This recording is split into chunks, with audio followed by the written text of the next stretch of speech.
Welcome on in, everyone, to Aethermancer. I will preface this early on that this is a demo, which means it will probably be short. Their expected playtime is about 1 to 2 hours, depending on how good you do. So we might have a different game later after we're done. I don't know how much replayability is in the demo itself, but we're going to find that out together. Okay.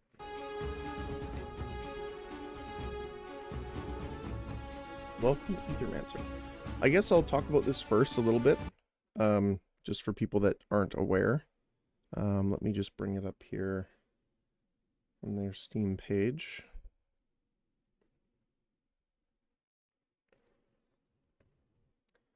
So, it is a monster taming game that meets roguelike. Aethermancer fights alongside mythical creatures, exploring the fractured ruins that are ever-changing. Plan your moves in challenging turn-based battle. Grow stronger to defy death. So, this is made by Morai Games. I've been waiting for this one because I did play a lot of Monster Sanctuary previously, which is maybe something we can do on stream as well. But so I am really looking forward to this. I've been following some information, but a couple days ago the demo came out, so I thought we would take a look at it today. You're ready to go on your first adventure into the Fractured Ruins. This is a compressed demo experience for Aethermancer. Your goal is to reach and beat the boss of the second biome.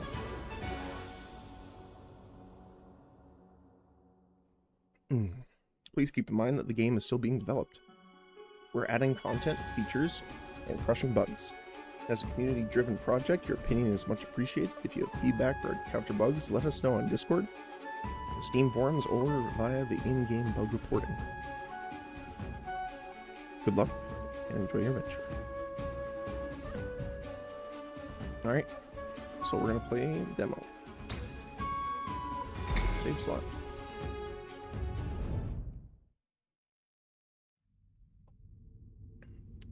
For too long, you've overstepped your place. Void will cover every city of our world, starting in Vigil. A fitting end, if considered. All was created, now all shall share our fate. First the Fractured Ruins, then all Terraste, then you, Mithras, Syrinx. Wait, were those from the first game? From Monster Sanctuary? I think so, right? Huh. Choose your soul-bonded monster. You can start with this monster in future runs. Okay, so these are kind of the pixel art style, not in demo. So let's take a look at this guy. We can press T to show details. So I'm going to take a look at that.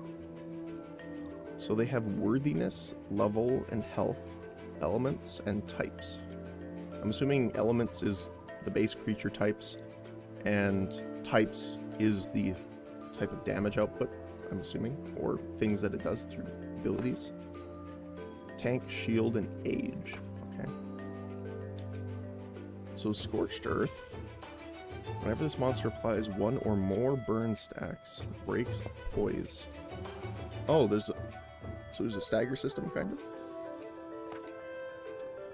2 times 3 damage against target enemy. So that is something I see already. I don't know if this is going to increase or decrease, but the creature has 40 health, and it's 2 times 3 damage. I actually like the smaller damage numbers in cases like this. If you're in a game like Disgaea or something like that, then obviously you're going for big numbers and it's just incremental. but for the sake of clarity, I like that. In games like this, anyway. So as a perk of an extra 25% crit chance, does damage to target enemy purges one enemy ether. Don't know what that is yet. 3/3 damage against an enemy applies to burn. Okay, so big burn. And then you. Rime Wind. Whenever damage is dealt to this monster's shield, deals a combined water-wind hit to the attacker with that much damage. That's cool. I like the tank and reflect. He also has shield generator +2, so I'm assuming that's like a either a start of battle or start of turn. Shield self, and then redirect. Oh, okay, so I can press T. Oh, I do want to go back and then see what this is. Destroys enemy ether, prioritizing ether that the enemies need for their actions. Oh, so it's like a mana system. Or, resource in general, anyway. Burn is when this monster consumes ether to use an action or gets interrupted, deals damage equal to the stacks. Okay, cool. So redirect redirects the next enemy's single target attack against any other monster in the party, and it consumes a stack. And then 3/3 against target enemy. I like this is kind of what we did to a little bit in our Path of Exile. Is I like the spikes or thorn builds. So I think we're gonna go with Jotun. Because the other two we can't get in the demo. Jotun as your starter. Yes. We are inside the void now. The entirety of the fractured ruins has been devoured by it. Wild monsters roam this area. My old friend, I will once again require your support in battle. Cool.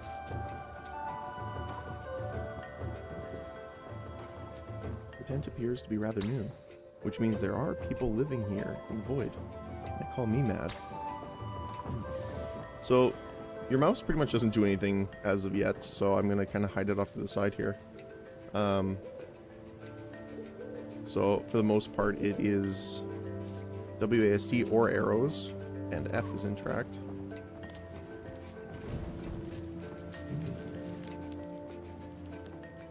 A wild monster is blocking our path. We will have to fight it. Okay. Oh, it has a red meter over its head I saw, so I wonder if they can attack, get a free attack on you or something like that. If it fills. Monsters can use different actions in combat. Most actions cost ether to be used. There are 4 different elements. Fire, earth, water, wind. Fair enough. You currently do not have much ether. Your only option is to use your basic attack, which always can be used to generate additional ether based on your monster's elements. Okay. So a basic attack is 2 times 2. So I'm assuming it's 2 attacks at 2 damage each. Like that order, not 2 damage times 2 attacks. We'll have to check that. Generates water and wind ether. I'm assuming that's and, not or.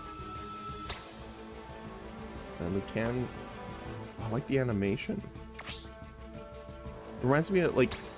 I don't know why, but, like, I always like prep animations like that. Like, a good example is, like, Darkest Dungeon. Where they kind of have that readied action.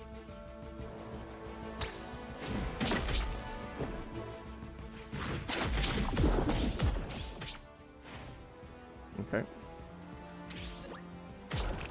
Ow.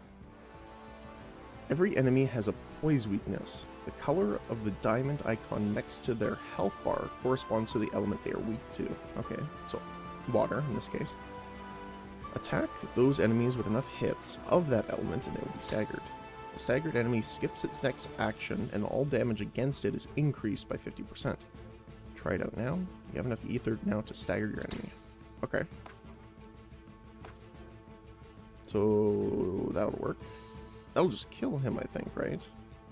So I'm assuming the damage doesn't apply to the breaking hit. It's following. So it should be, I'm assuming, like 3, 4, 4. Something like that. Let's try it out. Nope, it applied to all of them. Okay. Good to know.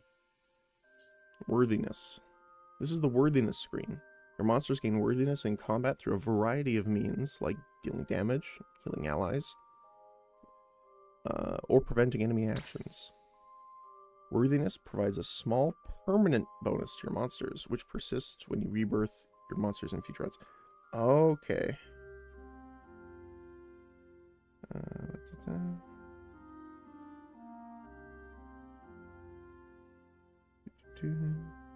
So that's cool. So that's kind of like your meta progression with your monsters then.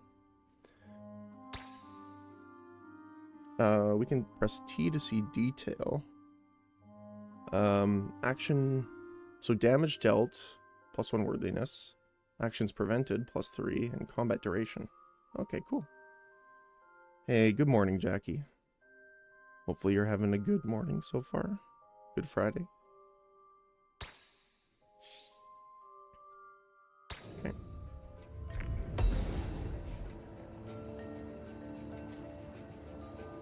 Loot drop common. Andragora. Soul. Ah, there is a monster shrine over there. These constructs have been created by my kind over the course of thousands of years. I can perform a monster rebirth here. We should do it, so safety numbers and all that. Okay. Monster rebirth allows you to add a new monster to your party. You only require a monster's soul to do so. Each shrine may only be used once. You start each run with a random soul in your inventory, and each monster shrine has 2 random souls that can be reborn there for free. Okay. You may only find and use souls of monsters that you already have a memento of. Memento is an object that represents an Aethermancer's bond to a monster. You may craft mementos of new monsters by using the Aethermancer's capture action on them in combat. Okay.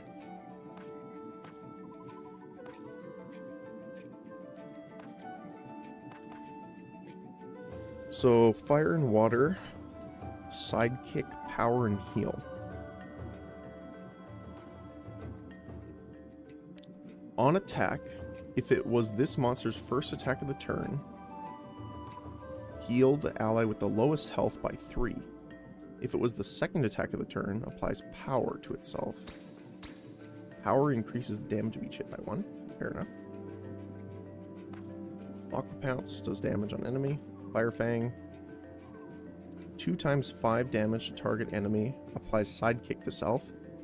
Sidekick is when another ally attacks. Trigger a Sidekick attack on this monster, targeting the same enemy, dealing 1 times 4 damage based on this monster's elements, then consumes a stack of Sidekick. Okay, so it's like a follow-up attack. Follow attacker. The Ooze. Putrid Odor. On action, applies 2 poison to self. Okay. Whenever poison triggers on this monster, enemies also take damage of it. Oh, weird. Okay.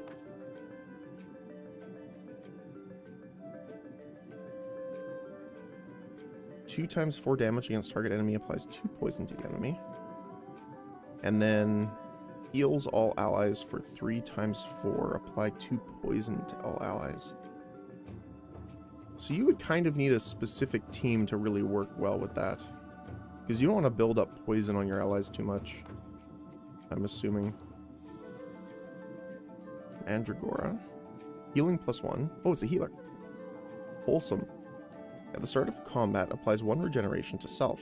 Whenever regeneration triggers on this monster, applies regeneration to each ally, then triggers regeneration on them. Oh, that's cool. At the start of your turn, heal this monster by 5, then consumes a stack. Okay. 2 times 3 damage to target enemy, applies 2 weakness to target enemy. Weakness sets the base damage of each hit to 1. Ooh, that's cool. Heals target ally for 3 times 5 and applies 2 to target ally. So you could target yourself. Maybe. I don't know how they determine ally versus like all of your own, because some games have allies as in an ally does not include yourself, so I'm not sure if that's the way it works. And you, which is crit chance up, primeval blight. On crit applies poison. It gets +2 crit chance for every poison stack on enemies. So that kind of doesn't work with the slime, because the slime only applies a lot of poison to himself and allies, not on enemies. I mean, he does apply poison himself, so that's not bad. And then fire damage. Okay. Oh, I'm assuming we can't get these yet. Okay. So I'm gonna go with the Mandragora, I think.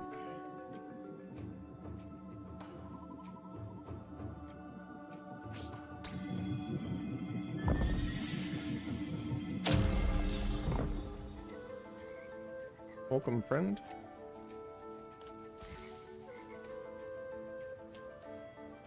This time, let's initiate combat by performing a Void Blitz. This ability allows the Aethermancer to ambush the enemies, which removes 2 poise from the targeted enemy, making them easier to stagger in combat. Which is space. I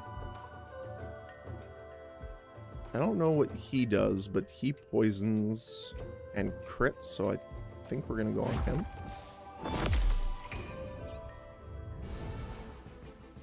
Okay.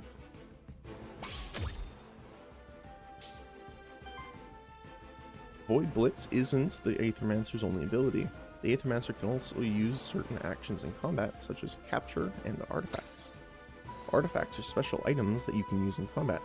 Each artifact has a certain number of charges, which are refreshed whenever you get to a rest site, so you don't have to worry about losing them when you use them.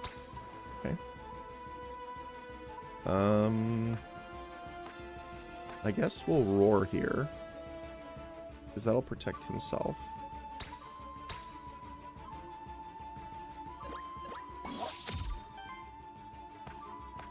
And you can't refresh, but you can spore.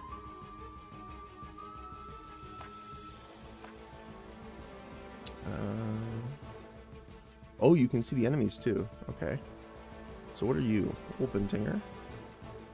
It is a critical type. This monster can copy the last 2 enemy actions and use them once. Oh, okay. On copied action, purges the same amount and elements of ether that were spent in the action. Huh. Oh, it has sidekick too. 2 times 6. That's a lot of damage. Huh. Okay. Well, he's just basic attacking. But I might want to too, because I want to generate more ether here, so he can do the healing.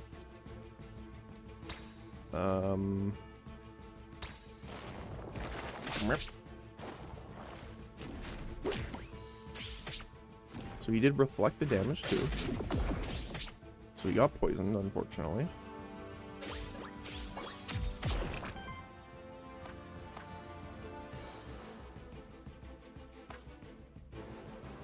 So we can... Sorry. We can defeat the top one here.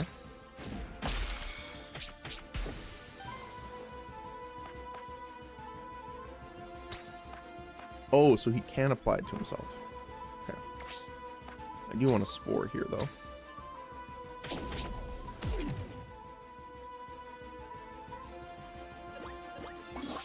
We got a lot of shields.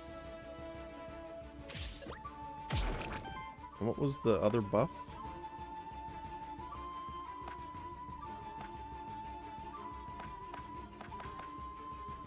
Oh, that's sidekick. Okay.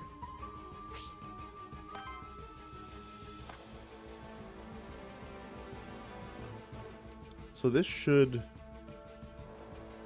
break. There we go. And then we should be able to use the capture Crafts a memento of target's staggered monster, if it is not already owned, and captures its soul. Consumes a blank memento. Oh. So you need blank mementos in order to do it. I don't know if I want him, then. If we have to have a limited number of items. Kind of want to, like, I'm assuming there's other types of shield givers and stuff like that. Alright. So damage dealt, healed, and prevented. Actions prevented, and combat duration. Okay.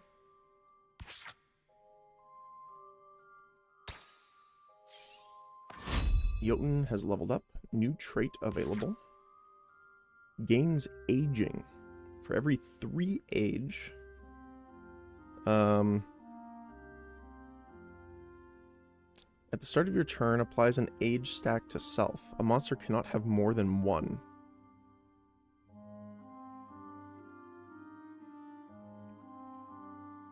I'm not sure. It needs 3, though.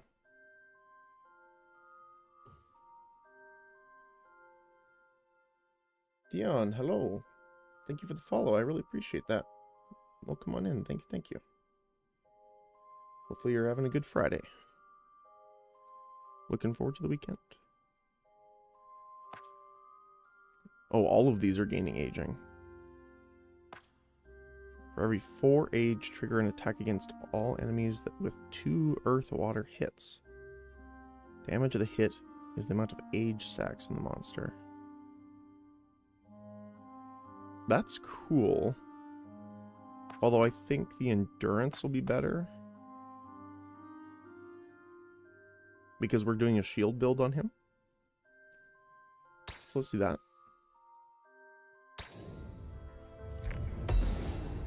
Oh.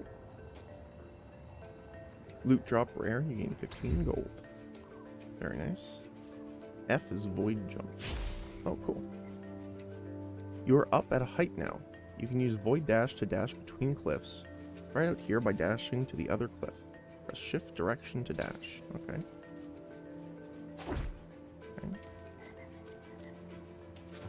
And F is a void jump.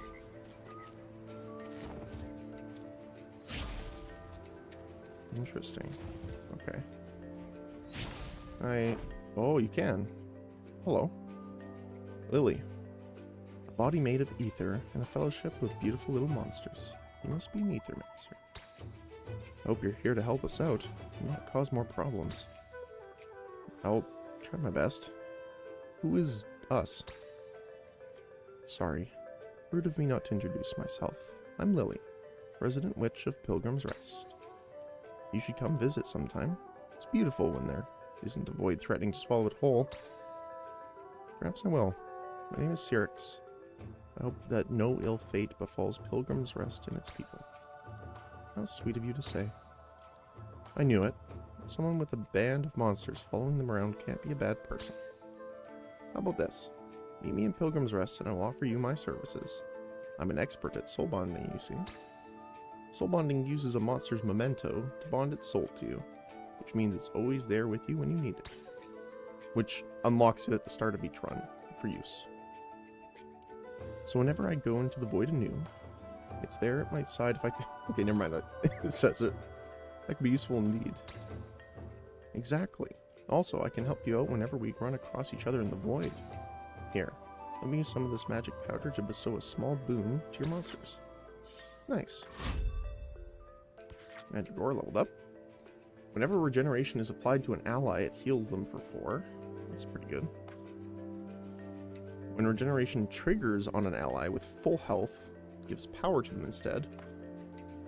And Aura. Weakness only reduces damage to 3 base, but each hit against enemies with weakness does 2 more damage.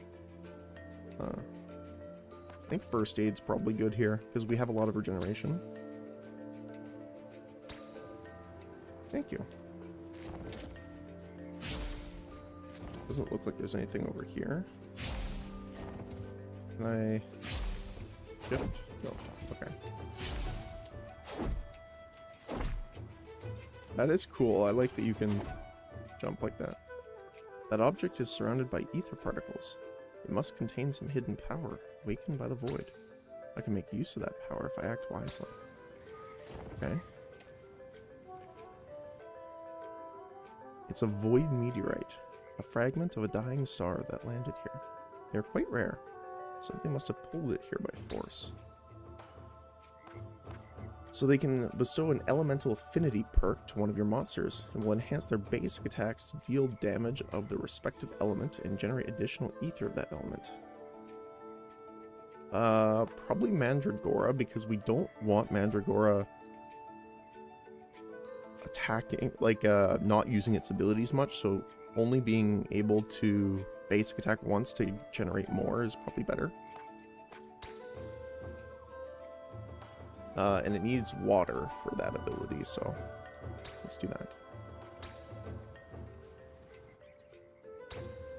Okay. Nothing down here. I like how you can bump into the tree. Wait, why only this tree?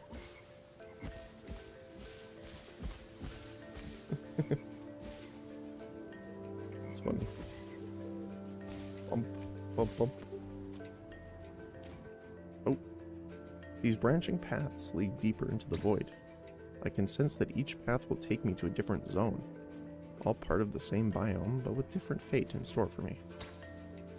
This is but the beginning of my journey towards the core of the void. Alright, let's see. Does it say?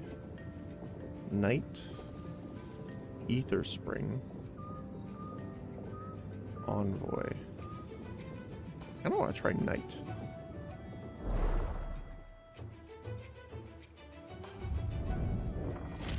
Pilgrimage Path. When choosing your monster, you should primarily consider the monster's signature trait, elements, and types. This way you can quickly identify what the monster's strengths are and what role it can play in combat. Okay, so open tingers for free. Cherufe? And then we don't have any of the others.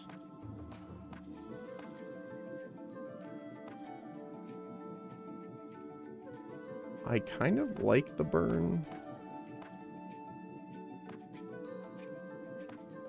The reason I'm considering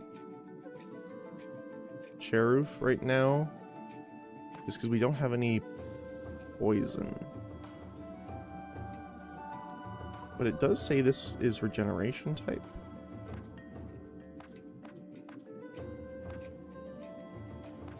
I don't know why this has regeneration as its type. Maybe it unlocks an ability? I guess we could do that then.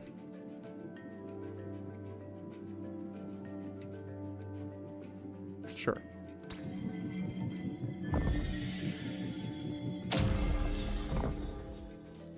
Welcome on in, buddy.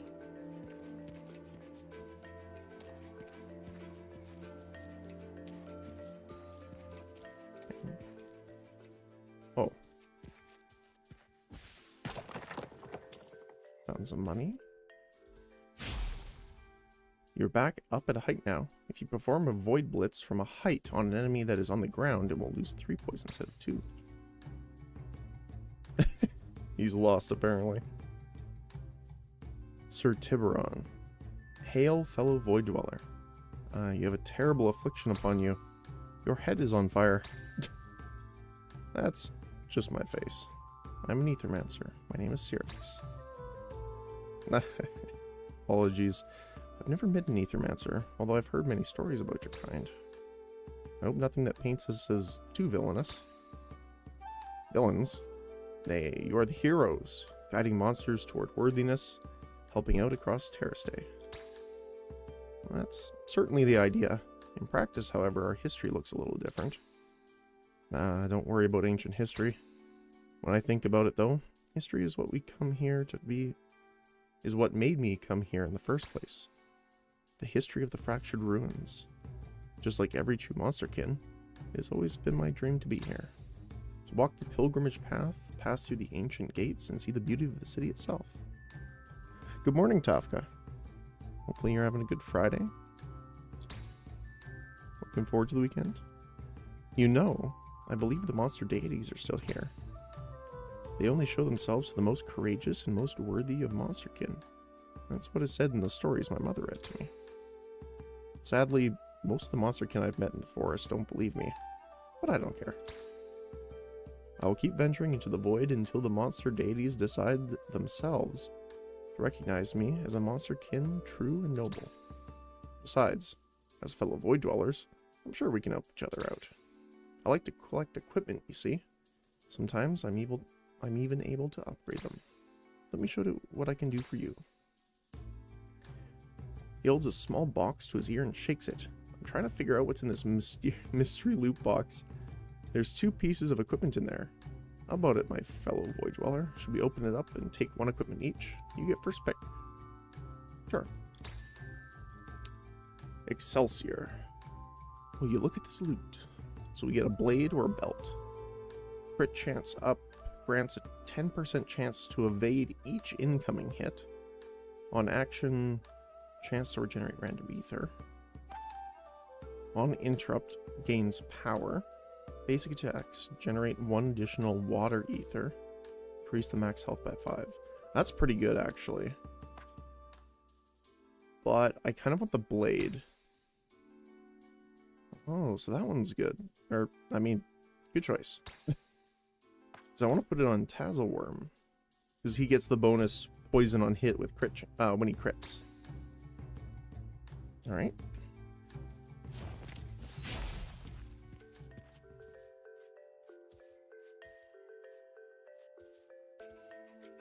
We can't interact with this.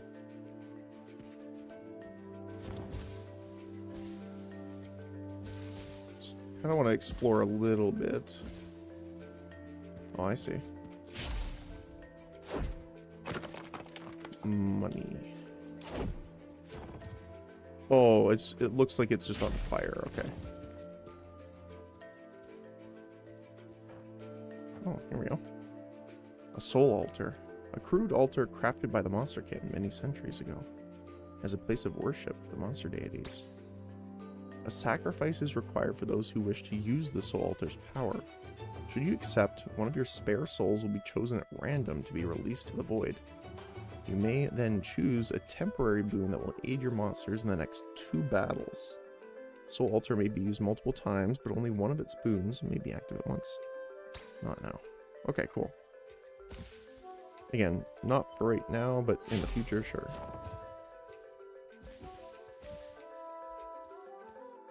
So there isn't a void. I wanted to jump up and get the height advantage, but it doesn't seem like we'll be able to.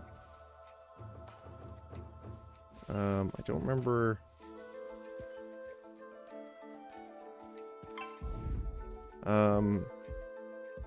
He looks a little spooky.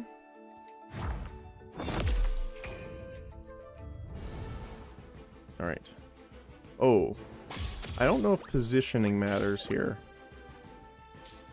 So, I kind of want to have the tank in the middle, then. You're fighting an unknown monster. A monster you don't have the memento yet of. You can gain its memento in combat by using the capture action if you have a blank memento. So I'm glad we kept it then. The problem is we need to break it. So we can first do it on you. I also want to inspect here to see what he does. Initial shield, aether, and damage up. Power nexus. For every 5 ether purged, ether stolen, or weakness applied by the party, applies power to himself. Damage against an enemy and purges. Stone damage. A lot of damage to target enemy, but damage to self and purges ether. Has a retaliate attack too. Oh, he would be really good in our team for shields. Okay, that's cool. Looks like we're gonna focus on that then. We have to basic attack here to regen. No one's hurt yet, so regeneration doesn't really matter. So let's focus on him for now. Smack. I like his little noodle arms. Wow, that's a lot of damage though. Ow. Oh, he got the sidekick attack. Holy buffs. Okay. So roar is the shield up.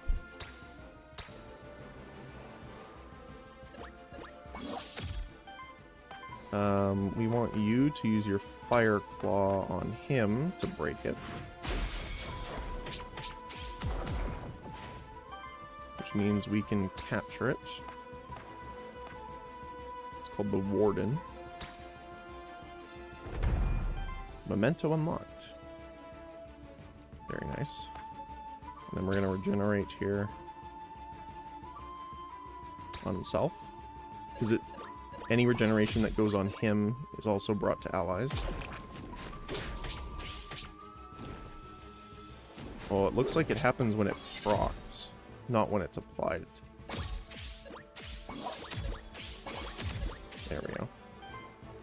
Beware, at least one of your enemies is going to reset their poise in this turn as part of their reset action. Okay. Apart from resetting their poise, reset action generates one random ether and triggers an additional effect based on the individual monster. Enemies use reset actions the turn after they were staggered, or when enough turns pass in combat without them getting staggered. Okay. Can I see that in the information here?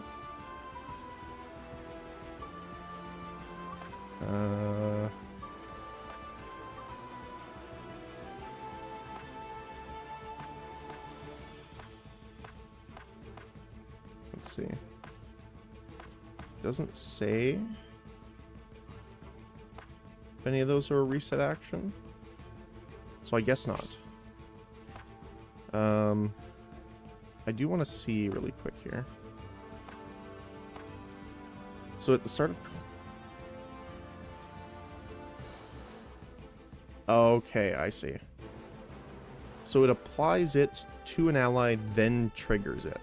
So because it does consume the stack, it technically does that, but not exactly. It just does it in a different order.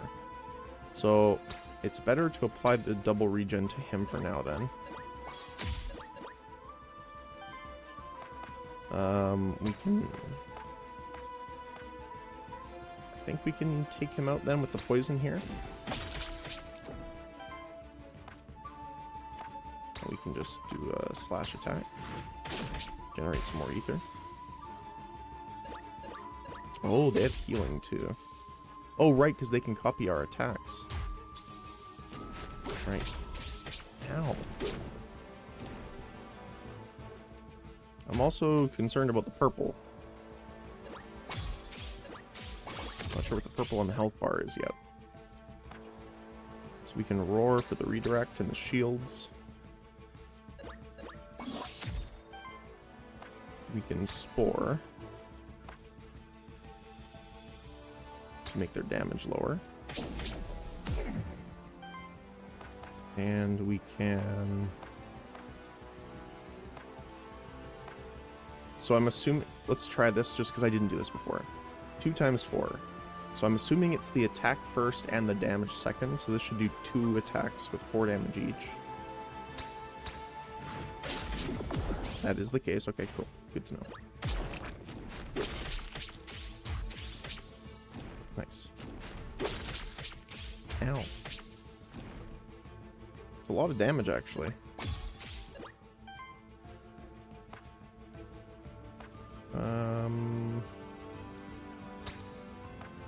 They are doing poison here. 3-3. He'll die from the poison then. No, he won't. There's only 1 stack on it. That's unfortunate. Although, we can take him out here. And we can Fire Claw here.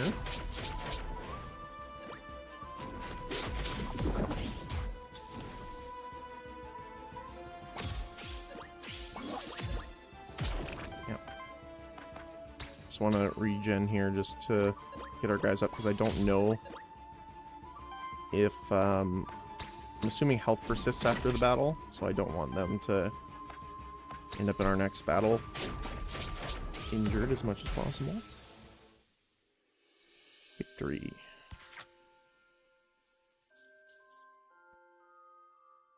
Okay.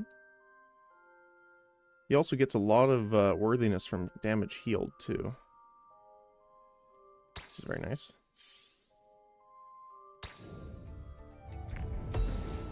Oh. Gained more gold. Oh. Not sure what that was.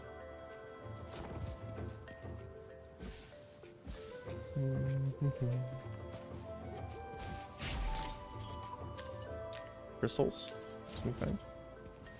I'm assuming like maybe a meta progression. Oh. Okay, so the slime we need to kind of worry about because he's gonna poison. Oh yeah, here we go. You're fighting an ooze. Its signature trait can be tricky to fight against, as it deals increasing amounts of damage to your whole party if left unchecked. You can view their signature traits by using Inspect feature in combat, which we do know. So we're gonna roar. Yeah, I don't like how his max health is like 28 right now. I guess it's 47, but...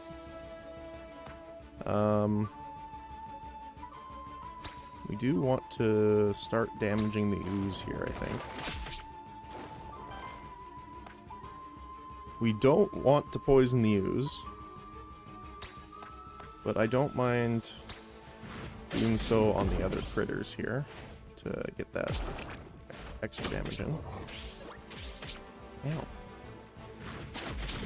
Yeah, look at how much damage he takes. Holy cow.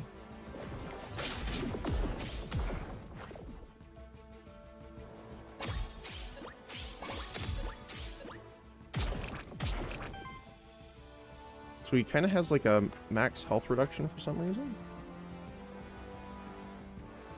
Yeah, you can see it on his health bar there. Huh. That hasn't really been explained yet.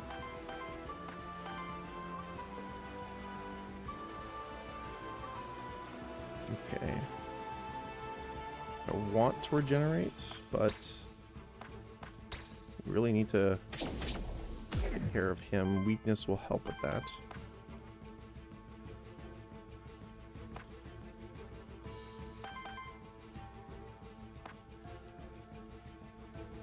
I think the extra shields are really necessary. And then we can Toxic Flash on him, just to get the extra poison stacks on him. So he will get knocked out here. Ow.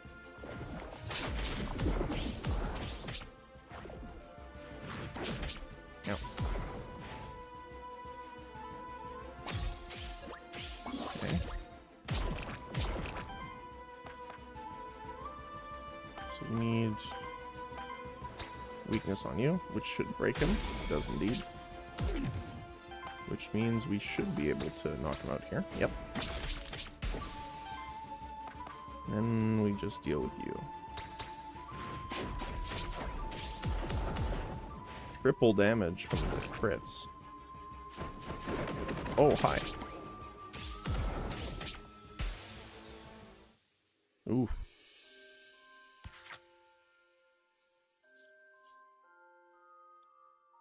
Damage prevented, healed, combat duration. It is cool too because we have the Mandragora too, generating more ether thanks to his upgrade. It actually benefits him in the sense of upgrading his worthiness as well. So Jotun got an upgrade. Okay. Oh, you can reroll skills too. Shield self for 12 essentially. Deals damage. I guess that's really important if you have like, you know, +1 shield generated or something like that. It's more beneficial if there's more triggers of it. Deals damage to target enemy equal to the amount of shields on it. That's pretty cool. Shields all allies. Deals damage to each enemy equal to the amount of shields on him. Applies 2 weakness to target enemy. Retaliate. Trigger a 2 to 5 earth water damage attack and then applies a weakness to them. That's pretty good too. I mean, we have a decent amount of damage through the other two.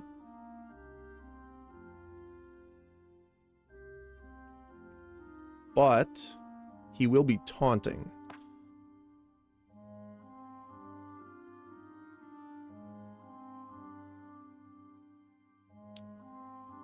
Huh.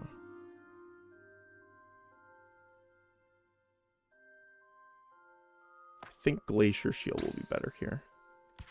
I was also looking at the cost of the Aether 2. Because that one used 2 fire, the our other worm, Tassel Worm here, wouldn't be able to do his fire attack because it consumes 2 as well. Oh, here we go. Whenever regeneration triggers on an ally, shields them for 4. That's really nice. Debuffs deal 3 more damage against enemies. Whenever regeneration stacks are applied to an ally, apply an additional stack. So that's good. So we can shield... So it's between number 1 and number 3. So this one's great because it will also shield them. Because it's triggering. Long-lived is good because... I think long-lived will be better. My reasoning for that is then when the Mandragora regenerates himself, he will trigger and apply regeneration to all allies, and then trigger it, which means the stack goes down by 1. But because of this, every time he heals, you'll actually be gaining stacks. So you'll get more and more regeneration as time goes on. Don't get me wrong, the extra shields are great, but I think the regeneration will be better. Let's see. Skill reroll. Okay, cool. You have found the end of this zone. You may want to use the map to check if there's any undiscovered spots left in the zone. You can also use the map to teleport to any points of interest you've discovered in the zone. You can open the map from the keyboard or the pause menu. I believe that was just the altar.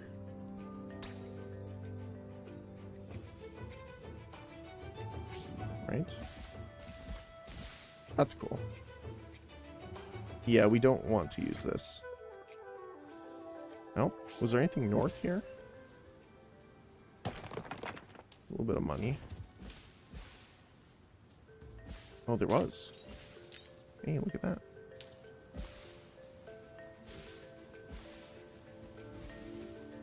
Oh, hello, friend. Mike Golden. Congratulations, my dear Aethermancer. You have finally found me. Excuse me. Oh, he doesn't have a character art for some reason. Hold on one second. Can I do this here? Okay, I'll do that after, because that's... I'm going to take a screenshot, though, because I can submit that to the Discord. I suppose you've heard tales of me. I don't think so. Sorry. So I take it you did not brave the void hoping to rescue me? No matter. I am Mike Leonard Golden, knower of all things, both mundane and the arcane. Like how he has a little pipe. In fact, I've just now sated my curiosity regarding the inner workings of the void. If you don't mind, I'll take my leave now. Permanently. Somebody's got to regale the fine folks of Pilgrim's Rest with tales of the void, you see. I suppose that path behind you should be safe enough. By rescuing this character, you and your monsters have formed a bond to Pilgrim's Rest. Monsters receive 2 corruption cleanse. Okay, so there is a corruption system then. That's what the purple is, I'm assuming. Anything else up here? Doesn't look like it. Okay.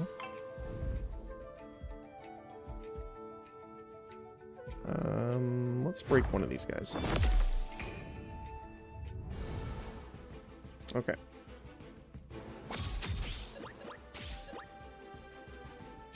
Yeah, and his start of battle regeneration is also boosted there too. So I think we'll get more regeneration on himself here, which will stack up on allies as well. He starts with 5 regeneration now. I think we'll go for the Wolpentinger here because I don't like the follow-up attacks. Getting extra turn essentially is kind of rough. We can Toxic Slash here as well.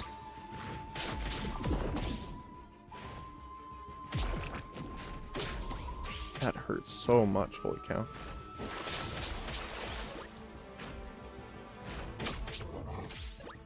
Okay, so regeneration's gonna proc here. Yeah, everyone gets regeneration. Technically 2, because 1 already went away. So we're gonna Glacier Shard him.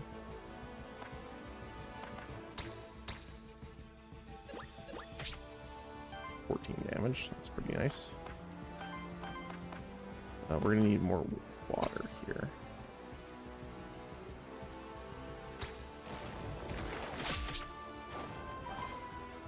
Okay. So he is not dead. So I'm going to just do the basic attack to generate some more. That does a lot of damage. Holy cow. The corruption's really a problem here. But yeah, look at that. So they have infinite regeneration stacking now. Which is pretty cool. So we can Glacier Shard again here, which will bring him up to a lot. 26 damage. Yeah, I do think that was the best option here. Let's just Spore here to get his damage to minimum. And then we can poison him a little bit too. And he should be dead from the Retaliate. Not quite, because he healed from the bite attack. Okay. Bonk. Victory. Alright. Very nice. Mandragora levels up. Explosive Release. Applies 2 regeneration to self, then consumes all regeneration stacks to deal 5 damage to a target enemy for every stack consumed. Ooh, here we go.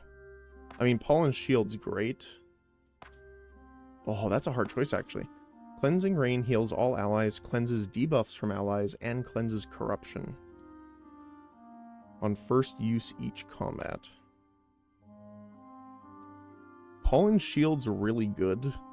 Applying weakness to all enemies, and I mean the shield's good already because it synergizes with Jotun. But we don't really have any debuff cleanse. So I'm kind of worried about like the burn or poison, like the slime we fought earlier, stacking up on us a lot. Because we don't really have a way of getting rid of it. So I'm gonna take Cleansing Rain.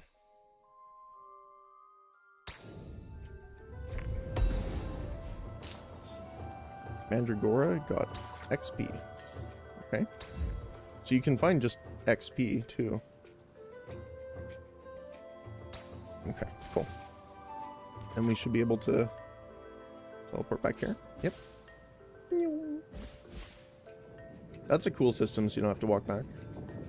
Next zone, Cook, Ether Spring, or Ether Crystal. I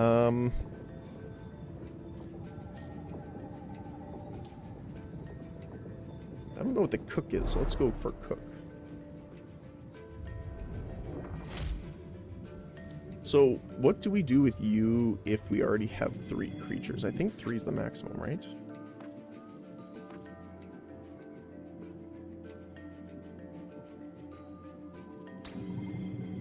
Oh.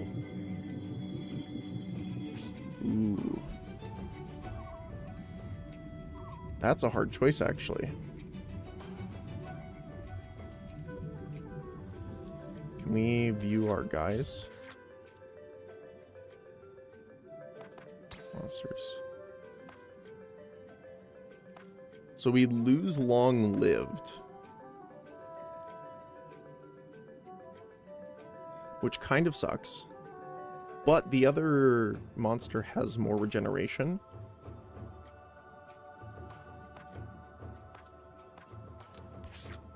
Although I don't know. Can we view all of them? No, just journal? Nope. Mementos. Okay. I'm gonna try it just because I want to see what happens here too. Like, what happens if we replace Tazzleworm? Like, what happens with the item? Oh, here. Scrapped blade to gain 15 gold. Okay. Alright, so he levels up. Whenever an ally purges or steals ether, generates 1 additional of the same element. Allies take 1 more damage from all hits. Ooh. Retaliate shield self for 4. Oh, that's cool. So this is a passive. So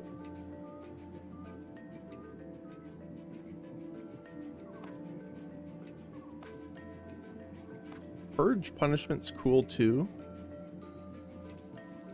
If this monster has 75% or more health purge. But I think incorruptible is good too. Just as corruption cleanse. It's pretty nice. Or we could reroll.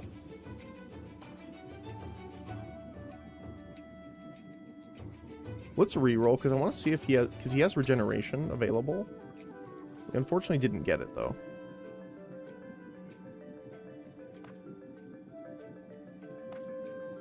Whenever an enemy is staggered, consumes all stack of weakness on them to generate ether for each one. And wild ether can be used for anything.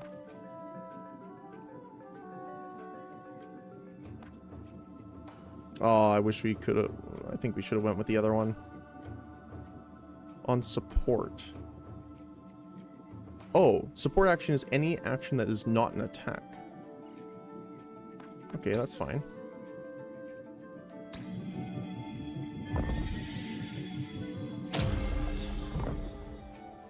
Welcome on in, buddy. So I want to see then.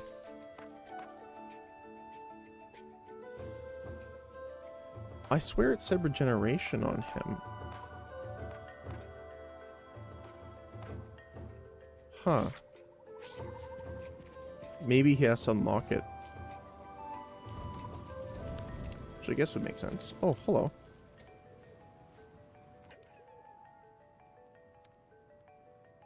Mirren, maybe? Myron? Well, what do we have here? Another one of those ghastly void creatures. I'm an Aethermancer, actually. I mean you no harm. An Aethermancer? Your kind doesn't come around Pilgrim's Rest often, do they? Or at least they don't show up at my restaurant, anyhow. That would make sense. Our kind doesn't eat or drink. How ghastly. Well, I suppose we won't have much to talk about then. Goodbye, sir. Unless those monster veers happen to have a better appetite than you do.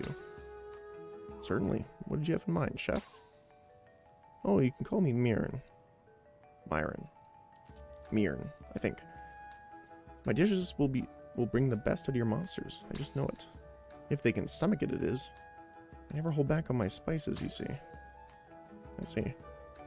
So you make my monster stronger, but at a price. Seems risky. Risky? Risk is the most important spice of life. Oh, so they gain a new perk, but at the cost of corruption.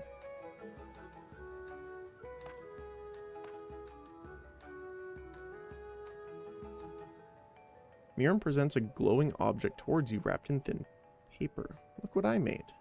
What do you mean, it's a bread roll? It's one of my void-enriched recipes. Sure, your monsters will take a bit of corruption, but it'll also get stronger. Let's do it on the warden, because he has no corruption right now anyway. Oh.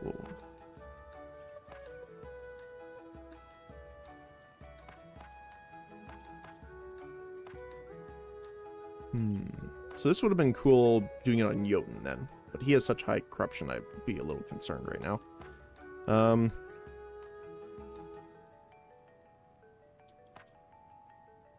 Increase max health by 10's pretty good. Reduces incoming damage.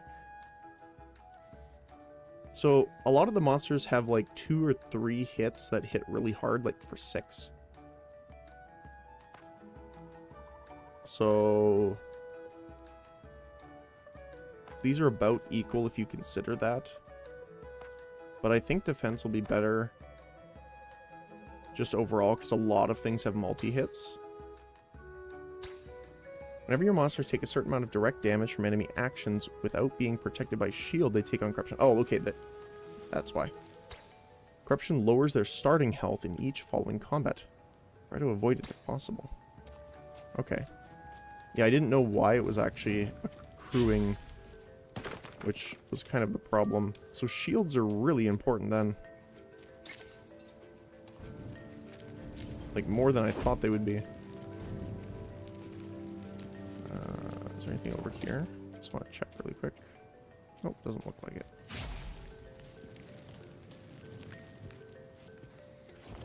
Oops. We can go here. Okay. Ooh, crystals. Can't do anything with it, though.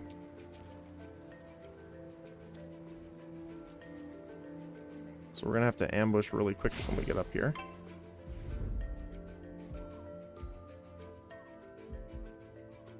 Let's hit the warden. Okay.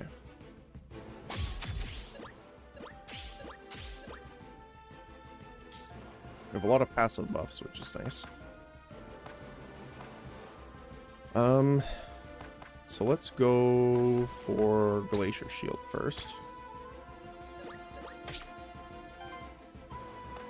We're gonna do... Okay, and I noticed this too. They didn't really explain this. I'll use my mouse here. But if you look above their ability, it shows which lane they're gonna hit, it looks like. So...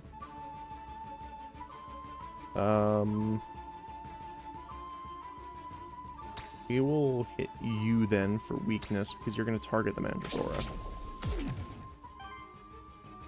Then we can do the regular attack on the Wormling.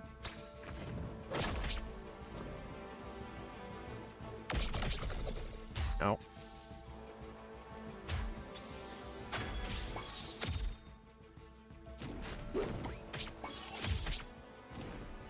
Okay.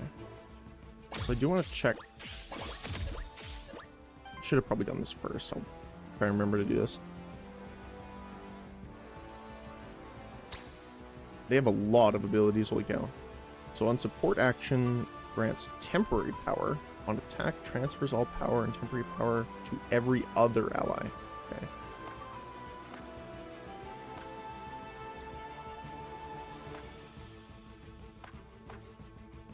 Generates fire, fire, fire, ether. Wow. That's what he did on us earlier. Okay.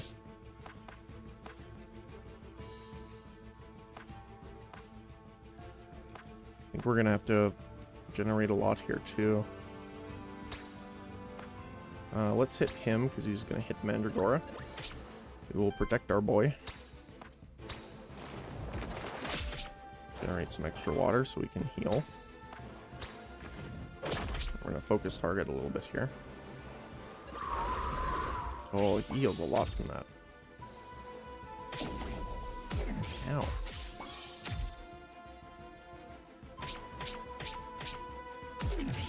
Whew.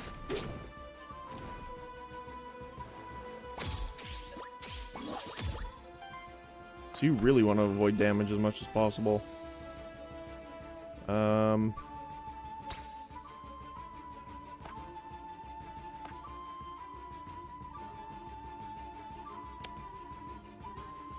Let's do this.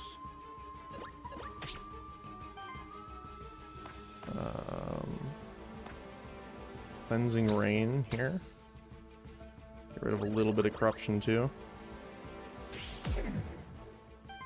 Which inflict weakness because it is a support.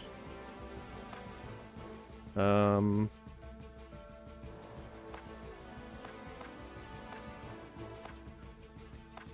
can echo, defeat him.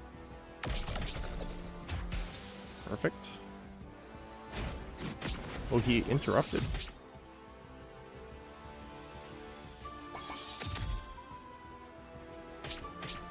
Oh, he has 4 power right now. Holy cow.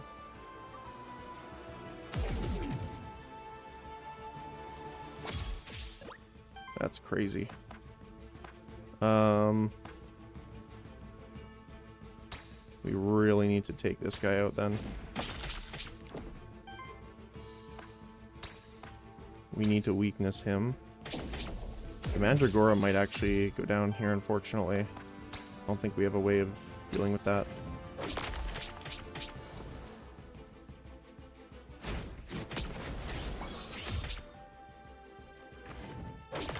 Ow.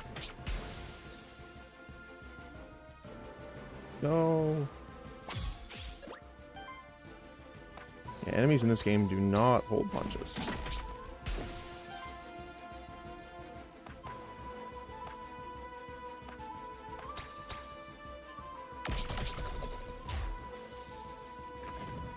Okay, and because we canceled it, he had to use his normal attack. We're definitely gonna shield up here. And then hit him as hard as we can. There we go.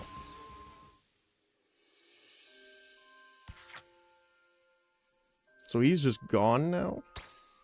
That's kind of rough. You just lost a monster in your last fight. This happens to all Aethermancers eventually. Since there's a monster shrine at the start of each zone, you may try and get to the next zone to rebirth a new monster there. Okay. So yeah, if they pass away from damage, they're just done. That kind of sucks. So right now we don't have any healer. And I'm assuming he doesn't... The new one will gain a bunch of health or something, or experience. So there's monsters up there.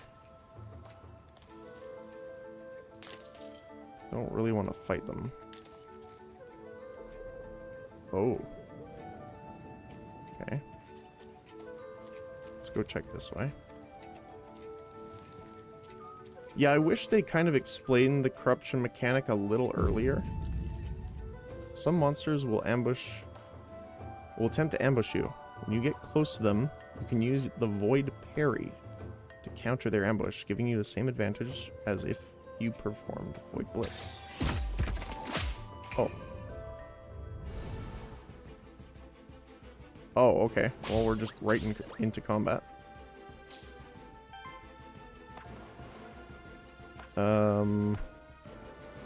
We need to roar here to get the shields up.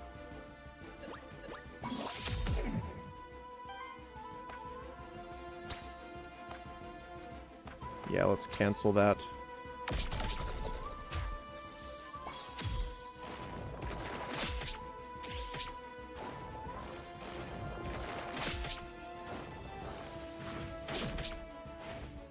I don't mind if the warden takes a few attacks here. He doesn't have enough water ether, though.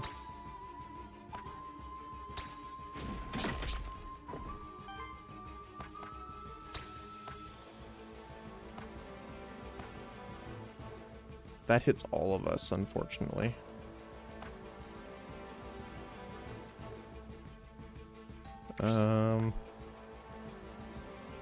Maybe we just echo to cancel his attack?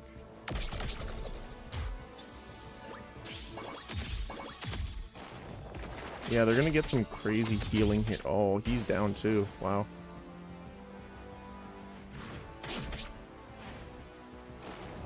Yeah, when we first found the warden, it said regeneration on him. That's why I'm a little confused. So maybe the type that it was didn't...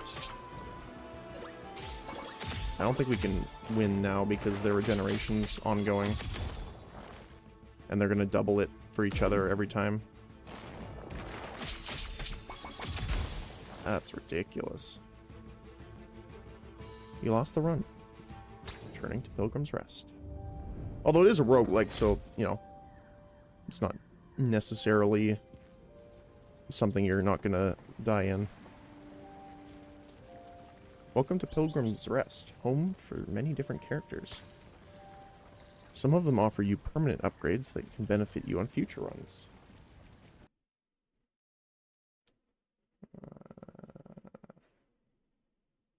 There we go. Such as soul bonds offered by Lily. Try talking to people and see what they have to offer you. I just want to try looking for Lily first. There you are. So, how do you like Pilgrim's Rest? Cozy, isn't it? Yeah, it's beautiful. It is, isn't it? It's amazing what these people have managed to build here. Oh, people don't give you too many odd looks. I think a lot of them doubt that an Aethermancer would help us out. I don't blame them for being skeptical. Terra Stay has not treated your people kindly in the past. That's why this place is special. I didn't grow up here, but it still feels like a home to me. Anyway, let's not dwell on that. You remember what I told you about my special ability, right? You mean soul bonding, right? Exactly. Soul bonding ensures that you always have your most trusted monsters at your side when you need them. I just need some aether crystals to perform my magic. How about it, Cyrix? Sure. So you can soul bond, allows you to start the run with them.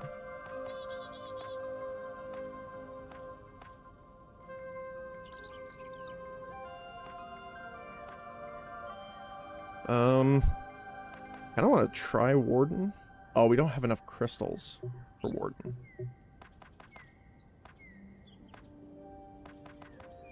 So I guess Mandragora then. I like the healing. Alright. Let's see if there's anything down here. Doesn't look like it.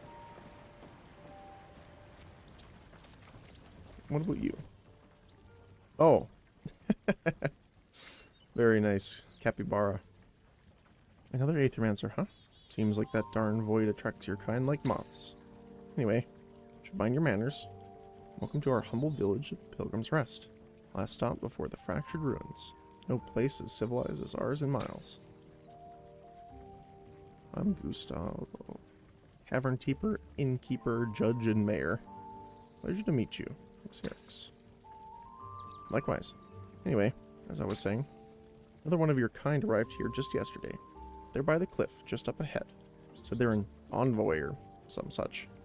Here to study the void. Strange one. A lot of pilgrims come through here, you know. Never bothered to make the trip to the holy city itself myself. Truth be told, but I hear it's magnificent. When it's not the end of the world, anyway. Ain't never seen 2 Aethermancers in a single day, though. We'll try to behave. Just one more thing before you storm off. Do you ever find any ether crystals on the way here? Perhaps. It's no secret that those crystals are valuable to our kind, too. Pilgrim's Rest would prosper if we had a steady supply of them. And I'm sure I could put in a good word for you with the folks around here in exchange. You get what I'm saying? So if I give you aether crystals, people around here will help me on my mission. Got it. Some of the others around here also wouldn't mind sharing their services with you for exchange for those crystals. Let me put it in plain terms. Lily the Witch, Aliot the Envoy, seem interested in ether crystals as well. But why don't you and I try and make a deal first? Of course, as provisional mayor of Pilgrim's Rest, I concede to the lawful distribution of those aether crystals, as well as to your recognition as our benefactor. He can grant you perks that will benefit you on your future runs of the Void, granting you additional resources and improving the services of the characters you can meet there. Sure, let's see. Anti-corruption meal. Upgrades the monster meal to cleanse 5 additional corruption from monsters. Monster meals can be used at rest sites. More gold start. Increase the max HP of each monster by 5. Merchant discount and inventory upgrade. Cool. Hey, Mike. Believing is the first step to making anything true. That's my motto. That's why I will never stop believing in myself, you see. Okay. Anything this way?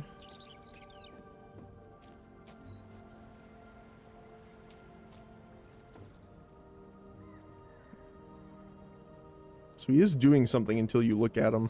That's funny. So I think it was up here.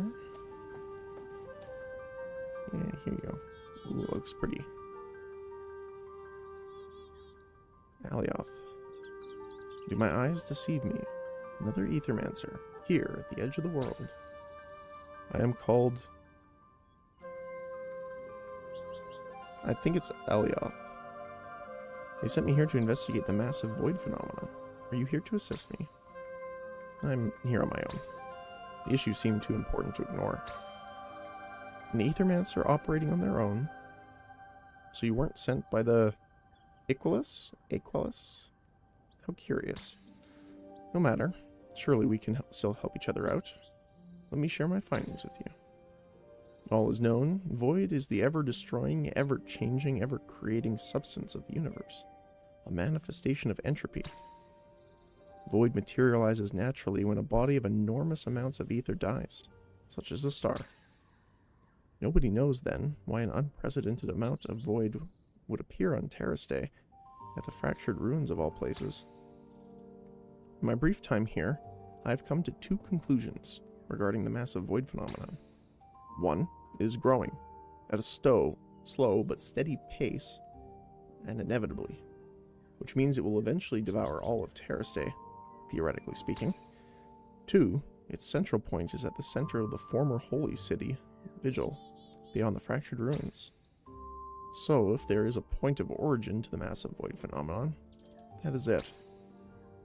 Beyond the fractured ruins, at the center of Vigil. Thanks, I'll head there right away.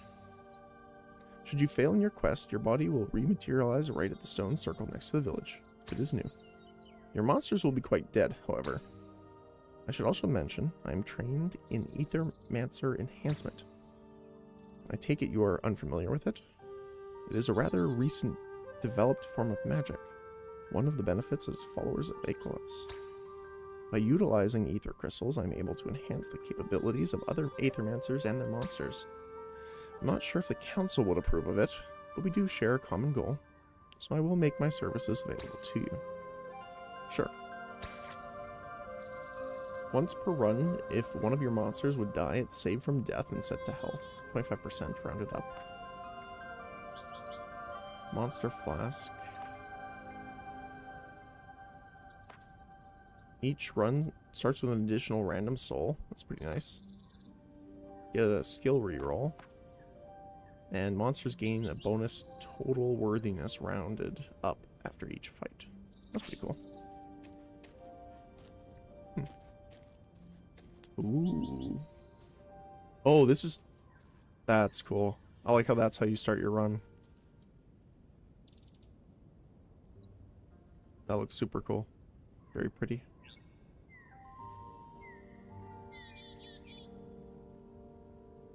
Alright. So we can start with Mandragora. That's cool. I like that. Alright. Yeah. So let's start with Jotun.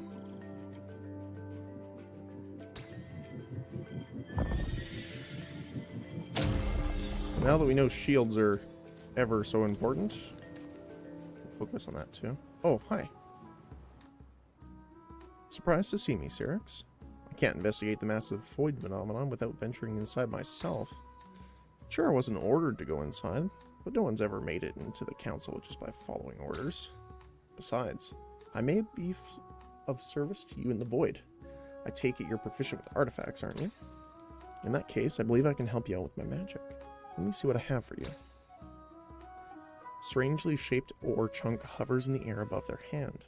It is Aetheril ore, a metal infused with ether, commonly believed to be extremely rare. Much more common within the void, however.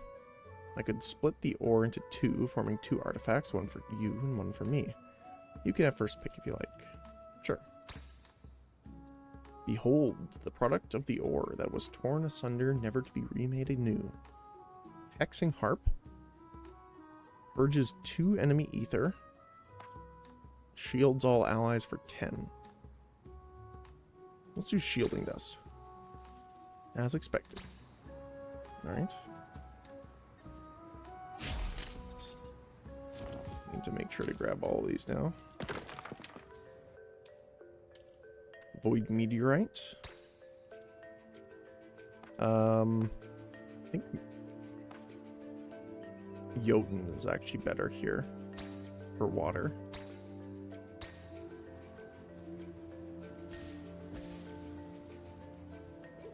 I do wonder if there's anything in some of the other crates and things like that that we can get. Oh, I can't warp across there.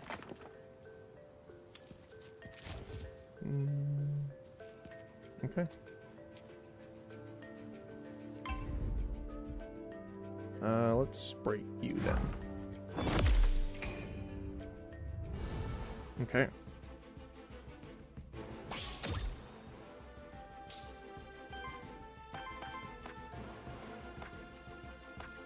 So these reset, or recharge, I guess I should say, at the start of each zone. So we should keep an eye on that. We can break him here really quick too.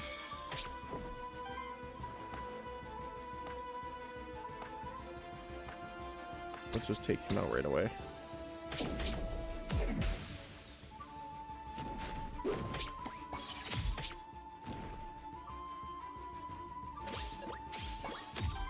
Alright. Smack. And we can shield up.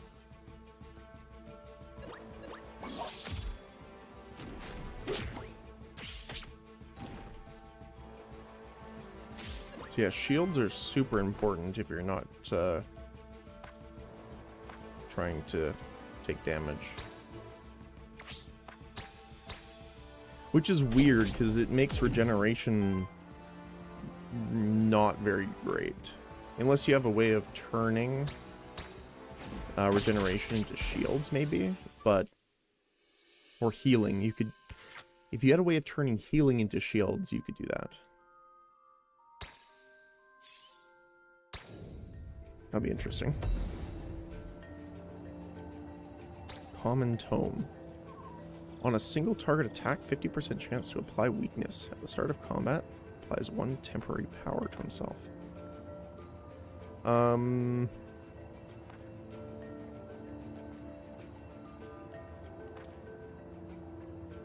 Maybe Jotun?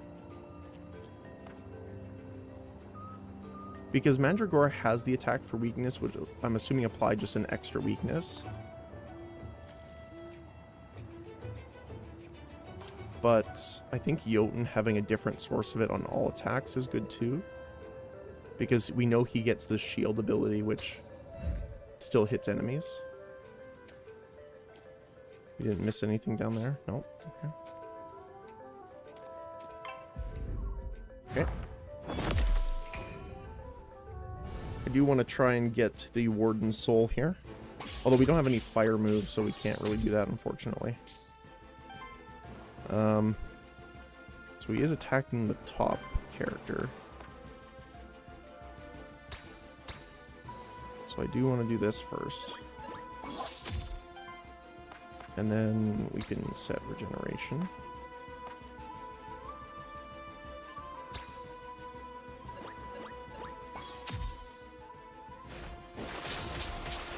Because we know he's going to get hurt a little bit here by the block from the Echo. Yep. And he heals back up. Then we can weak here. And then we can... I don't know which is the better to take out first. I'm assuming the Warden because he's going to be...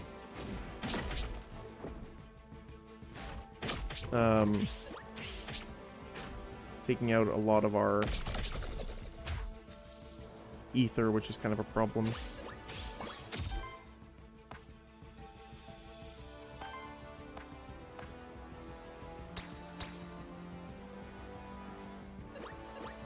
Okay. Yeah, we don't have a way of getting rid of the, oh my goodness, that's a lot.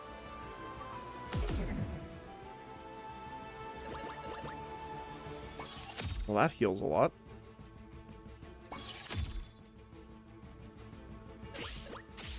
Good to know the doggo has healing. Snow support. Heals all allies for 10, cleanses debuff, and applies 2 sidekicks to self. That's rough. Okay. Oh, it's weak. Sure.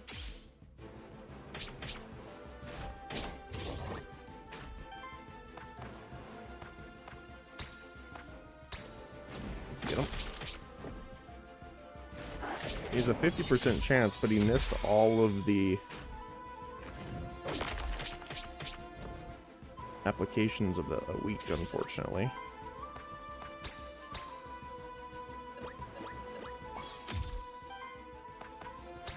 We can take him out, though.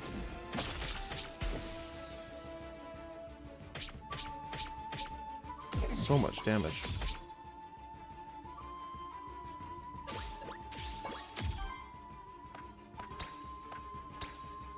Let's get regeneration on him. There you go. So he's going to hit the Mandragora, so let's shield.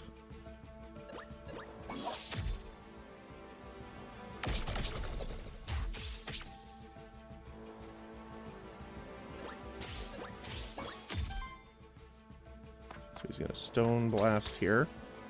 So let's just Spore for the weakness. Then we'll attack him. Still no weak application, though.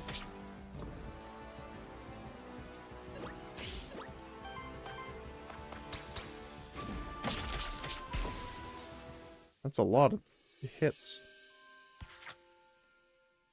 That did not apply it. They do get a lot of worthiness, though, from the prevention and healing. So that's nice, at least. And they both level up. On attack, heals the ally with the lowest health. Oh, we can get long-lived on you. So these are not necessarily specific to the creature, which is what I thought. Yeah, let's get long-lived on you. Retaliate generates a random ether. Aura. Allies with 7 or more shield gain +1 damage and crit chance. Gains aging.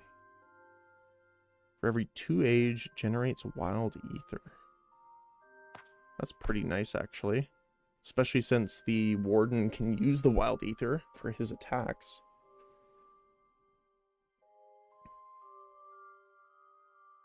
Although tactical shields would be pretty good too.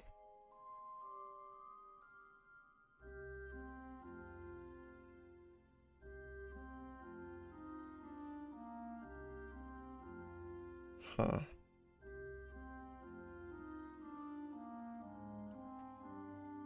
Might be good though. Especially when we're coming up across a lot of things that are going to be destroying our ether.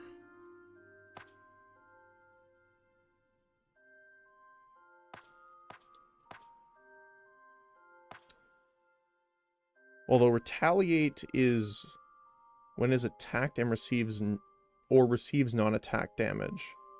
So I don't know if multi-attacks will trigger this multiple times, because that would be really good.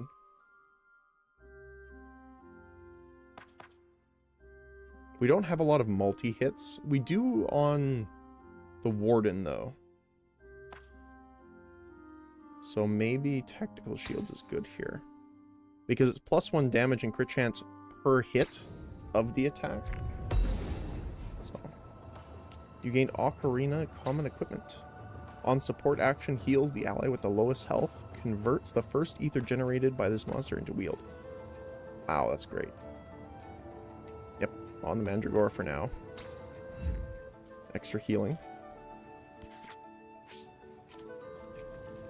Alright. Random NPC. Ether Spring. Or the Knight. I like the Knight, because he gives us equipment, so let's go there.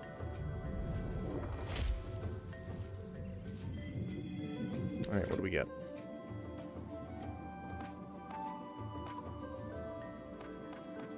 Fortunately, we didn't get the Warden.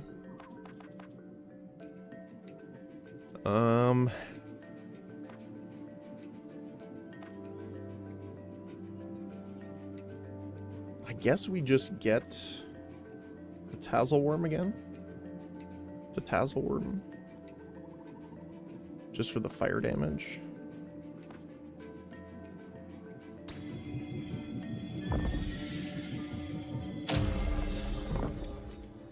I do wonder if you can... I don't see a way of reordering them.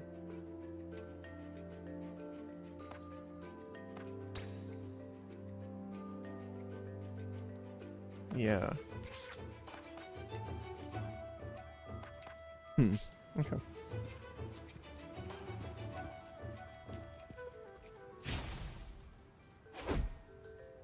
Let's take a look around.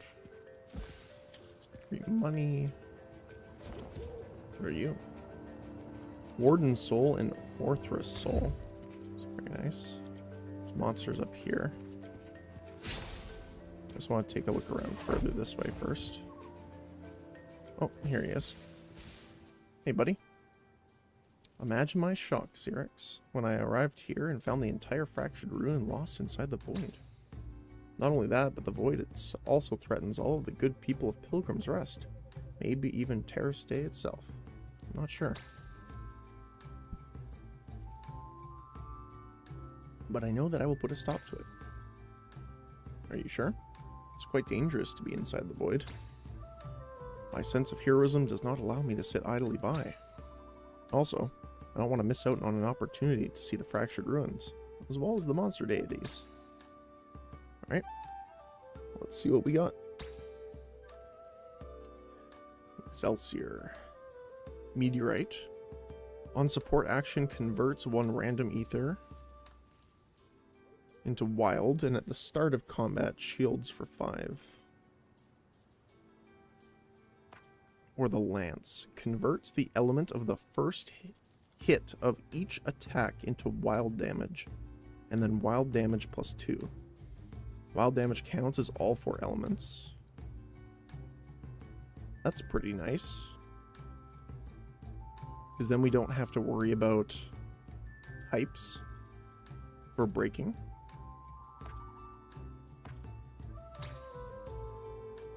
Oh, so that one's good.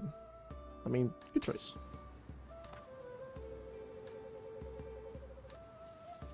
So this is not once applied weakness. I don't know. I'm going to take a screenshot of it because I want to remember later, because I want to check on this. But we've done 2 combats where it's never procced once. So I'm going to scrap that. Again, I don't know if it's bugged and it's not applying properly, or we just got super unlucky, but we do have a warden here as well, so we're going to break on him.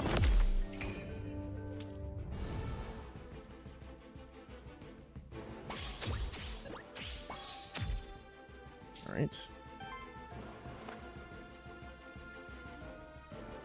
So I don't remember what the bubble trick does. That's the sidekick one, okay. So I'm gonna do weakness on Warden then. We're gonna do... We still have to actually defeat them, so... Basic attack here.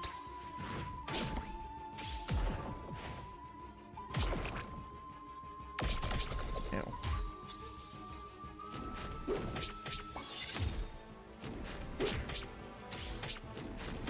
Ow. At least sidekick doesn't proc sidekick. That would be ridiculous. Yeah, no, we all get regeneration thanks to that.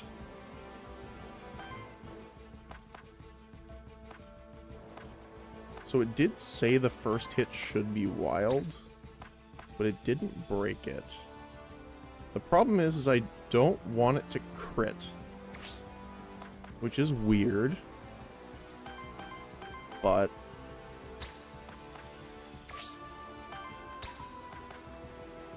looks like we'll have to do this. There we go. And we can capture you. Oh. We cannot, apparently.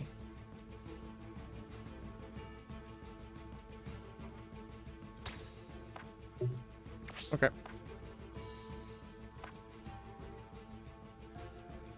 So we're kind of fresh into the zone.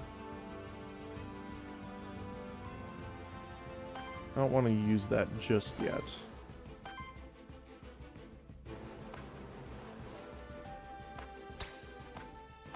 I do want to regenerate.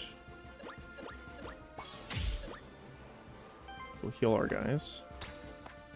And we can just get him out of the way. Ow. Wow, it's half of his health in a single hit.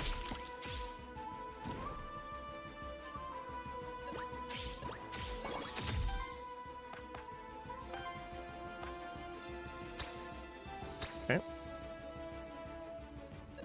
Try and intercept anything here. We can...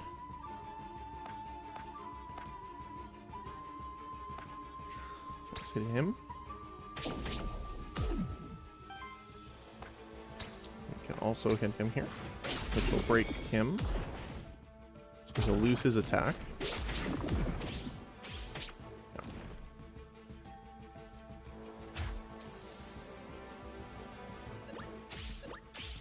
I like some of their actions like that. The animations are pretty cute. So let's just obliterate him.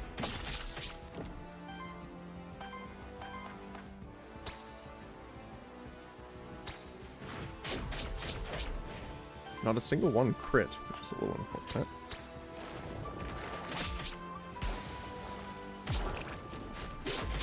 Still got the intercept on. Little scratch.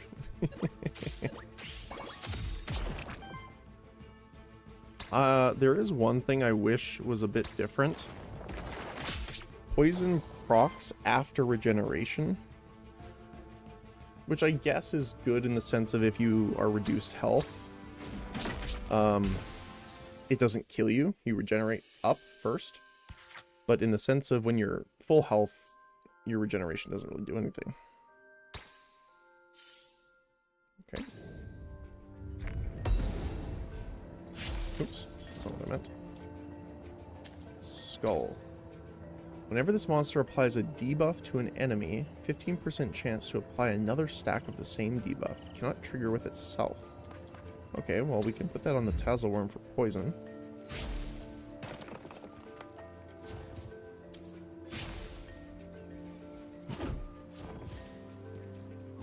Let's take a look. None of these crates can be interacted with. It looks like they're shining, but it's actually that they're on fire, I think.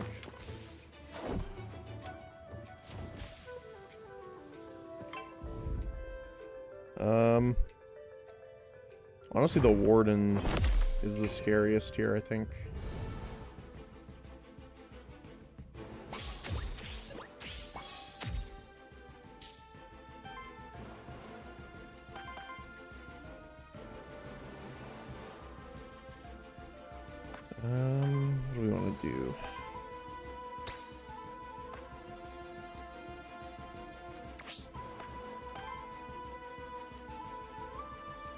I don't want to use the shielding dust here.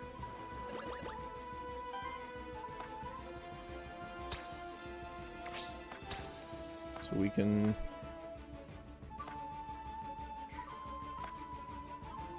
Wait, does he have...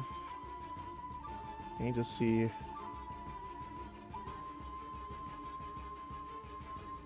He does have snow support. Okay. Let's get rid of the wolf then.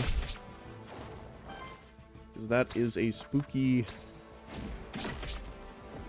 bonus attack. And we can defeat him with that. Wow, that's a lot of poison.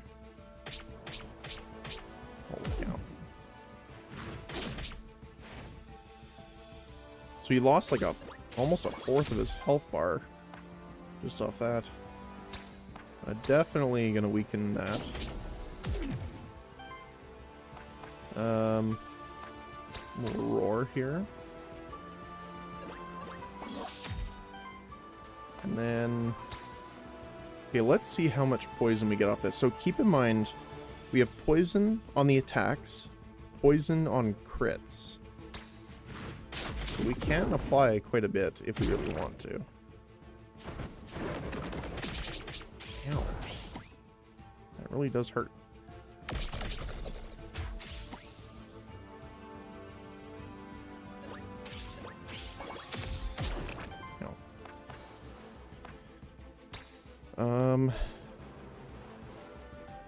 Spore on you, because we'll just defeat the worm for now. Can we take you out here? Maybe. If we crit at least twice. We did not, unfortunately, so... we have to take him out. That firestorm is going to do way too much damage. Which means, unfortunately...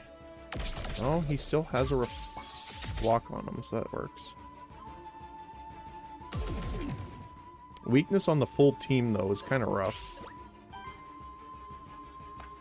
But now at least there's only one target, which means we can weaken him without having to worry too much. We can Ice Smash. And then Fire Claw.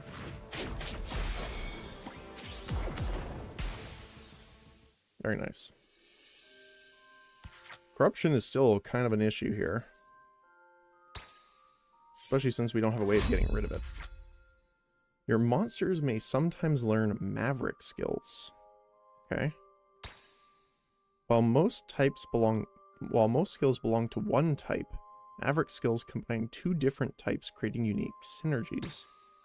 Each Maverick requires two specific types to be present among the monsters in your party. Okay. Allies gain crit chance. On crit, deals 3 wild damage. For every 6 poison stacks applied to enemies, applies regeneration to each ally. That's really good. Wow. Especially with the items. So I guess we're going to keep him then. At this point. We are going this way. Is there anything... we did miss some stuff here, so let's go back. Can't jump there. Okay.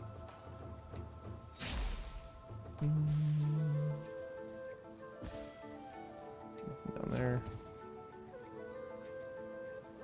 Oh, hi. Karam. I'm Karam. I heard the monsters in the void were scary. Honestly, guess I'm just built differently. Wait, what the heck are you? I'm just an Aethermancer. I'm Cyrix. Oh, gave me kind of a jump there. Yeah. Give me a solid, though? Could you tell me the way back to Pilgrim's Rest? Not that I'm spooked or anything. I'll knock some sense into those monsters over there, then I'll head back. Sure, just follow the path behind me. Nice. By the way, do you think Gustavo will still have some of that warm tea when I head back? By rescuing this character, you and your monsters have formed a bond to Pilgrim's Rest. They've received 2 corruption cleanse. Let's go. That's nice.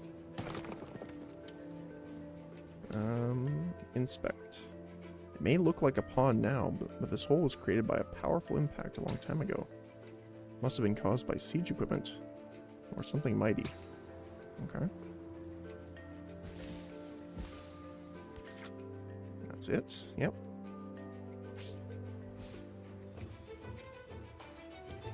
Alright, what do we got next here?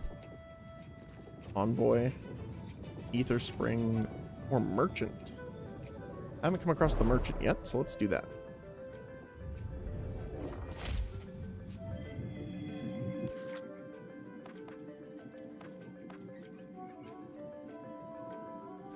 Do we...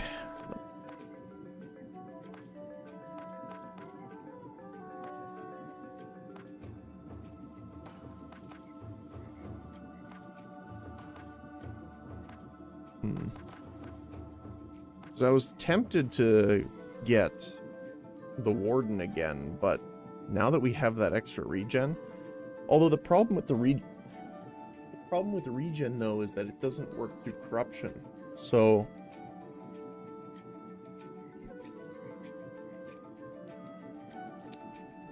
I wish you could see other skills that they have access to.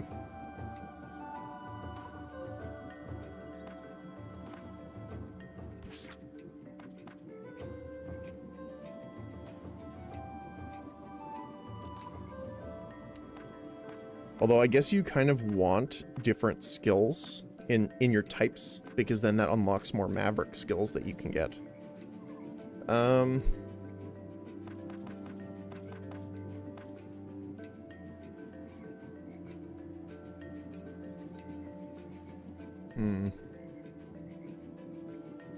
I think we'll focus on the other one then. We'll leave this available though, just in case we have a monster die.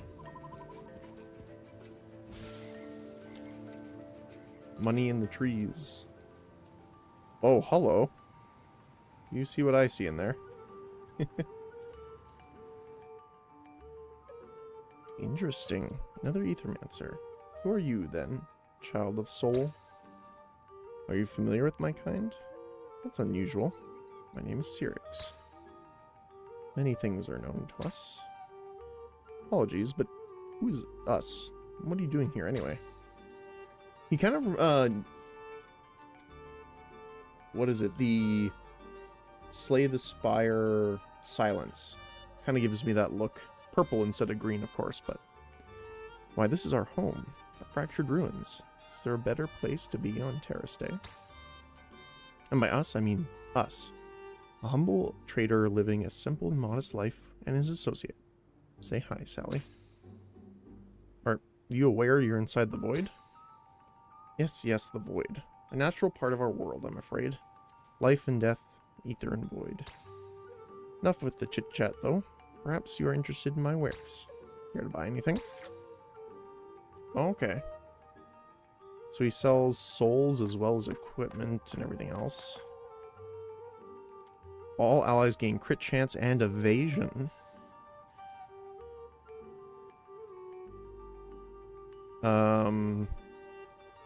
That might be good. Because the extra crit chance on the Tatzelworm is great.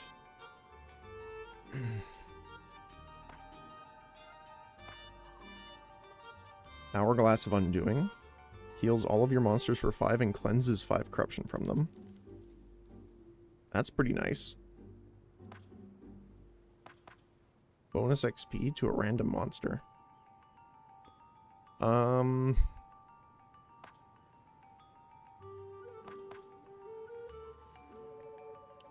evasion too is nice. I think the Hourglass of Undoing's probably the best here. I mean, I would like to get the XP if possible, but we don't have enough. Maybe if we find enough gold here, we'll be able to, but I'm not sure. Oh, I see those guys there. Harry.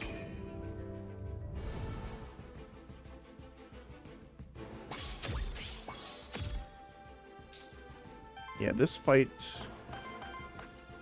kind of is unfortunate because of all of the regeneration. Let's see, what do you do again? What is that one? Blossoming Strike. 3 times 3 and applies regeneration to all allies. That's kind of scary. Look at all that poison. There we go.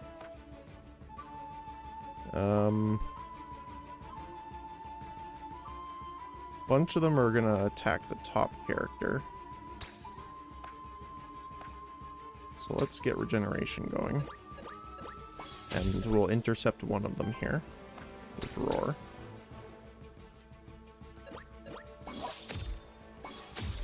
We really need to level him up a bit, though. Wow, that hurts. To get the next skill. There we go. So he's gonna just regenerate it up. Very nice. We need to weaken you. So that's a little scary.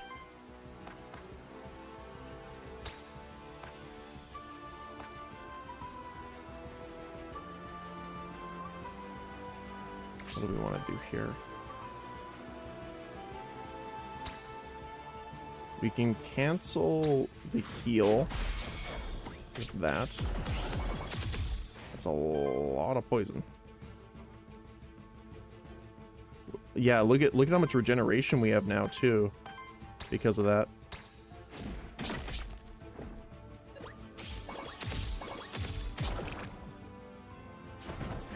It's gonna hurt. Yeah.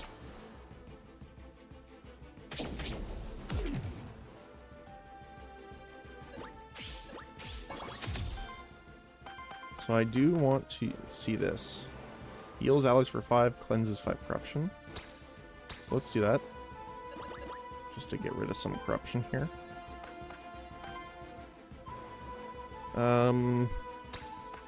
This will break you to stun you out of the poison. You will die from the poison. Actually, he won't. Because he's going to regenerate 2.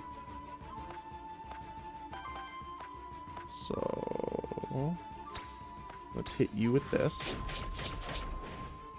Unfortunately, no poison hits. But we can just defeat you here with a basic attack.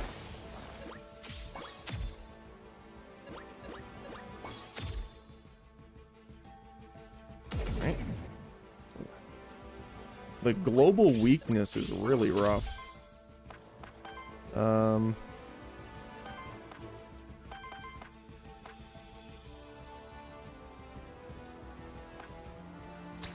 We can hit you with that.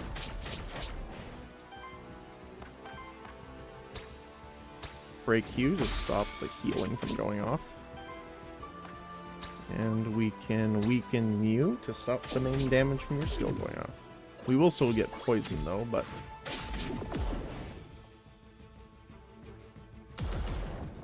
Three poison to everyone, that's rough, okay. His rest action's kind of rough.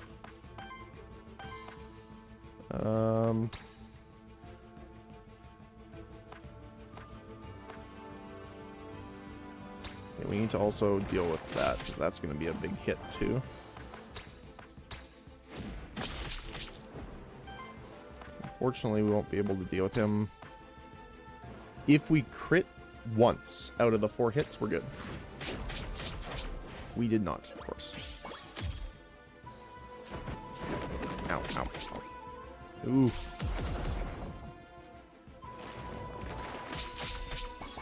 Wow. Just deleted in a single turn from full health. That's insane.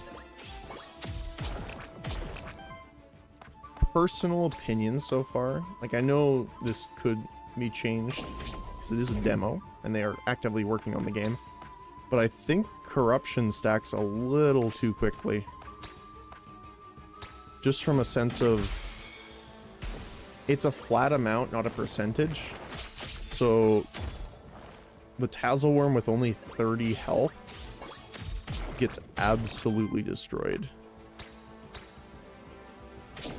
So, personal opinion, I would probably tone that down a little bit. Like, your tank right now having max HP of half. Yeah. It's a little rough, especially for the starting region. Like, we're in the first region. And I don't know how many there is in the full game, but we have access to 2.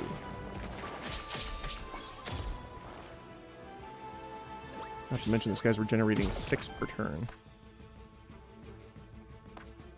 I think we have to heal here. Just in case. He's gonna hit him, so that's fine. The problem is the regeneration.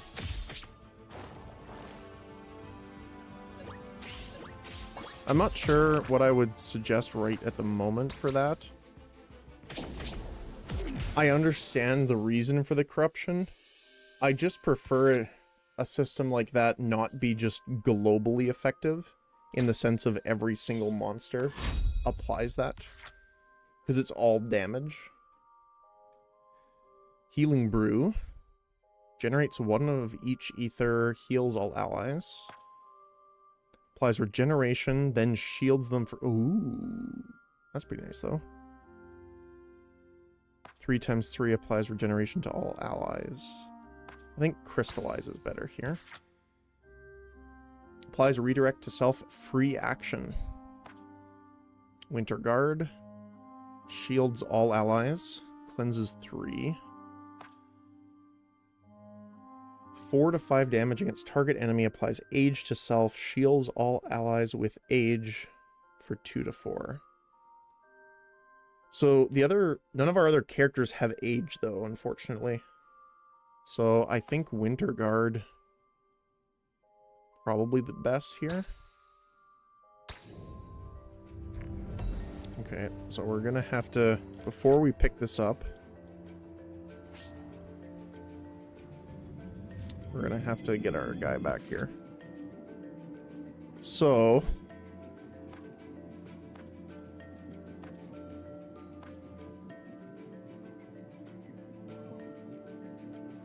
the other thing too is I don't know if poison damage applies corruption. Although he has corruption cleanse. Toggle info. I don't know if it's like at the start of the turn or at the start of combat he cleanses corruption.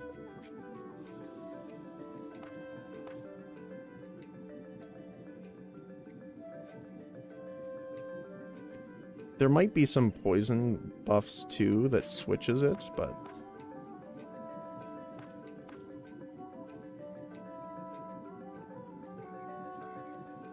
I think we should just take the Warden here. We don't even have the option of getting the Mandragora back. So yeah, let's get the Warden.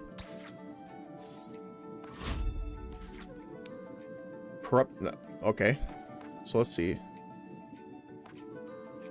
Applies on support action from any ally, applies weakness, or at the start of your turn, this monster heals itself equal to 1/3 of the damage it took. That's pretty nice. I mean, 1 weakness is great, but Corruption Cleanse, I think, is better. At least for us right now.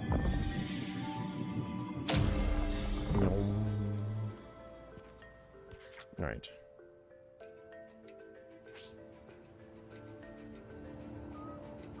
$100 ether crystals. Let's go.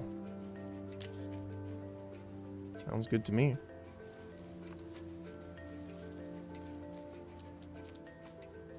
So we have a couple ways to go here. You gained a Cheerfu soul. Okay. So there's monsters there. Tent appears rather new.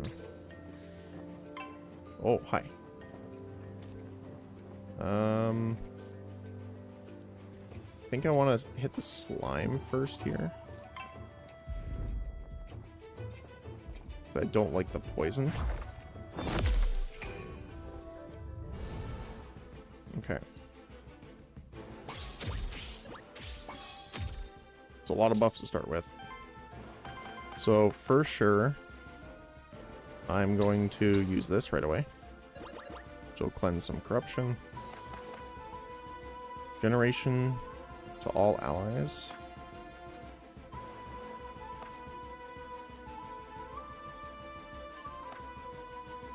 I think we should stack the regeneration up first. Here.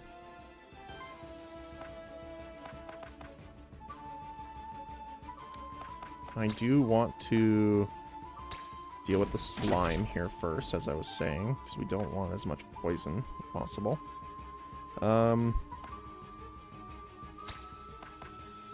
We don't have a way of, unfortunately, getting that poison off. So we'll just do some damage.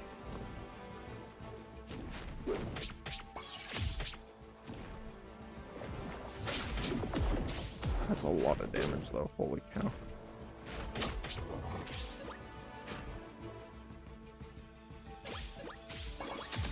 Because, like, in most games that I've played, the corruption mechanic, like it is here, would be like a boss special ability or something like that.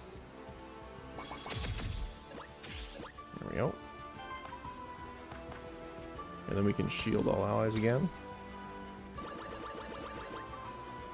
It's pretty nice.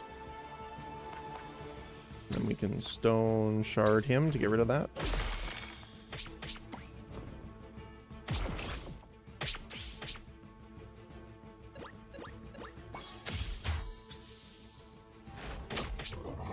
Very nice. I do wish we had something to keep shields. Although, because he has the extra regeneration, we can just keep doing this every turn now. We do need to kind of be a little cautious in the sense of we don't want to run out of our elemental ether, which is kind of a problem. I do want to cancel that. Don't want the regeneration going off.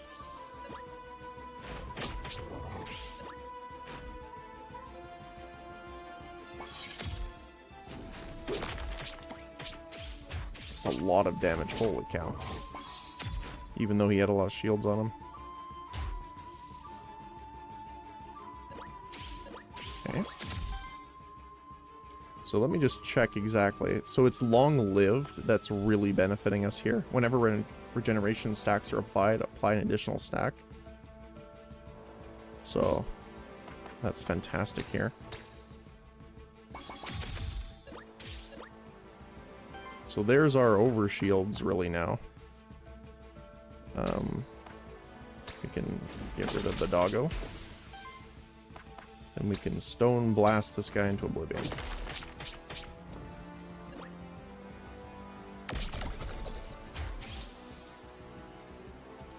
So that's really going to be our shield. Like, it's funny enough now that the Mandragora can essentially shield the whole team. It's just the start that's an issue now. Like the first couple turns.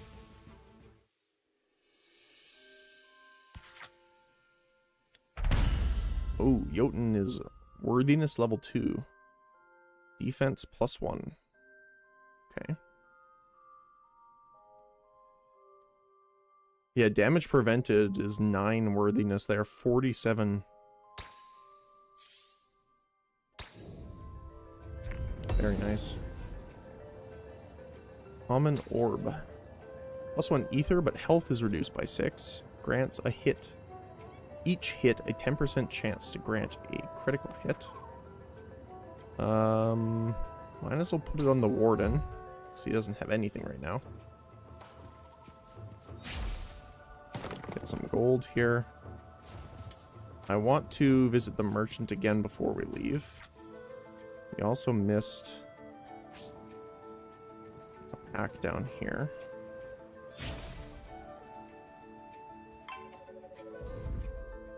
+1 to high ground. I don't like this guy, so I'm going to hit him first. Giving bonus power to all allies was really scary.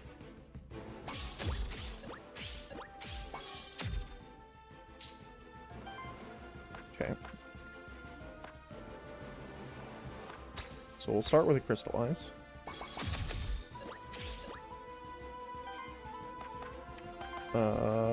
This is the last fight of the area, so I'm going to shield dust. It should help out a bit. I'm gonna ice smash you. And we're going to... Oh. We don't know the dragon yet. Okay. So I'm gonna do something probably not great and leave him alive.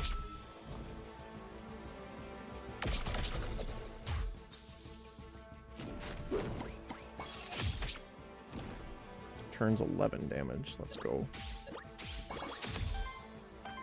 Okay, we can capture the Wormling. Wormling Memento unlocked. Heal, Ether, and Power. Which is very nice. Do you know what would be funny, actually? Getting 2 Mandragoras with these abilities, and then the Jotun with the ability that deals damage based off of the shields. I think that would be hilarious. But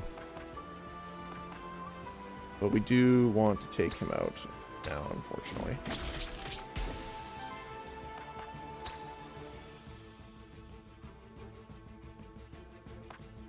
We won't be able to stop that, I don't think. Oh, we can, actually. Perfect.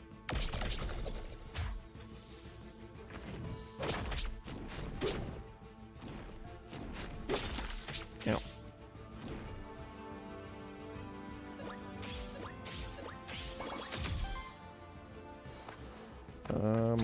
There we go.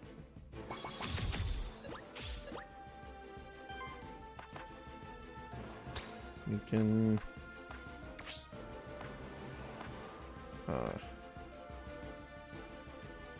we can roar here just to tank the other two, even though we don't really need to. We can stone shard here to try and stagger. There we go. And we can block for him.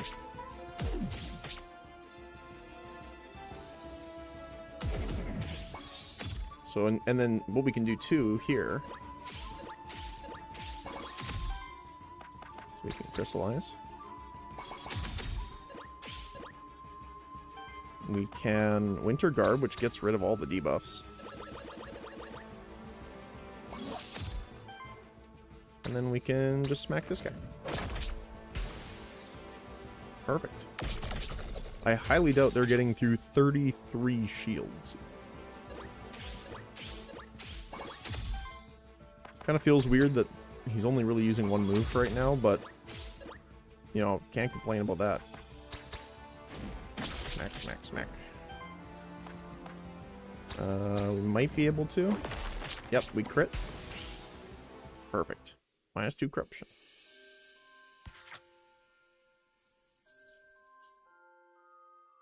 Yeah, look at that. He's getting gold levels of damage prevention now. It's pretty cool. Alright. Skull. Rare equipment. Whenever it applies a debuff to an enemy, 20% chance to apply another stack of the same debuff. Cannot trigger with itself. Basic attacks generate an additional fire ether. You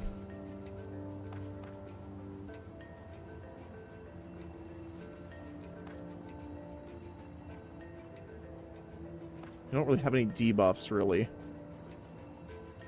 Like, maybe the Mandragora. Just because the support action for healing the lowest for 4 is not super helpful right now. And that does bring us up to enough gold here, so we can get the extra XP to level up our Warden. Which we will do here. Hello, my friend. Bonus XP. Oh, I guess it's random. So we hope this lands on the Warden. It does. Perfect. Icy Purge. 3/3 against target enemy, purges an ether. If it interrupts an attack, shields all allies. That's really nice. Another Winter Guard, or Thorns, retaliate. Triggers a earth and water damage attack against the enemy. Okay.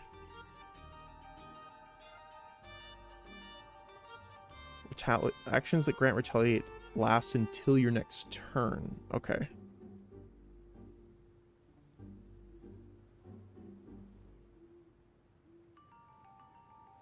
I think Winter Guard is actually better here. The only problem with it is that if we have Winter Guard on 2 guys, we're using 6 mana of the same color, which is not something I kind of want to deal with. The problem is that if we take something like Thorns, I'm pretty sure the Retaliate doesn't affect the redirect.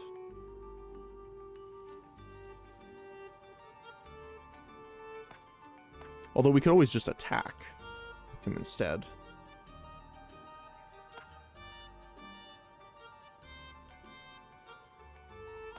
It's a hard choice, actually. Unfortunately, we don't have any rerolls. I would have used it here.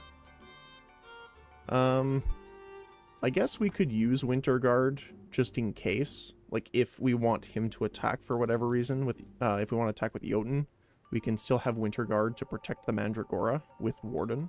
So let's go with that. And we can buy the soul.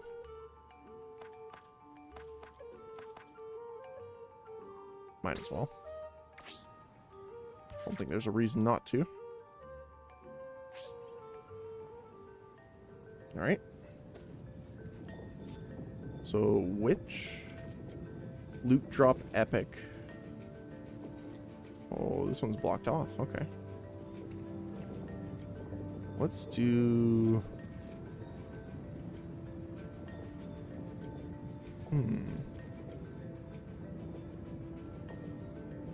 The witch was the one that empowers our guys. We don't have a lot of items that I really like, so I think I'll do this. As you may have noticed, corruption is a constant danger that diminishes your monster's survivability throughout a run. There's only a few ways of cleansing corruption. They only cleanse a limited amount of it at a time.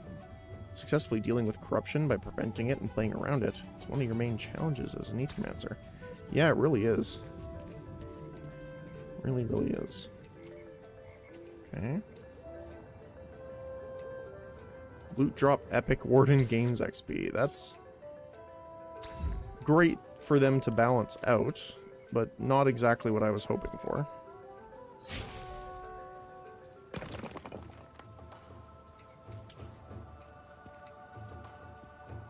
I don't think there's anything else over here, but no.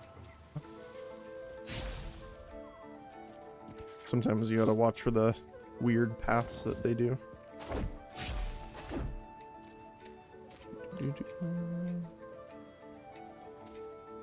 I don't know if there's any like hidden pathing or anything like that, so. Okay. This is a champion monster. You face them at the end of each biome. They are tougher, have more skills, and use 2 actions each turn. You have to defeat them in order to advance into the next biome. Okay. Well, let's do it. Oh, he's got 14. Wow. Alright. Well, let's take a look at him here really quick first. While most enemies have a single poise weakness corresponding to one of the 4 elements, some enemies have a special poise weakness. The champion monster isn't weak to any of the 4 elements. Instead, it simply needs to be hit with a great amount of hits to be staggered regardless of their element. Also, since it's a champion monster, it only loses 1 of its actions when it's staggered. Okay.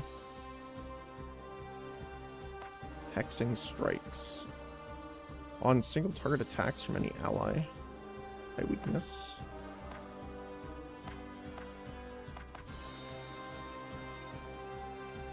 So we need to watch out for the guard. That's about it. Okay. So let's get this stacking. We'll give it a good old smack. So I should have kept the shielding dust, I think, then. I think we'll generate ether here.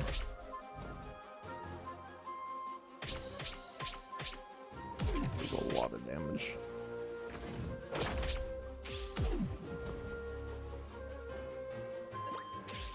Okay, so we should be good now. Get that working. We can Winter Guard. Get rid of that.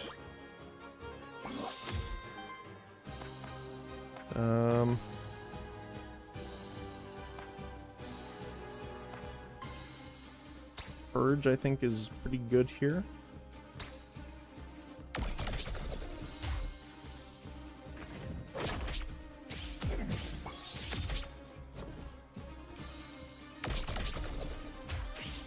Not bad. And the reflect damage does count for the stagger. Pretty great.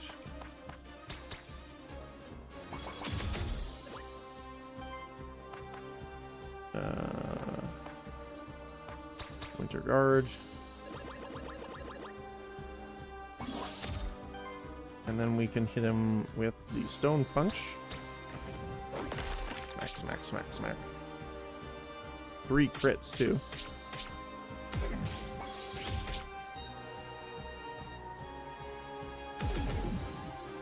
Global weakness. Luckily for us, that doesn't matter too much.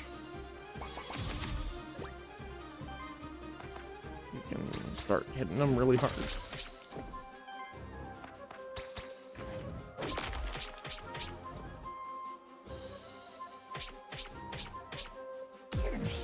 That is unfortunate when he takes a double hit like that, though. I'll take a little bit of damage.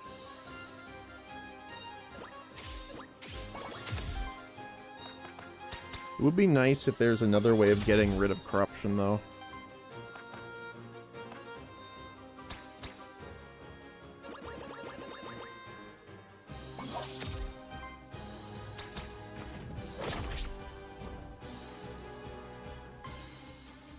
Okay, so he is doing the reflect now.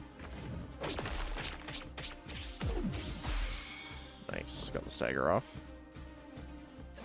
Which is a little unfortunate because he has the volcanic guard on. But we can get enough shield here to not really care too much about it. This is a good way to test if it's on hit.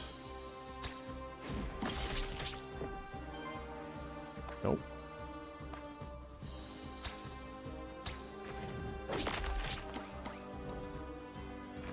Doing pretty good so far, though. I don't want to, say anything against it, but doing pretty good. Mostly from the Mandragora. I'll be completely honest. We got exactly what we needed with him. And then we can cancel one of those.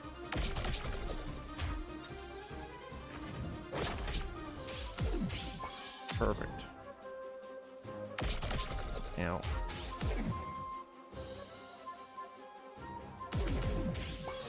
Alright. Yeah, this would be better if we found a way of keeping shields so they don't go away at the end of the turn. Then we could focus on more attacking. So it looks like you can double their health, but that's about it. That seems less impressive than I made it sound, but, double HP is pretty nice. Cancel one of those. The only problem is that we're sharing a lot of mana. Well, I say mana, Aether, I guess. So because our types are the same, we actually lose quite a bit here. He has +5 power, which is a little concerning now. Of course. I want to get rid of the debuffs here. And then we can hit him. Yeah, that hurts.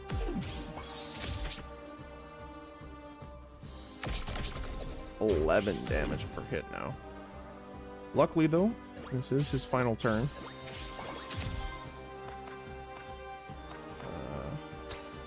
Let's just all out hit him here.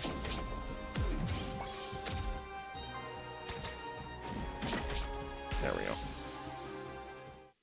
Victory.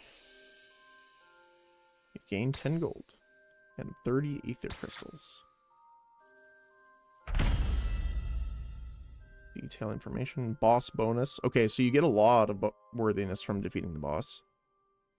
48. He prevented 242 damage. That's insane. How would you do this without a shielder? Like, I don't know.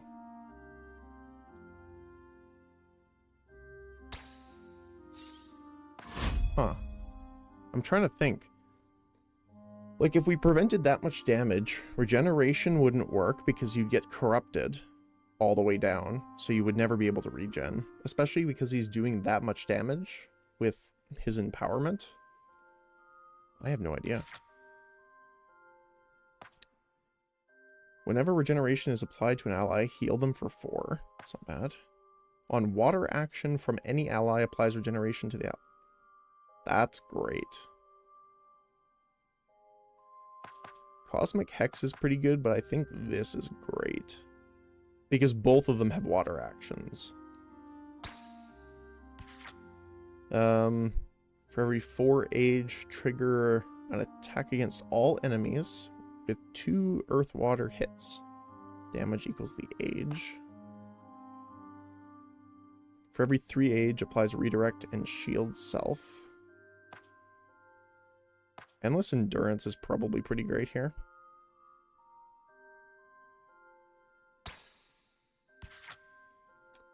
Corruption cleanse +2. At the end of combat, cleanses corruption from... Okay, so it's only from himself. That would have been great on Jotun. At the end of your turn, if this monster has less than 7 shield self equal to the difference. Okay. On every 4 attacks from allies, purges 1 enemy ether.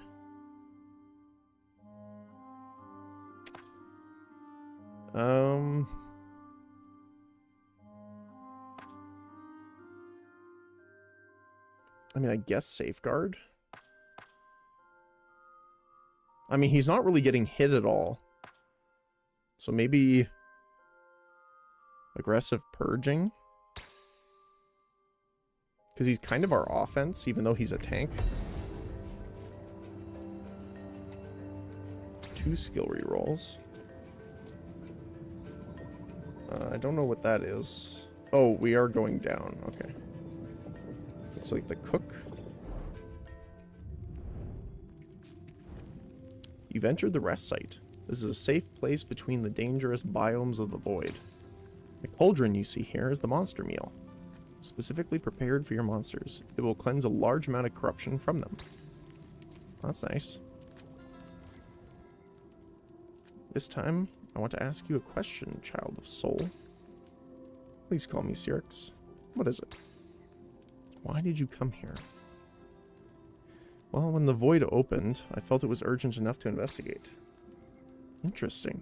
So you just happened to be in the area. I sensed the opening of the void from quite a distance, actually. No offense, but I can't shake the feeling that I'm being interrogated. Oh, we're just a concerned party asking questions is all. Care to buy anything? Regeneration healing up is pretty great. Wow.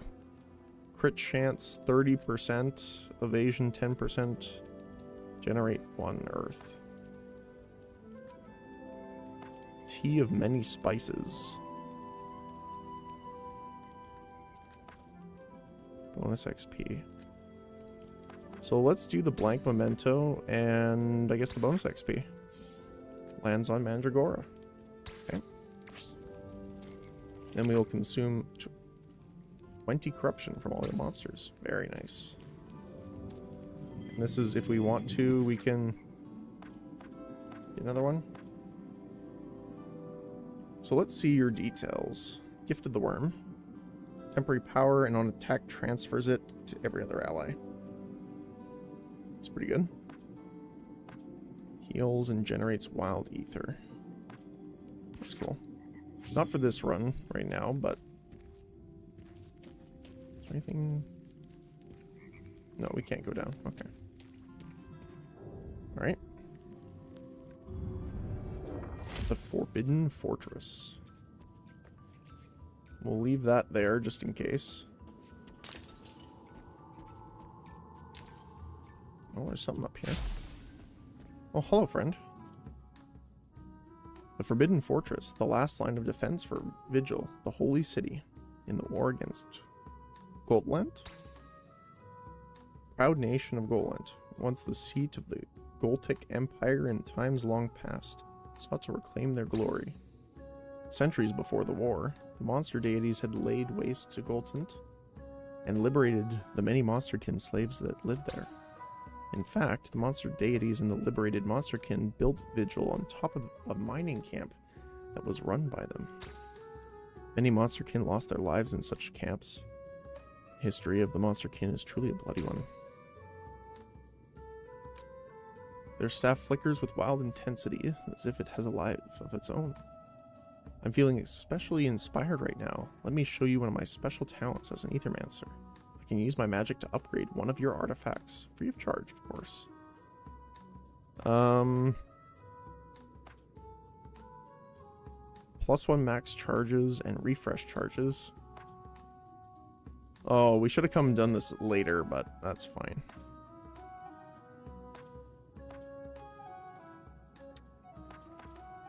So, more shielding or more corruption? I think corruption's probably a good way of going.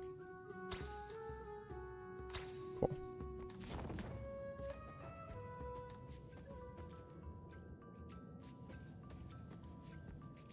Oh! Space. Okay.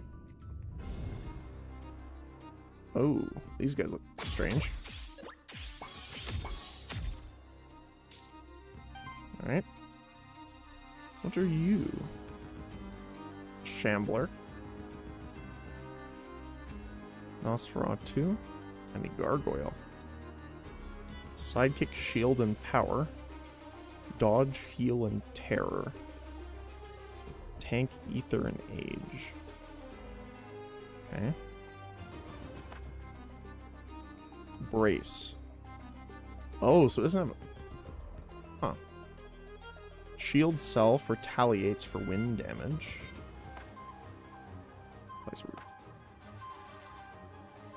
Huh.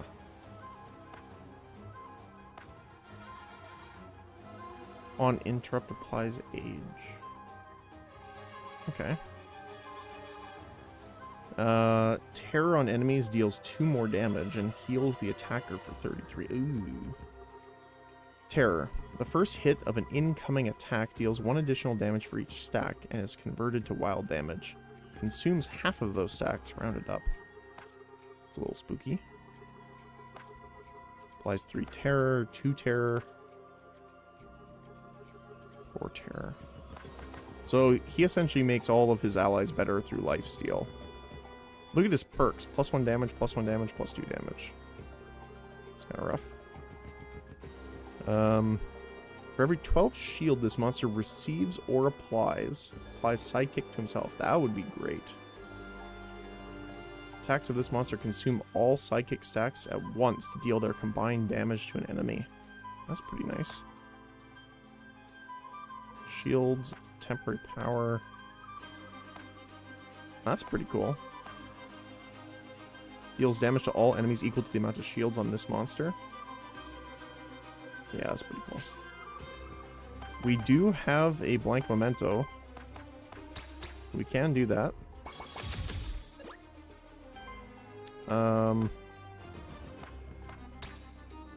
He's just going to basic attack here, so if you want to get the stagger off.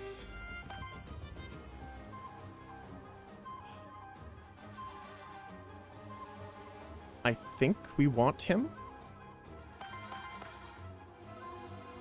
I mean, the tank would be cool too, but I kind of like this guy. The gargoyle.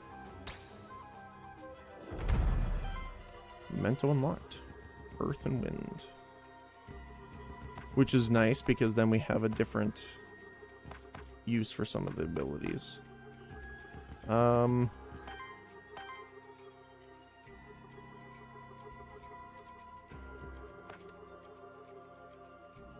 We unfortunately don't have any fire, which is kind of a problem.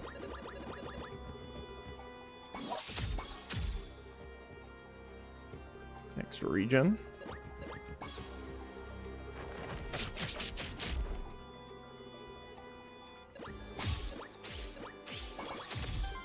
So the longer we last, the more age Jotun gets, actually. So this works well with our kind of tanky build right now. Can we interrupt this? We can't. That's unfortunate.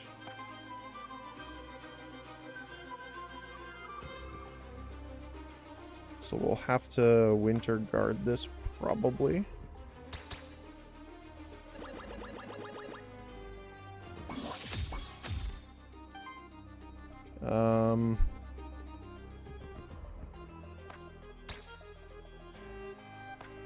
Can't stop any of them.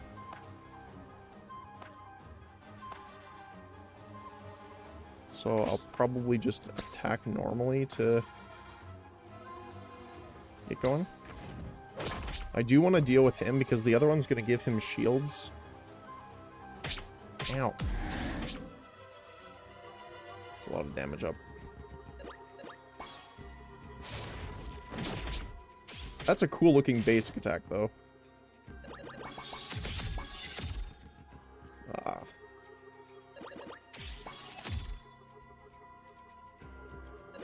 Fortunately, they gave him power. And it doesn't look like temporary power, which is unfortunate. And we can start getting this up, which will get rid of the terror, thankfully. We do have a decent way of getting rid of it. And we can...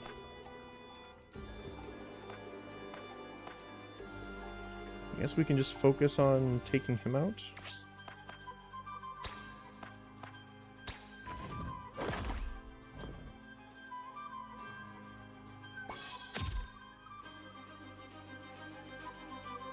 He generates a lot of ether, holy cow. The good thing is, though, is that Jotun's actually doing a ton of reflect damage here now. Although that, that power is a little spooky. So, crystallize up.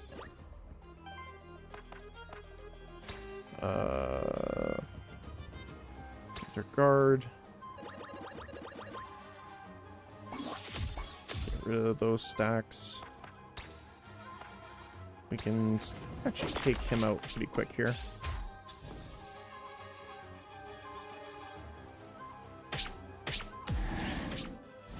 Yeah, that reflect damage is pretty nice. They did get through the shields though, so we are not necessarily as tanky as we think.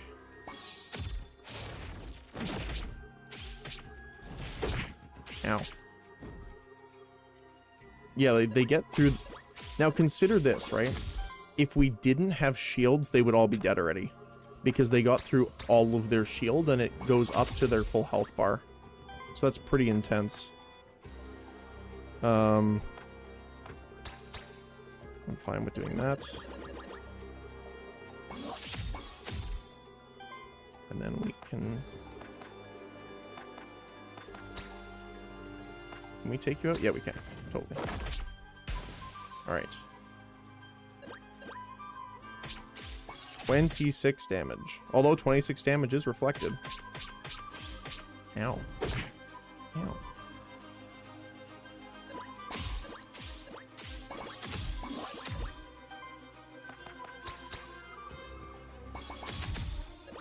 Alright.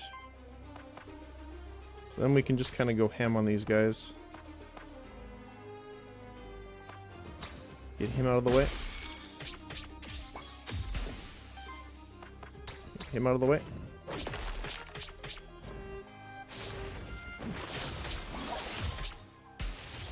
Perfect.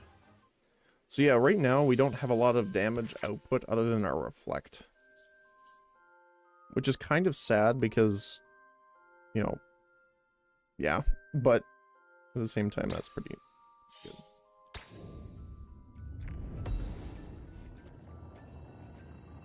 Ooze soul. Some chests. I do want to wait a little while before using the summoning. Just in case. Oh, hi there. We see a new guy here.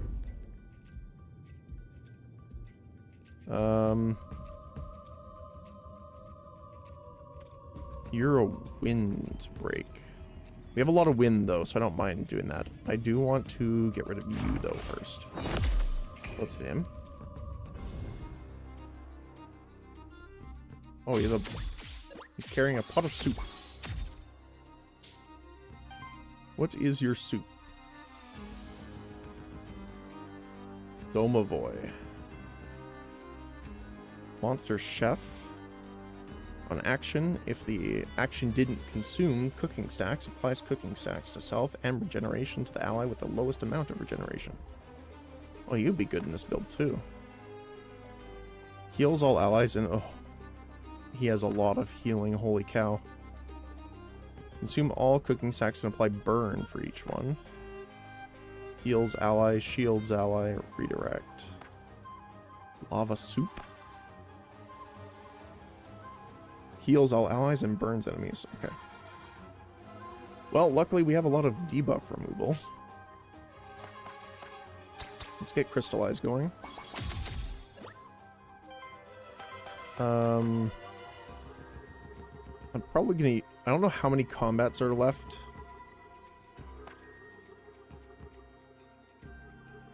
I'm gonna use Shielding Dust, I think. Just because I don't know how much damage we're going to be taking here. And we do want to regenerate as much as we can right now.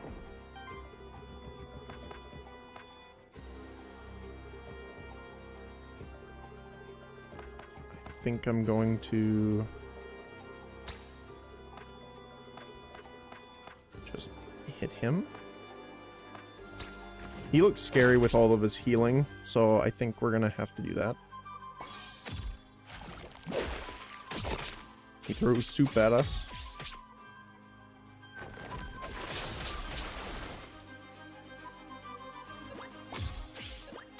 Okay. Generation up. Shields up.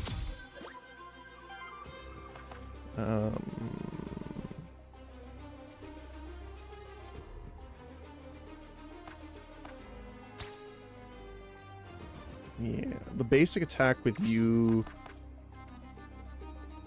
Actually, you know what?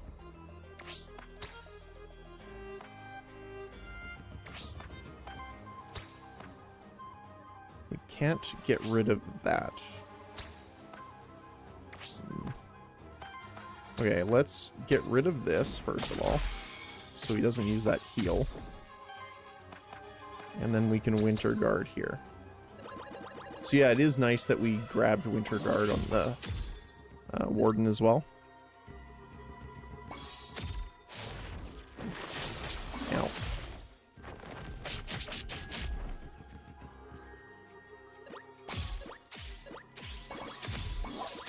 That's... I love all of the things triggering at the start of the rounds. That's pretty cool. Alright, let's see. I do want to hit you first.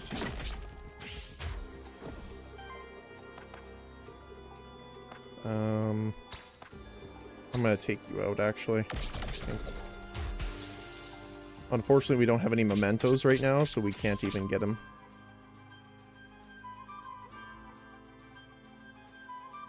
That's unfortunate. Ow.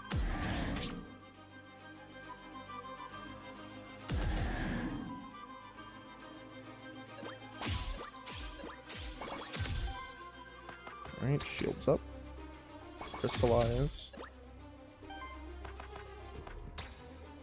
We're gonna smack him here. And we're gonna smack him again.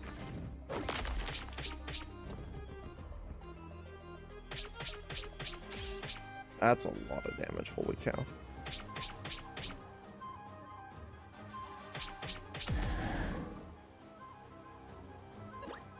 Okay, I'm probably gonna use the corruption here, hourglass. Just to kind of get rid of that.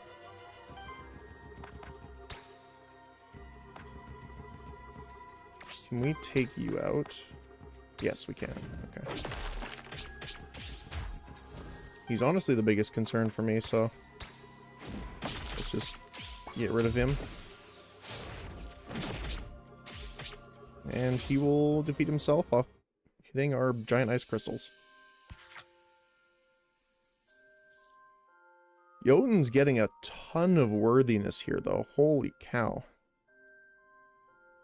Supported damage, damage dealt, damage healed, damage prevented, actions prevented, ether generated, and combat duration. Nice. Alright.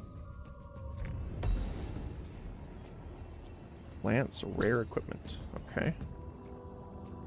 Converts the element of the first hit to wild damage. Wild damage +2. Increases the damage of each wind hit by 1. Basic attacks generate an additional earth. That's way better than the lance we have already. We don't really do anything on a crit with Warden, so we could put this on there too. Because the benefit of the wild damage is no matter what, we will be able to at least break 1 poise. Even if we don't have the correct elements. I think that's great then.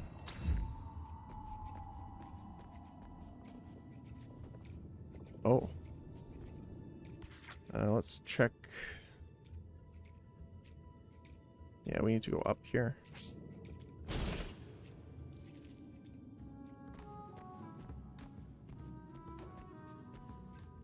Can I examine that? Nope.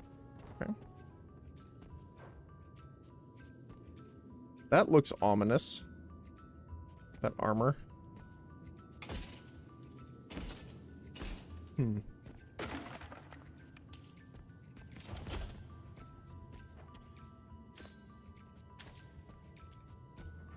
Oh, there we go. A soul altar.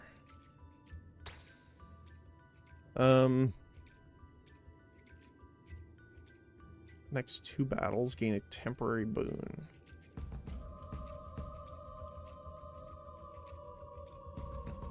I don't know what souls we have, though. I think we picked up a slime soul and something else.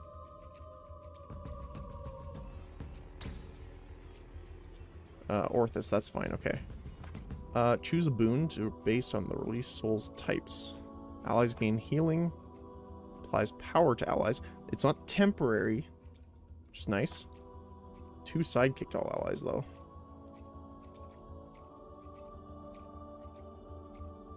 Let's do sidekick.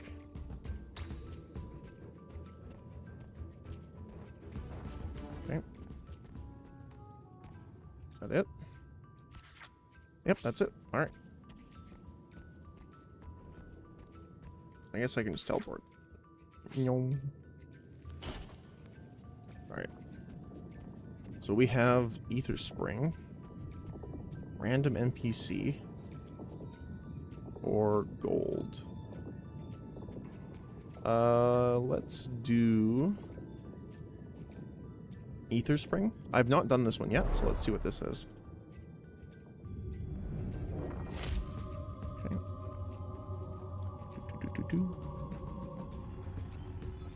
What have we got here? Giant bird.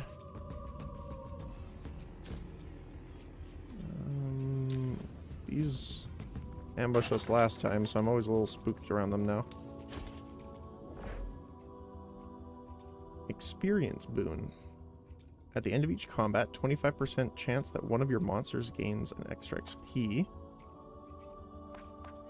Or at the end of each combat, gain 2 gold. Last until the end of the run. I guess experience. Okay, so it is good to get those early then.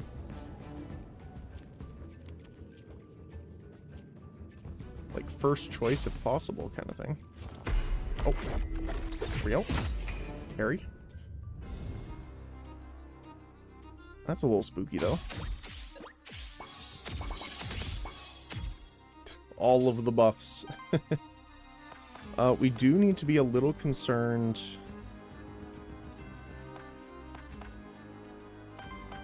We need generation here.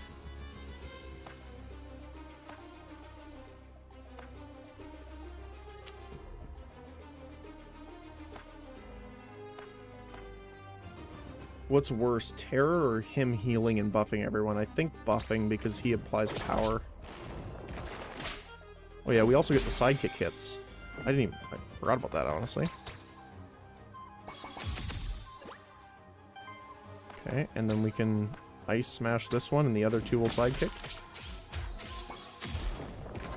Smack. And smack.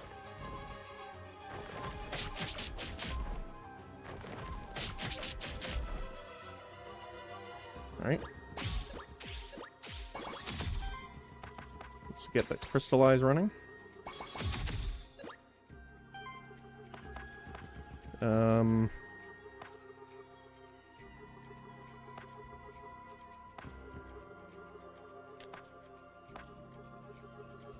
don't think we might be able to.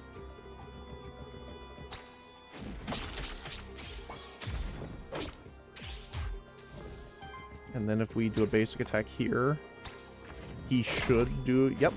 There we go. Staggered. And killed, actually. That works.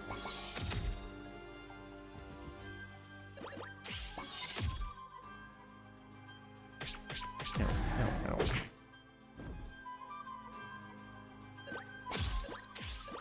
Alright. Crystallize up. Get rid of those stacks. Plus he gets the block, which means then we, oh, we can cancel that. Perfect. Get out of here. The return damage is really nice.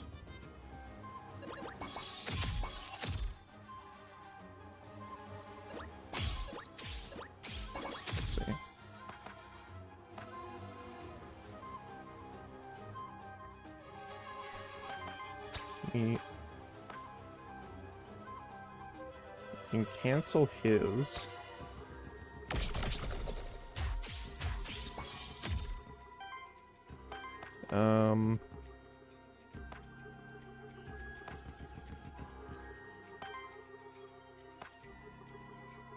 No, I think crystallize. I was thinking about if we could use the weakness, but I think we have to.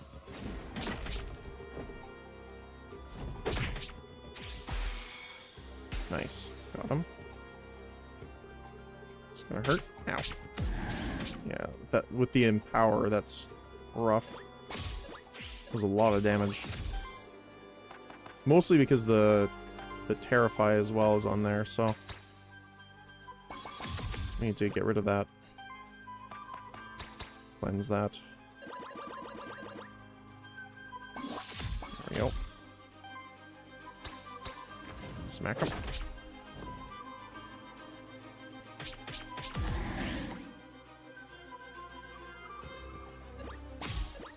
And then we can let our little spore friend over here get the kill.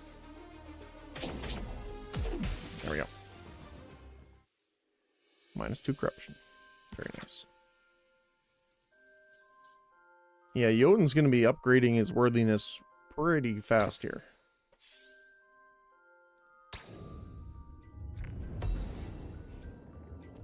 Okay. Talisman, epic equipment. Whenever a buff is applied to this monster, 25% chance to apply another stack of the same buff. Not trigger with itself. Increases healing of regeneration on allies by 1. Basic attacks. Generate 1 additional Earth Ether. At the start of combat, shields for 5.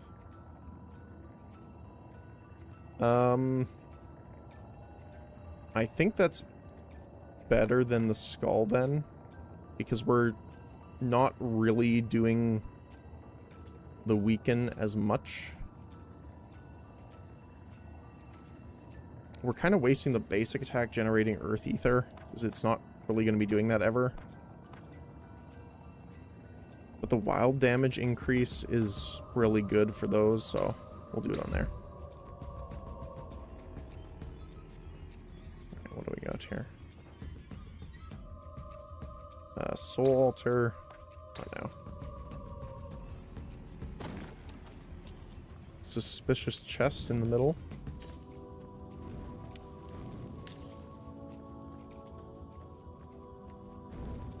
I wonder if there's a point to lighting everything. I think there was something else up here, right? Yeah, this way.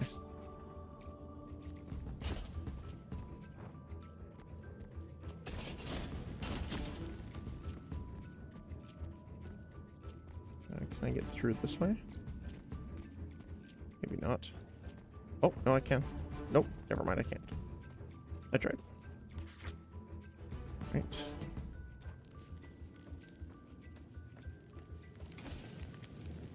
Well, that's a new one. It's a good doggo with spider eyes.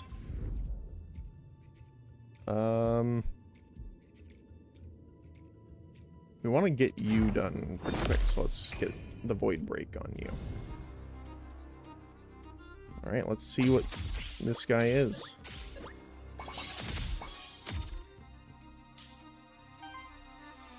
Alright, what are you? Mephisto. Schadenfreude. Signature trait. The first ally and the first enemy that use an action each turn get 2 terror or 2 burn applied to them. This monster gains +1 damage and +10 evasion for each 10 debuff stacks on all monsters in combat. Huh. Okay. Applies terror, applies burn, and affliction.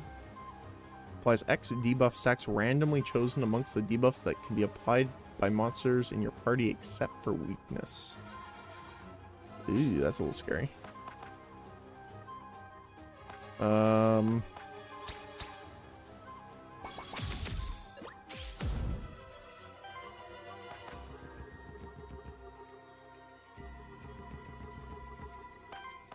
Can you cancel the buff? I think that's a better option here. And we get the extra attacks on too.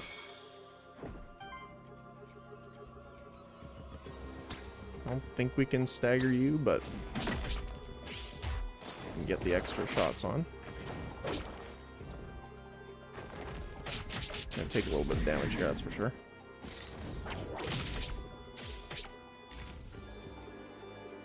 Yeah, that one looks a little bit like a little strange, that's for sure. Yeah, we're gonna have to watch for our debuffs here, though. So let's clear that burn off of him. Well, at least mostly. We'll stagger him.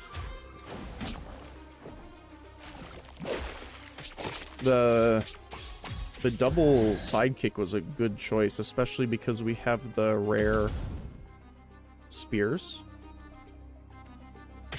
Ow, ow. Alright. Oops. There we go. And then Winter Guard. Get rid of those debuffs as much as possible here.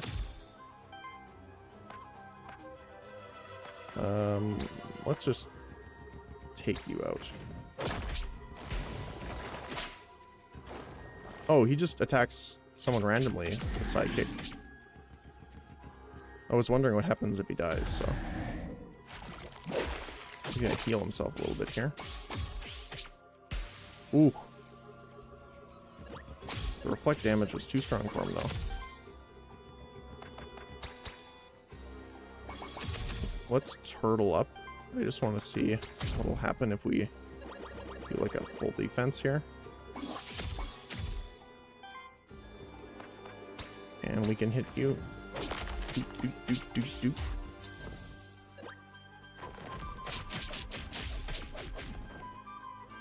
$16 damage to himself. That'll do it.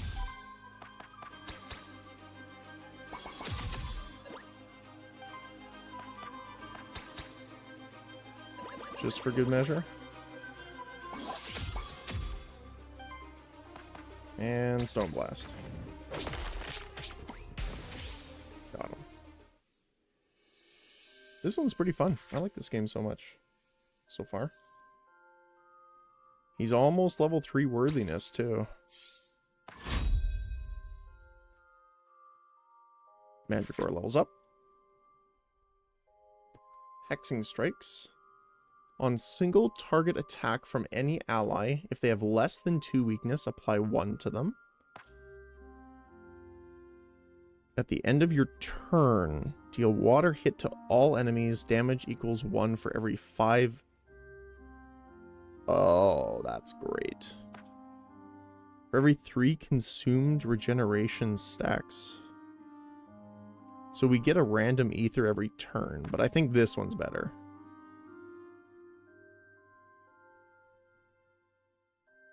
We're healing so much. I'm assuming it's when it procs the regeneration, doesn't necessarily need to heal the health. Like Memento. Nice. Did we miss anything? Nope. Okay. Alright. Random NPC. Cook. Envoy.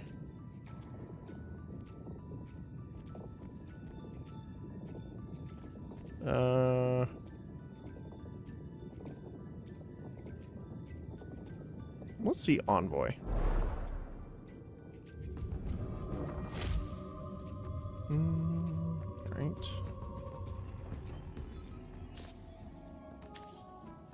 Hello, my friend. The history of Gotland, that militaristic nation that destroyed Vigil, is a tragic one as well. More than 1,000 years ago. Yearside? The leader of Gotland and the Goltic Empire conquered most of Terraste. At the height of its power, he made an unprecedented decree, complete ban on the worship of Sol. This ended the tyranny of Sol, which in turn brought about the the end of the Dark Ages. Ironically, Monsterkin may have never been liberated if it had not been for his decree. But, of course, the Monsterkin can't know of this, as the history of Sol's scheme shall only be known to the Aethermancers. Alright. Purges 2 enemy ether. Getting an extra undoing is probably the best. So we can use a couple then. Is there anything over here? Nope. Just a way around. Alright. Let's probably deal with the healer here.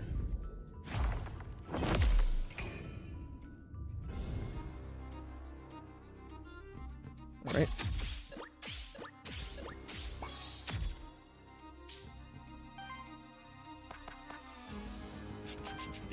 Let's get the regeneration up.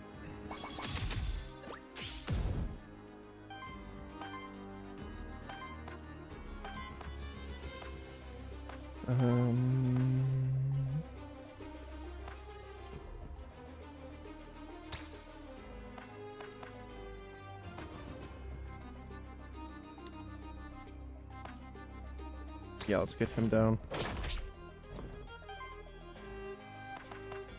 Winter Guard up.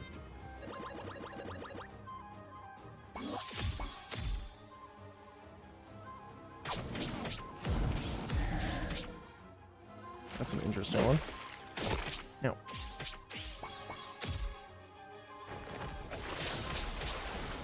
Oof. Okay. Well, since we have a lot of charges, let's start. Now, we do have Memento. I'm considering getting the healer, the cook.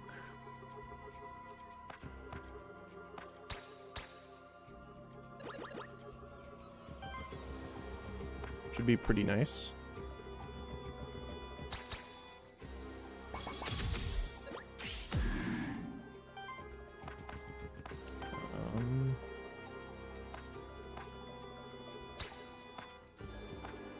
Let's get him down.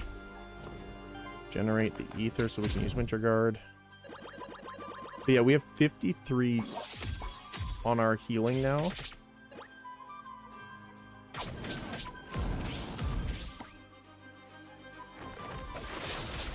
Ow, ow, ow, ow. Holy cow, it does a lot of damage. Whew. The only thing that would really mess with us here is if there was an enemy that, you know, got rid of regeneration and turned it into a debuff or something like that. And I worry I'm talking about the future here.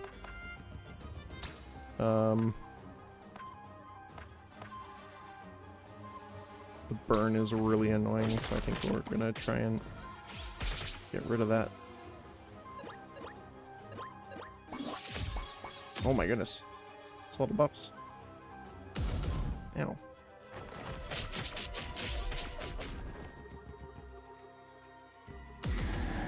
Okay. So regen procs 46. And then keep on you. We'll get rid of the debuffs. We have a lot of debuffs on us. Ow, ow, ow. Luckily for us, though, the more damage he does, the more damage he will take as a reflection. Jotun's pretty cool about that. I like the, again, I really do enjoy Thorn builds, so it's pretty cool to see. The only problem is that we got rid of one of our artifacts earlier that gave us a little bit of wild generation, which we can really notice the issue so far.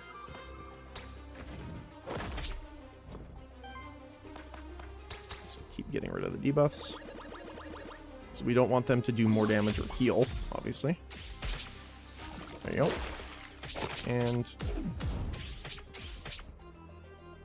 there we go. 53 reflect right now. Get the weakness on them just for this. Smack them. Done. Very nice. Wow, he's worthiness 3 already. +1 shielding. Alright. Jotun and Warden leveled up. On win action from any ally, shields for 3.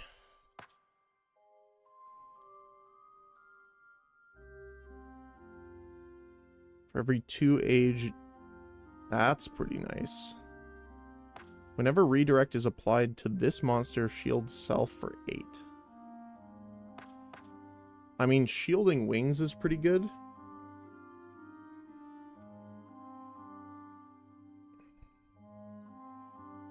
Because we have 6 shield then, pretty much.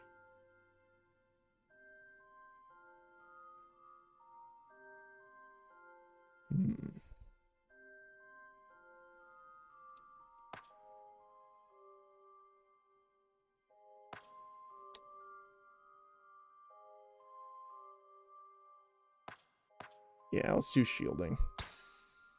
What about you? As long as this monster has redirect, allies gain defense and shielding. It's not bad. Retaliate.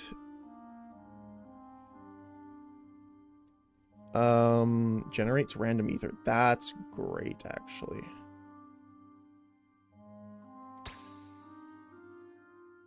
Alright.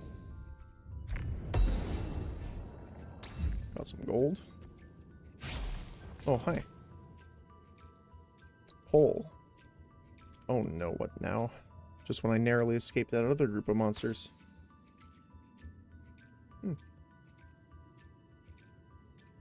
Don't worry, I'm just an Aethermancer. I mean, you no harm. An Aethermancer. So you're not gonna have your monsters chase me around the void? Of course not. My name is Syrinx. Who are you? I'm Pole. Excuse me, it's just I've never met an Aethermancer. Let alone been this close to monsters for such a long period of time. Kind of freaked out. But I'm worried that if I scream, your monsters would suddenly attack me. I apologize. Didn't mean to scare you. The path behind me should lead you back outside the void. I'll be on my way. Alright. Rescuing this character, formed a bond with the rest. 2 corruption cleanse. Let's go. Is there anything else over here? Oh. Maybe.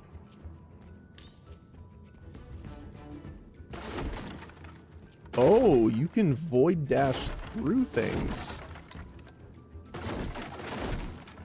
So I totally might have missed. Huh. The other area then. I didn't know you could void dash through them. I thought you could only do it at the options here. Oh. Huh. Well, good to know that we can completely vandalize the area.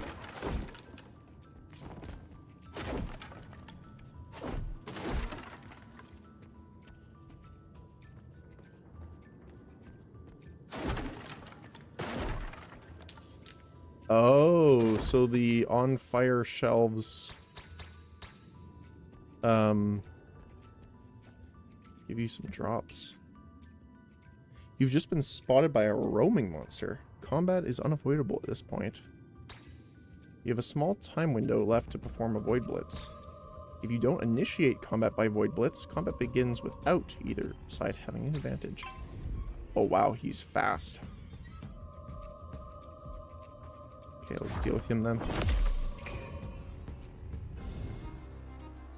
Okay.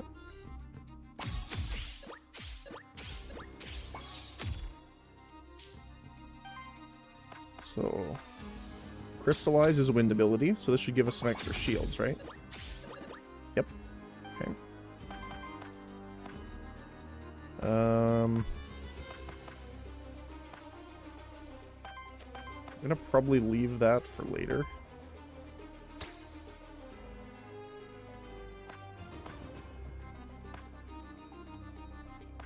I do want to take out Nosferatu here.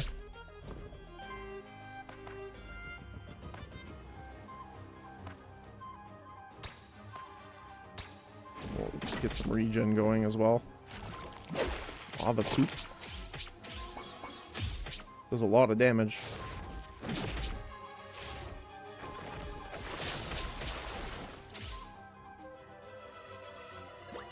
Okay.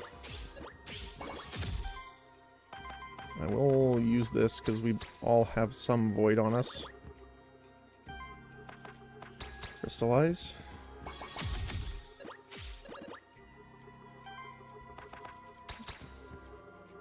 Winter Guard.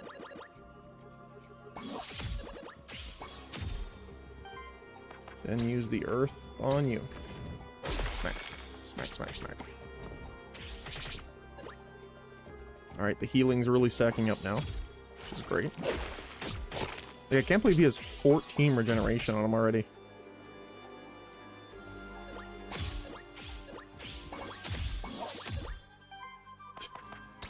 It's ridiculous.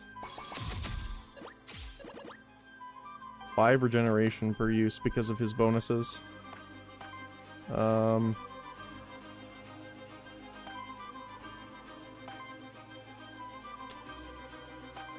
I didn't capture it last time.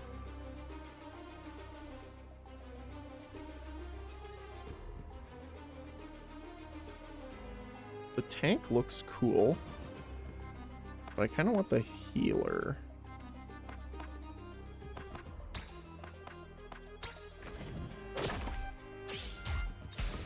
Alright.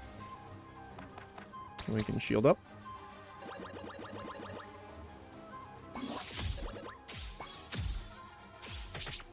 There we go.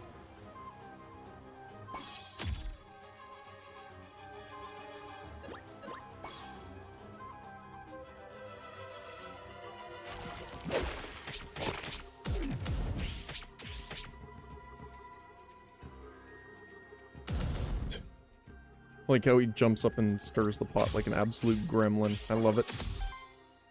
Alright, so you're going to crystallize for sure. There we go. You are going to Winter Guard, actually. So we want Reflect on him because he has those taunts. And we can get you down.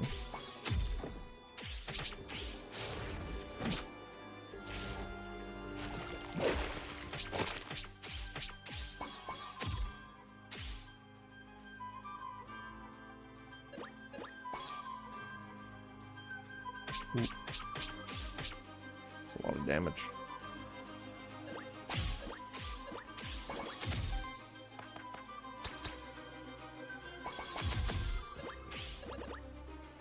Alright.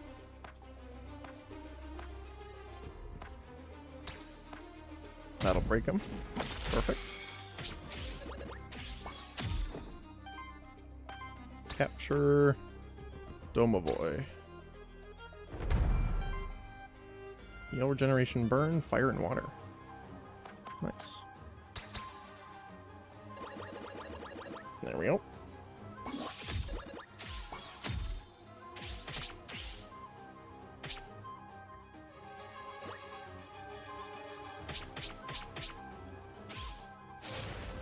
So we did get rid of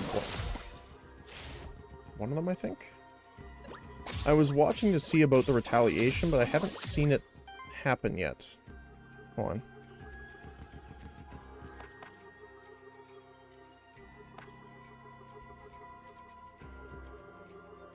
Oh, it's generate, that's why. For some reason I thought my brain read it as purge.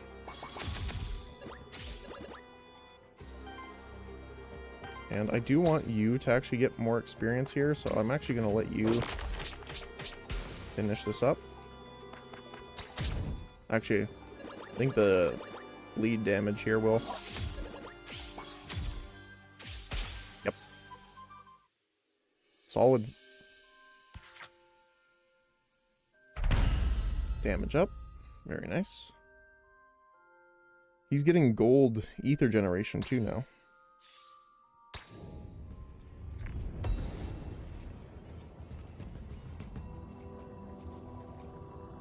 Gain 30 gold. Oh. So I can't...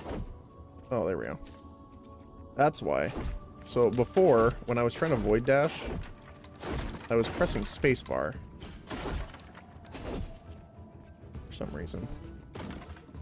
Because that's what my brain thinks of... Or F. For this game anyway. I don't know if there's a point in breaking any of this stuff. I don't think we've seen... Well, there's one singular in there. Okay, we got the boss coming up here. Epic loot. Merchant. Or witch.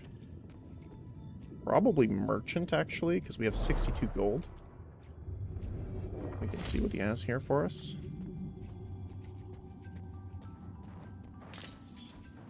Gather all these. I like the little things like everything lighting up. An occult ritual circle. Definitely a recent addition to the environment. It is dedicated neither to Sol nor the monster deities. The isolated nature of the Forbidden Fortress has made it a perfect hiding spot for unheard of religious groups that prefer to remain unheard of. Okay.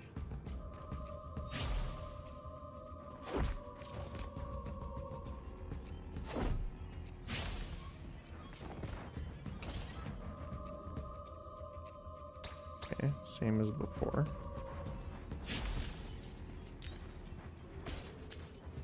Is this gonna attack me? Nope. Okay. Oh, there you are. Welcome to the Forbidden Fortress, Cyrix. Beautiful, isn't it? That's charming. I knew you had good tastes. Of course, the Forbidden Fortress is our home. That explains some things. Care to buy anything? Absolutely. Banner.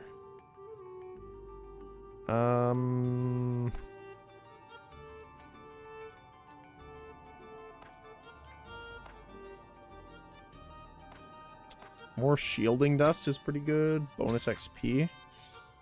Hit Jotun. Actually, we can get 2 of them. Both hit Jotun. Okay.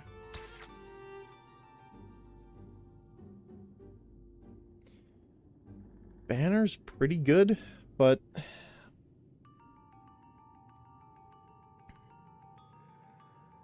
I guess we could put it on Jotun because Warden's doing most of our damage here. And he does have the upgraded lance, so I think we'll do that. We can just buy the soul.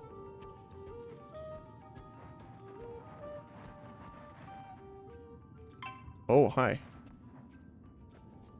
Level 7. Alright.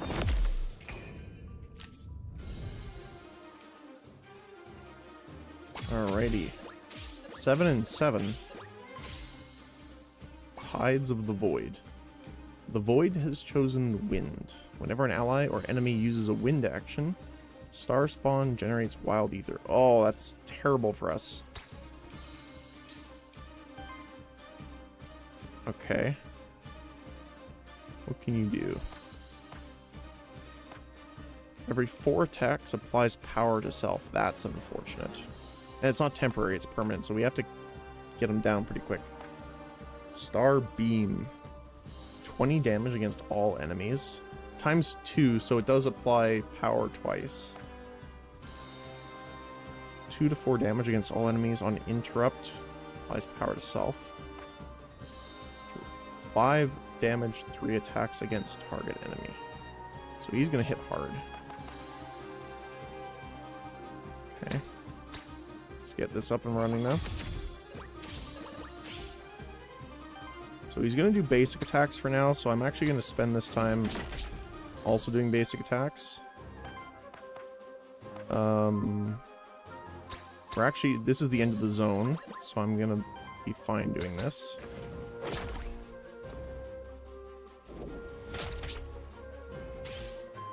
There's a lot, actually.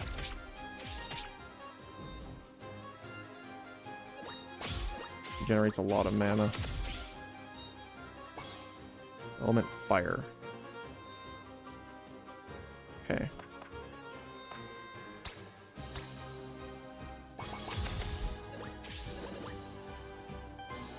So that will be hitting all of us.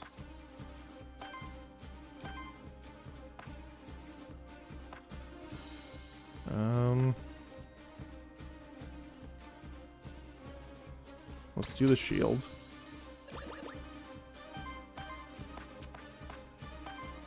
You're going to be actually taking a lot of damage here.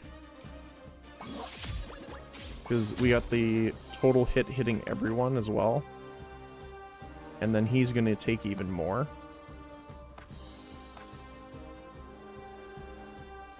So let's just keep hitting him now.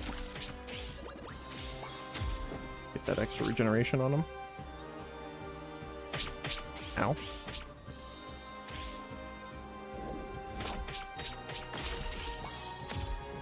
Okay.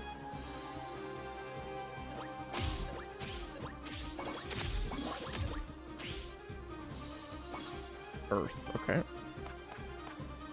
Unfortunately, he's going to get some because of Crystallize, but...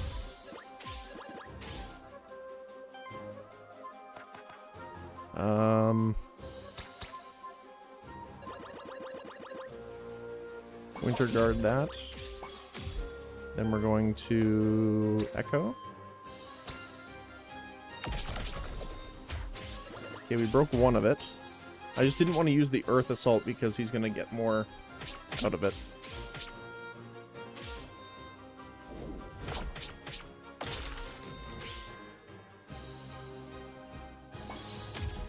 Yeah, you got power up, okay. So we have to deal with his break a little bit faster. That's perfect. It's Earth and Wind. So water types are pretty much a no-go. So we can do the Earth attack now, though.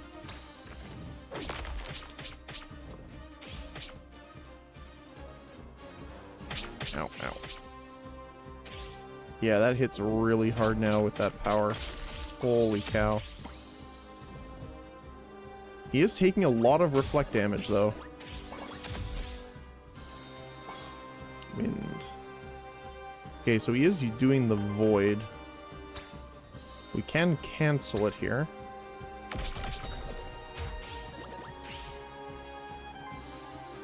Which is perfect.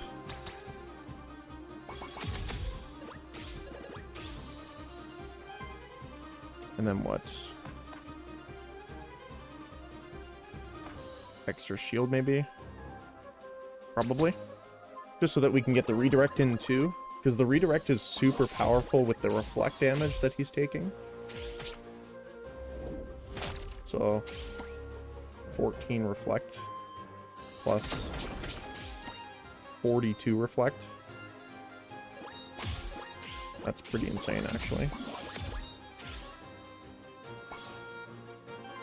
Alright. So the question is, can we just kill him here?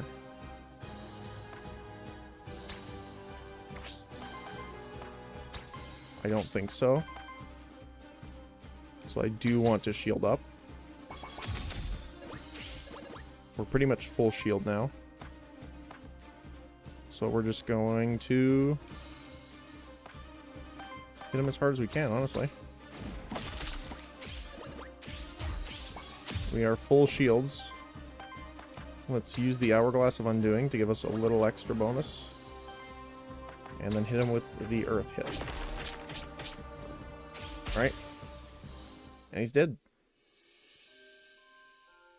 We've gained 10 gold and 30 Aether crystals. Got the boss bonus as well.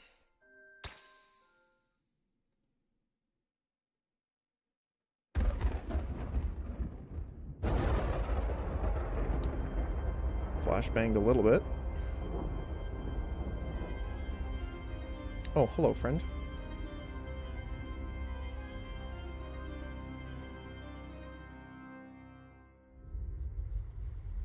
Hello, Aethermancer.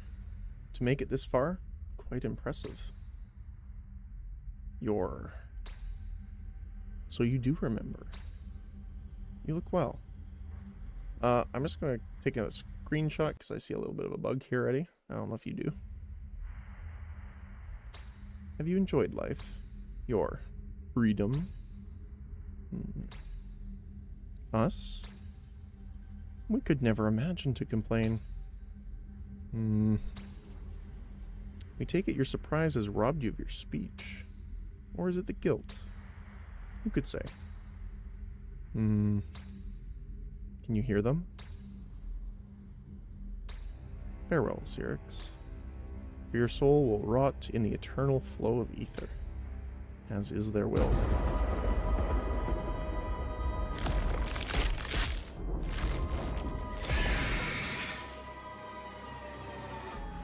End of demo. Sounds about right. So I just want to see if we can still continue afterward, even though it's the demo still. So let's see. So I believe this should take us back to the town still.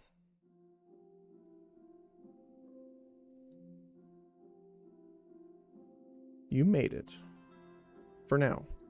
Despite all the challenges, you and your monsters have cleared the second biome, but you still have ought to reach the holy city of Vigil. Thank you for playing Aethermancer at this early stage of development. We hope you enjoyed your adventure. This is just a test of the game.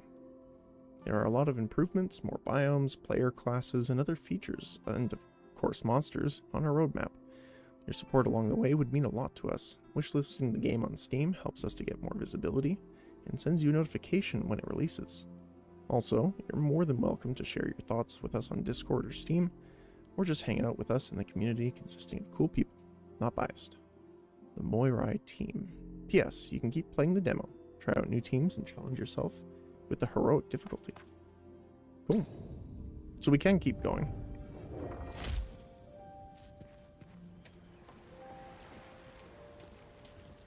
I do want to come down here and see.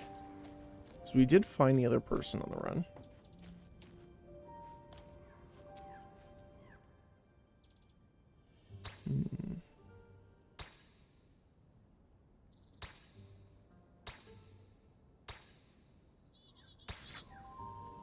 Okay.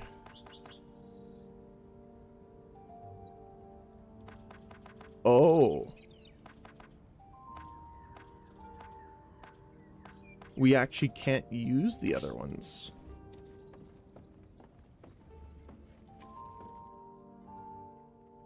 Don't get me wrong, I love being out there and fighting a good fight. Even tough guys gotta relax sometimes. It's fair. Don't mind me, I'll just head back to Pilgrim's Rest once your monsters are out of sight. You are here, my friend.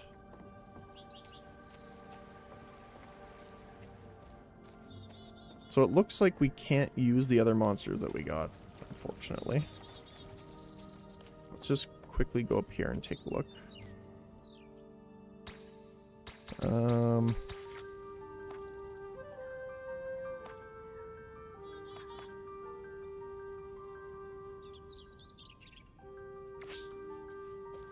wonder if I can start and back out. Let's just do normal because that's rough enough.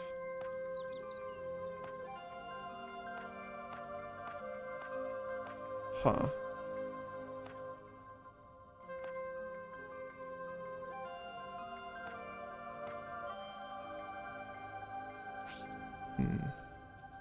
So even though we got the soul, we can't start with it, I guess?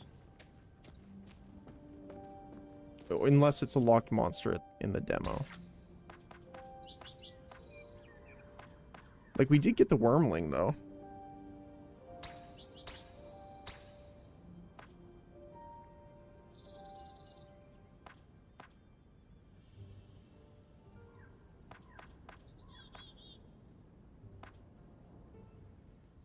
Tank, weakness, and purge.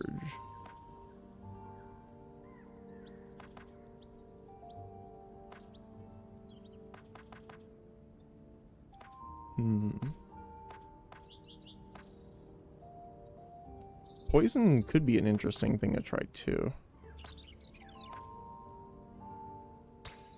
The ooze.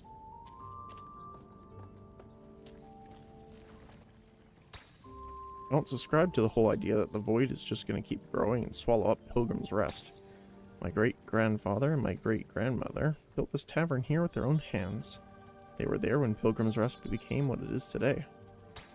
They saw the fractured ruins, a place teeming with all sorts of monsters, and turned it into something hospitable, a home. I'm not about to spit on their legacy. Anyway, let's calm down and see if we can't make some sort of deal, huh? Sure. Start around with extra gold. Merchant will offer one additional discount. Huh.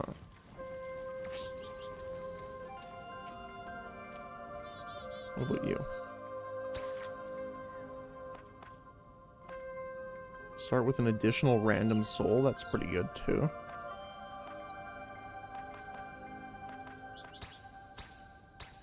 And let's get the skill reroll. Heal 20 instead of 15. Hold more charges.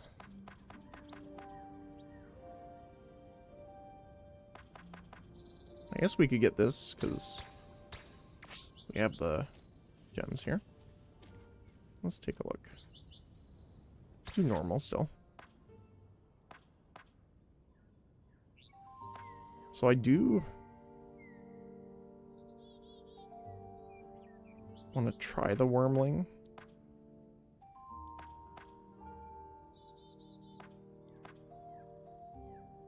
I just want to see if we can, because we unlocked the memento, but obviously we can't unlock it as a starter. So I just want to see if we can get it at all. Yep, okay. So we can.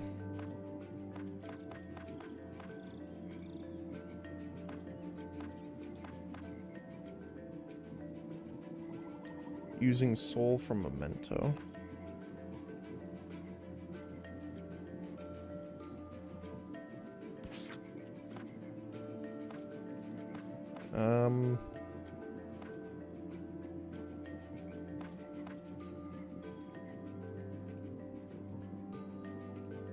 Okay, so I kind of want to try then the poison build here. Let's forfeit just really quick. So I wasn't sure because we can't unlock them as starters. So it looks like you just... There's certain types of monsters you cannot start with. So let's see what we can do here. Normal. Start with the slime.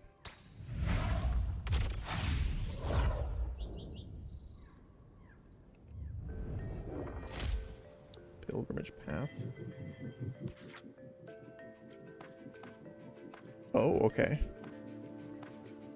Sidekick, shield and power, purge, burn and critical. I guess we could get the wormling.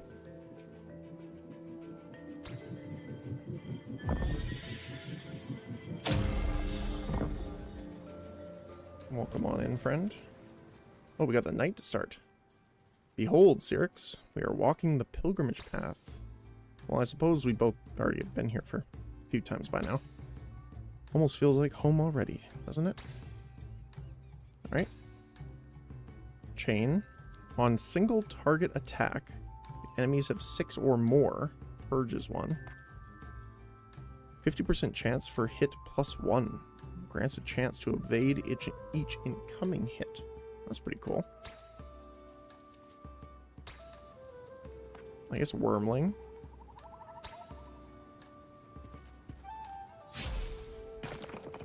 Right.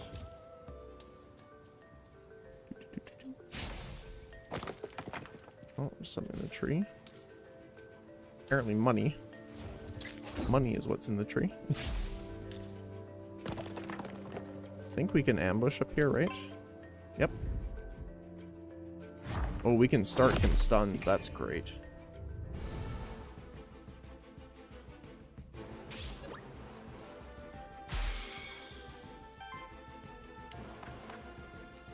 All right.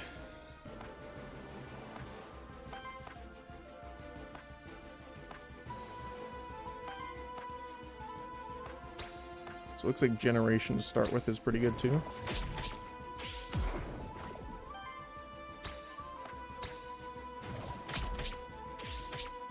Oh yeah, so it just adds an extra hit occasionally.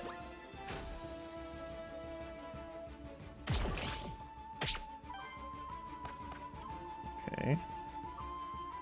So I want to test this because I would like to see if the slime damage from poison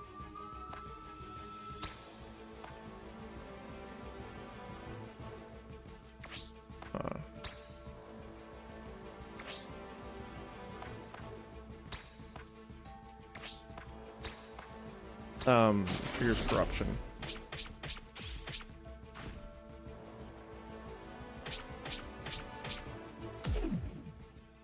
Three corruption.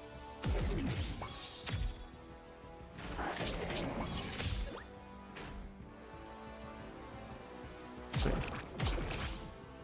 Doesn't seem to. Okay. Get that on you. You can heal.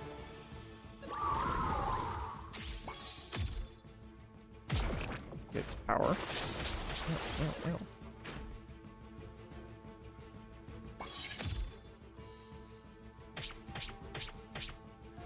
Does so much damage. Holy cow.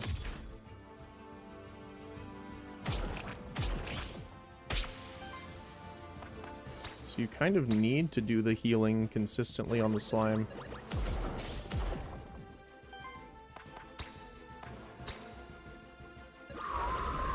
Healing.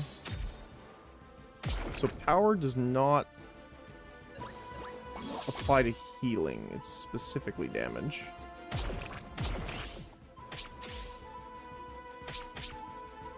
Oh, retaliate can proc off passives too. That's kind of unfortunate.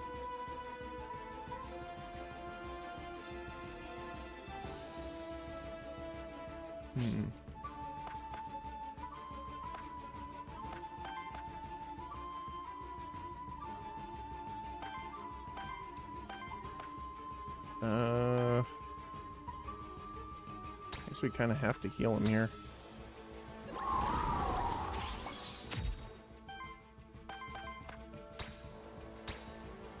Yeah, the ooze, not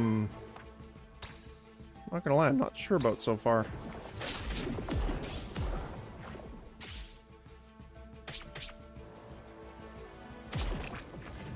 So even the retaliate gives corruption.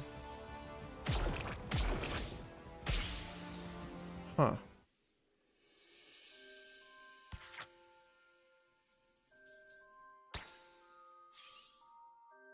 The only thing I can think of is maybe shielding. Like you would get shielding with him. We can go north as well. What's up here? Alright. Skill reroll. Very nice.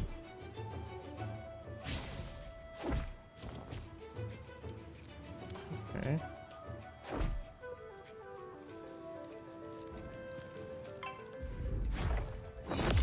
Get him. Okay.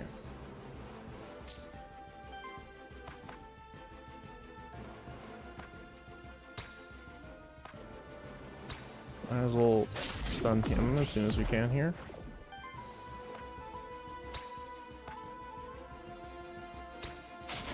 No.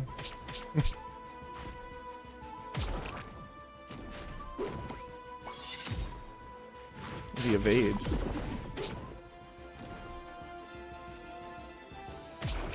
So it's almost like you want him to get poisoned, but I guess it's shielding. I'm assuming that the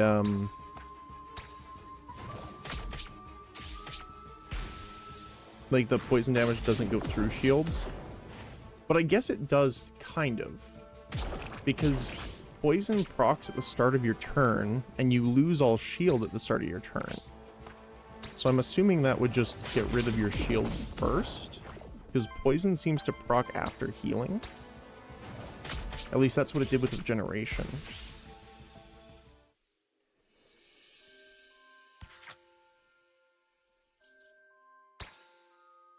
Let's see.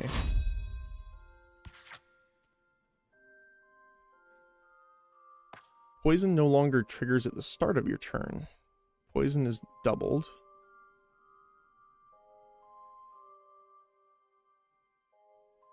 This applies to both allies and enemies. Wait, it no longer triggers? So, I guess this is...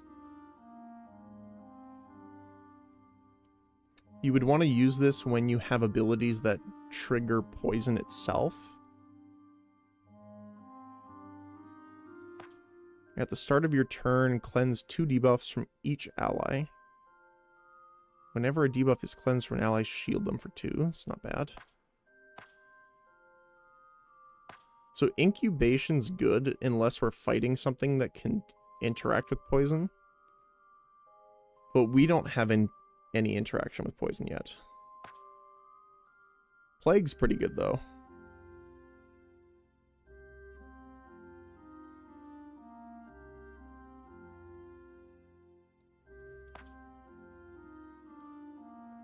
I'm assuming we'll have a skill that interacts with poison.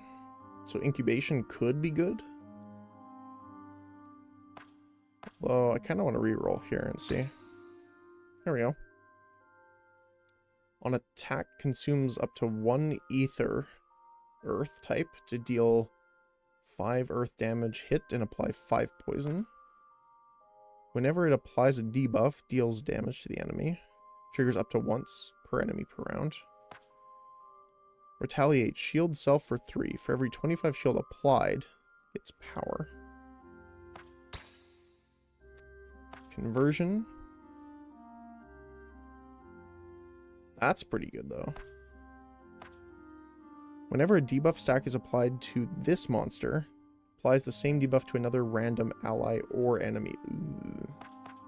Let's go for conversion. Debuffs cleansed or consumed from allies this round. On support action, deals damage to target enemy and triggers on attack effects. On attack, deals a hit with damage equal to the total amount of power in the party. Or whenever it generates or consumes ether, shields self equal to the amount of generated or consumed ether.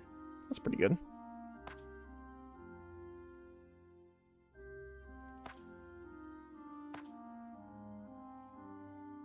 This is an extra hit for free, though, which could really help.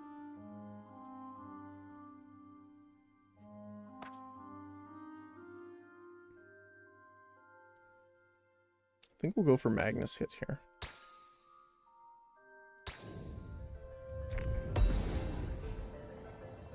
Armor. At the start of your turn, shield for 2. At the start of combat, shield self for 5. Sounds like a news thing. Alright, more shards. Either spring, epic loot, or merchant. Let's go for the spring.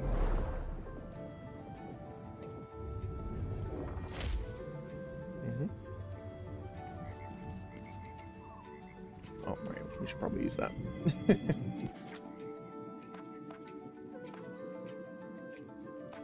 I guess gargoyle? At least for now, he can apply shields and help us out with defense. Alright.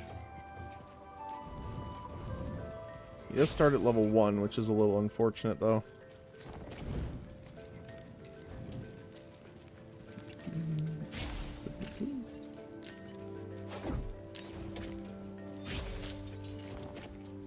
Here is the well.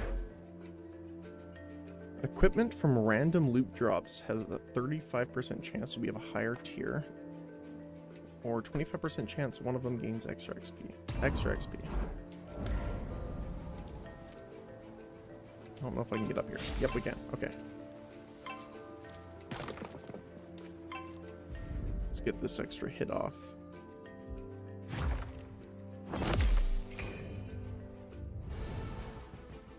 Alright.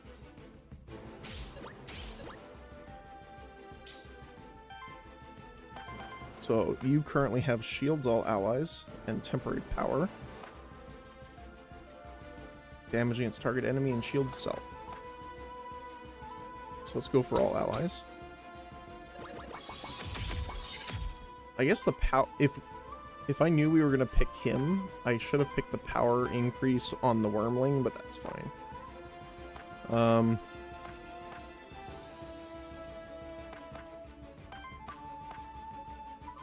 Let's just...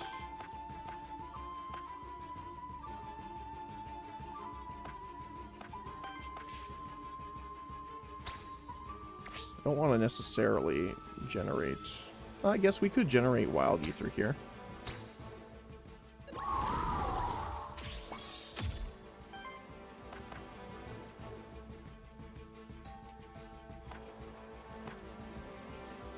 Slime. No, I think what we'll do is just hit him.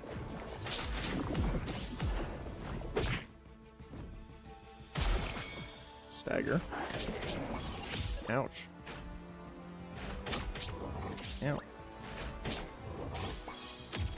Look how much corruption they have already. It's nuts.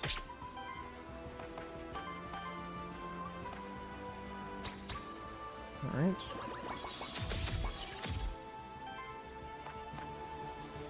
Let's... Healing slime.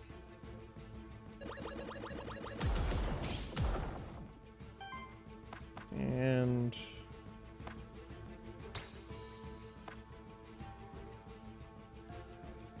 we could actually delete one of them here. With this much power.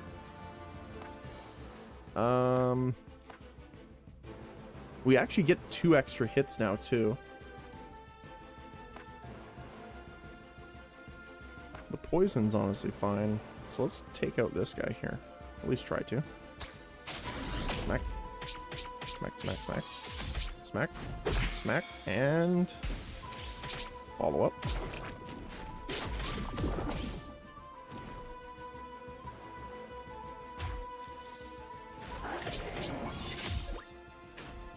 I can't remember now. What did we get on him? Conversion, yeah, so when we get rid of... so we need debuff removal. We can take him out here. I like that, that's kind of cool. We'll just smack him, plus we'll get the extra hit in, maybe? Yep, there we go. Which means we can just smack you.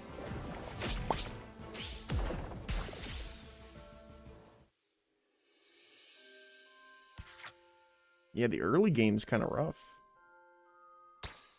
Again, mostly just because of the corruption.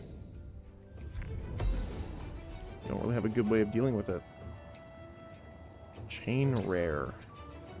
On a single target attack, if the enemies have 5 or more, purges one.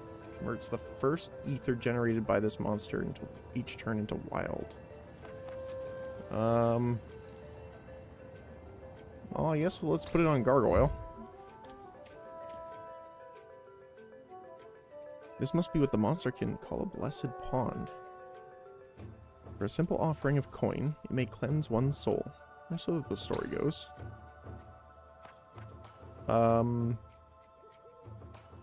Take our money. Get rid of our corruption.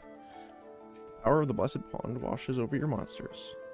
They got 12 corruption cleansed. Thank goodness. Like, the wormling had so much corruption on him already. Which again is kind of rough.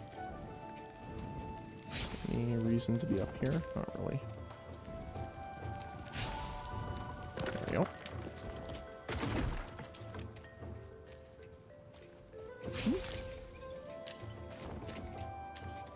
It'd be unfortunate right now to come up to a merchant, but...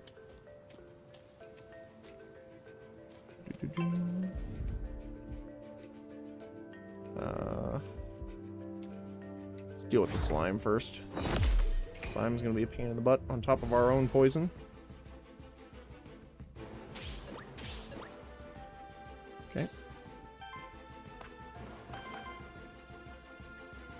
So... let's break him.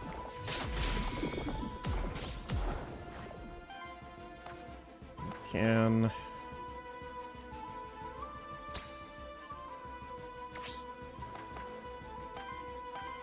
let's generate here, actually.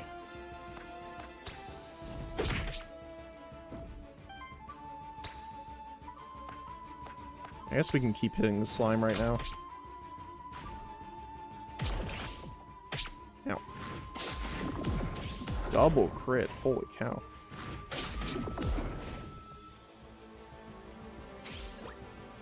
Alright, ow.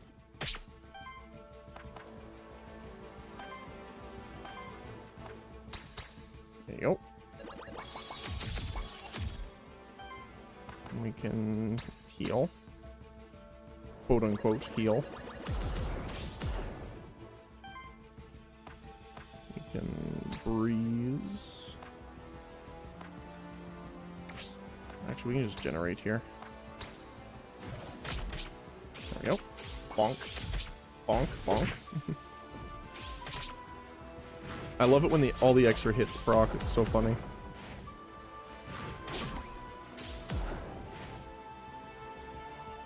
You really need to get a cleansing skill, though. Oh, let's just smack him. I guess we should have healed a little bit first, but that's okay. Give us something for our Wormling to do at the start of the next round. Alright, Gargoyle. What do you got? For every 20 damage absorbed by shields on allies, applies power to the ally with the lowest amount. That's pretty good. On support action, that's the same as before. On attack, deals a hit with a damage equal to half this monster's shield. I guess Prime Absorption's the best.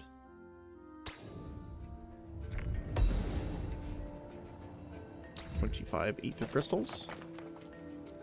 Pretty good to me. Sounds good. We need to go this way.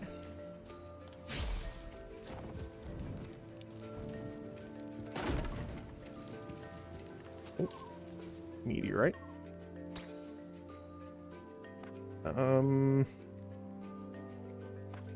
Wormling, probably. We're gonna use a lot of wind here, so I think wind affinity is probably good.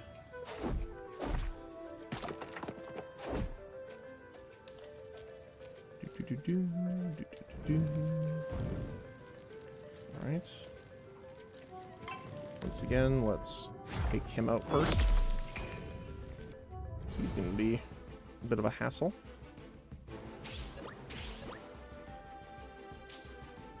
Alright.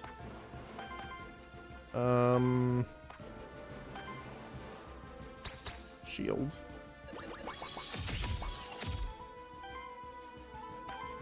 And we're gonna probably generate here. Punch. And get the Toxic Slash in for the stun.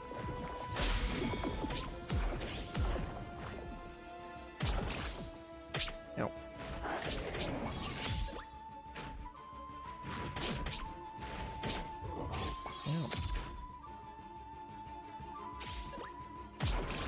The good thing is the armor block does not reset at the start of the round. Which is what I was a little concerned about.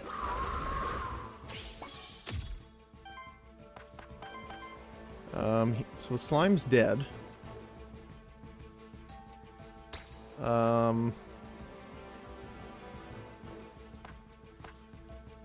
Yeah, let's try and break him here. No crit, unfortunately.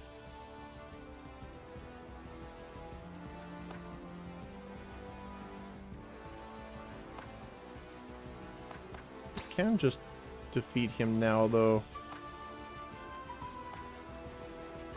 But I think that's fine if we do this. Because he's going to poison the top slime anyway. But didn't even proc, so that's fine. Ow. I don't like how they get so many more crits than our guys do. Alright, let's just heal up.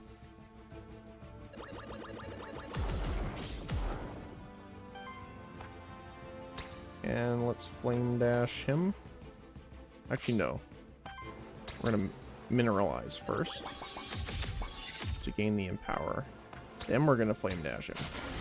See if we get those extra hits. Bonk. Bonk. Yep. Nice. Very nice. It's a little strange setup, but it is kind of working. What's really important is if we get purge abilities here. So this would have been the benefit to the one we saw earlier, which is poison doesn't trigger on the end of the opponent's turn, because then you can stack it up because it doesn't get rid of its stacks every time. 3 to 5 against all enemies, and then 3 poison to all enemies. It's not bad. Alchemical Blast.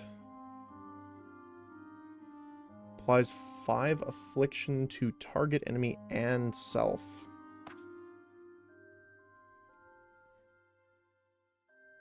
I think Poison Wave is probably the best out of these for you. Wind Bolt. 1 attack at 9 damage. Consumes all wind ether. Plus 4 damage and 1 poise damage for each. That's really cool.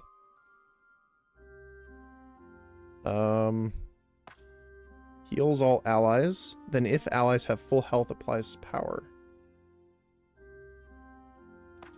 Although I think Snowmark is probably going to be the best here.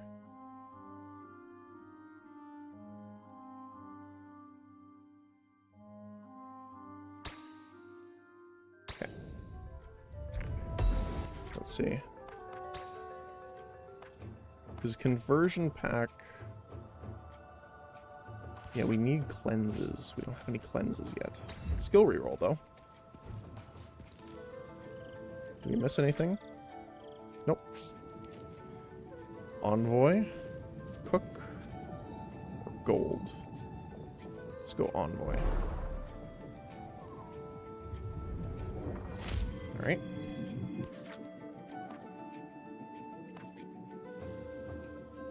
I mean, we could get the Warden.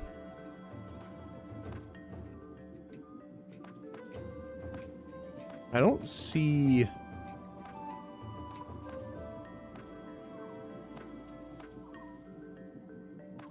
any abilities that get rid of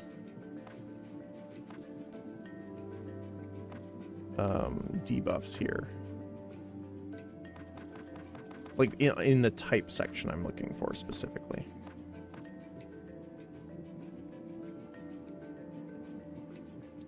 Tazzle Worm has poison as well, which is pretty cool.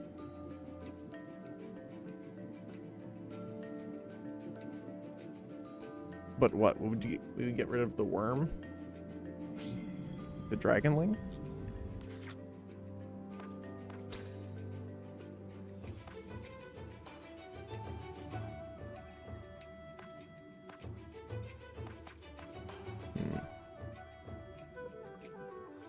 Yeah, I don't think that's a great idea.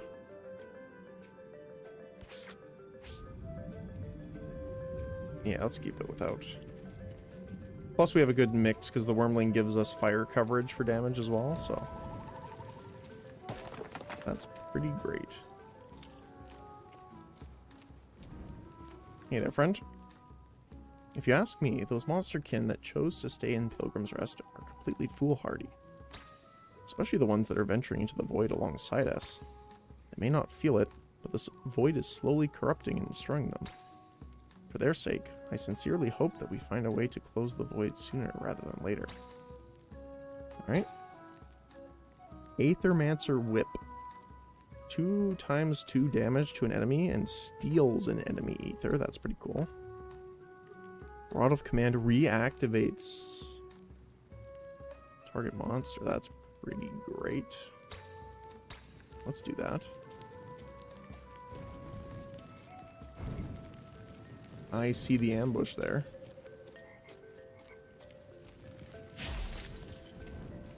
Unfortunately, I don't think we can stop it even from there.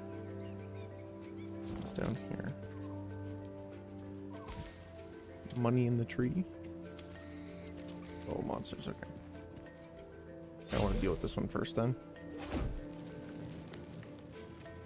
I see you down there. I can't jump there, unfortunately. But we do get the parry off. Now they have a lot of healing here, so it is kind of concerning.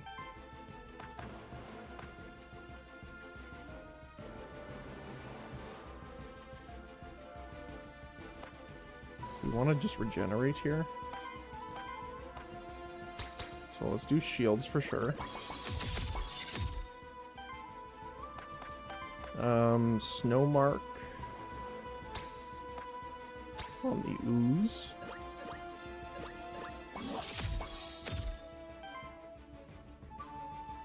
Then we can use him just to generate here. Gets the sidekick off.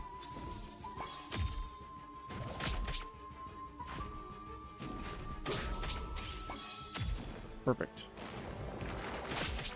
Ow.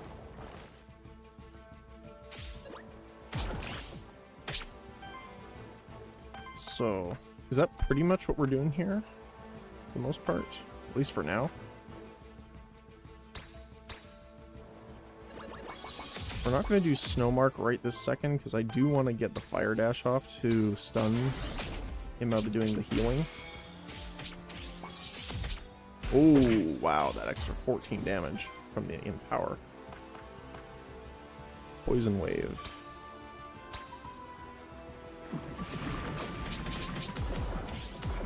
That's pretty cool. It's weird how it's brown in the text, though, and purple everywhere else.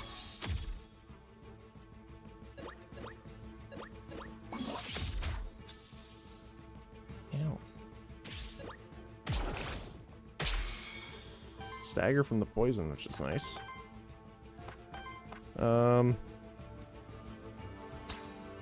Just heal on himself here.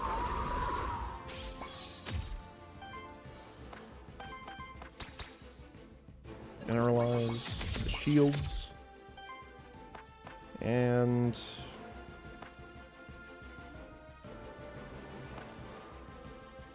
earth and water generation.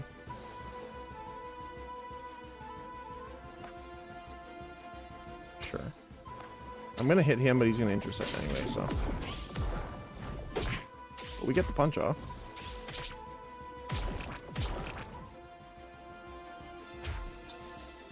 Yeah, purge build would be cool. I was thinking about doing something. That hurt. Holy cow. The only problem with that is that these monsters generate an absolute ton of it. So my main concern would be actually being able to do that. Because they have their end of turn, essentially, generation. End of step, almost. I do want to get rid of you, though. The other one will die on its own. Wow, it's a lot of hits. Bonk, bonk.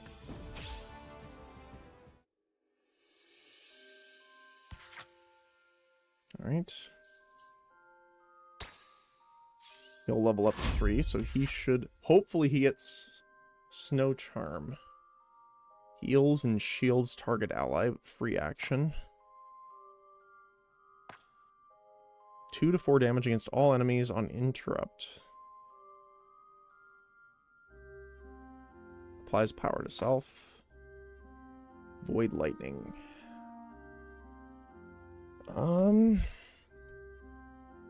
We have more earth generation. I mean, 5 times 3 is pretty great.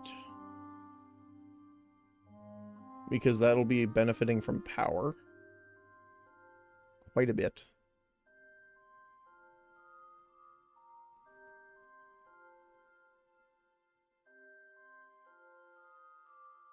Yeah, sure, let's try that, I think. I mean, Lava Surge is great, 2 times 4. Because it is affecting everyone. Although, maybe we should reroll to try and get... Because we really need a debuff removal skill.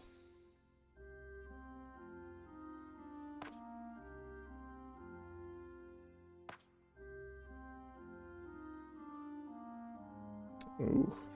Didn't get any. Applies sidekick to self. Reactivate target ally. That's cool. 4 times 3 damage against target enemy on interrupt. Applies 2 sidekick to himself. Which is pretty nice. But I guess Comet Rush would be really cool. Especially if we're doing healing and not using the flame ability on the Wormling. Oh, he got an extra XP too from the shrine too. Scepter. At the end of your turn, applies 1 temporary power and heals for 4. Increased healing of each heal by 1. I guess Wormling?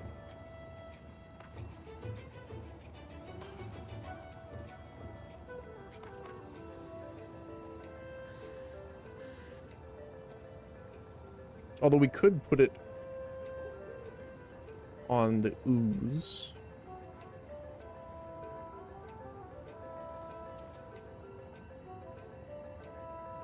Because it might trigger the extra damage off of his passive.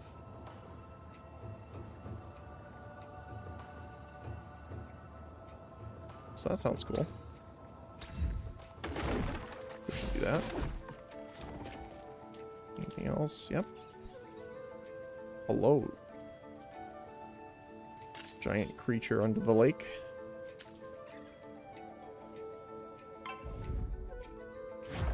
There we go. 2 wormlings is a little spooky. Deal with their healing. And their fire. So let's do mineralize here. We're gonna do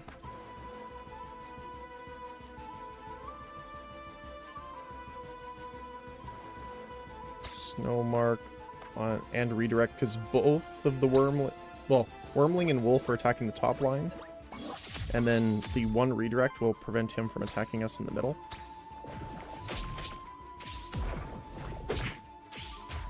Very nice.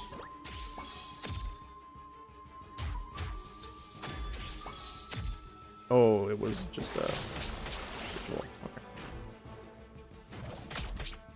Now. Okay, so power does not affect that.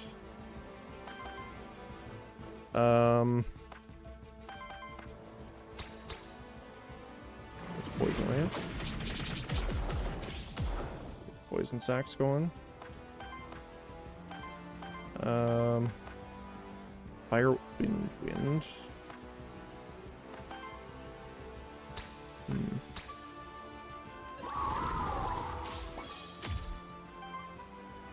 There we go. Paralyze up. Gargoyle's getting hit a little bit here, so... Well, I guess we got the interrupt up, so that's fine. The only thing that kind of sucks, again, is that we don't have any reflect damage, so the tank itself is not doing much by absorbing hits. Kind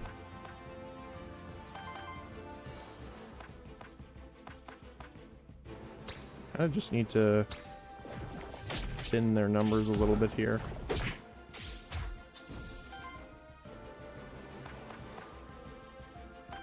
This needs red.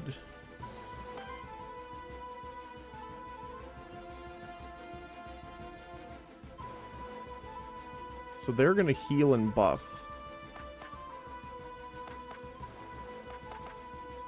So then let's use one of our flask charges to heal. Then we can just generate here. Nice, got the extra hit. And let's take a look at this. Bond interrupt. I'm assuming it interrupts if it's going to kill him. Yep. Wow.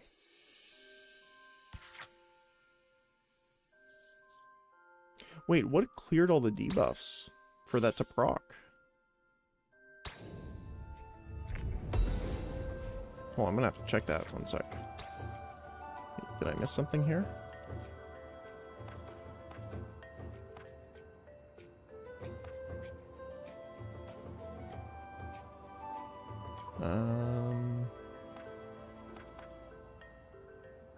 Less power. No, it shouldn't be. Not sure. That was a weird interaction. Heroic Horn. Artifact. Okay. No idea what that does yet. What do we got here? There seems to be an Earth Elemental challenge here. You can send one of the Earth monsters in your party to take on the Earth Elemental challenge. They have a 50% chance to succeed, and they may retry until they succeed the challenge. On success, they gain 1 XP and 100 worthiness. On failure, they get afflicted with 3 corruption. Let's try the gargoyle. I think. Maybe the ooze? To try and get like a poison clear ability, maybe? Or the gargoyle could get more shielding. Let's try the ooze. He attempts to brace the challenge. He passes. Very nice. That's a bunch of worthiness out of it. And he'll level up on the next combat.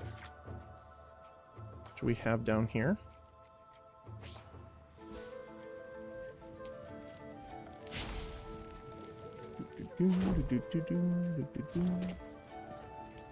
Alright. Let's get the ooze out of the way. Alright.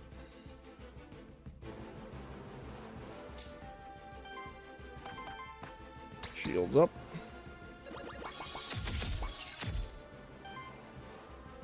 Let's see, what do we want to do here? Top, middle.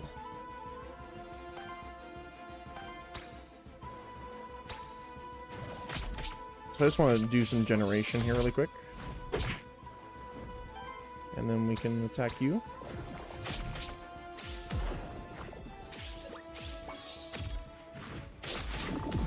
I'll take a little bit of damage here, but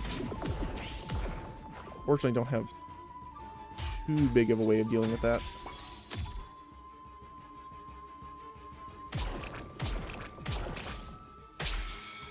Got the stagger off though. So 3 to 7.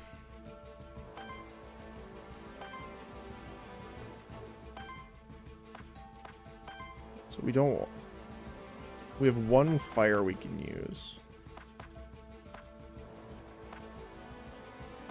Generates wild ether though. We can do that. Heal himself here.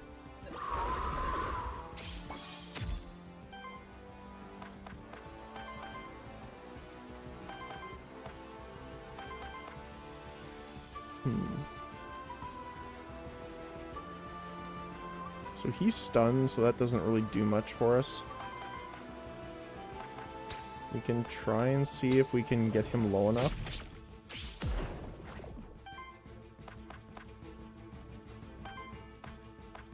Applies power to target ally. Oh, that's cool. We can give it to the gargoyle then.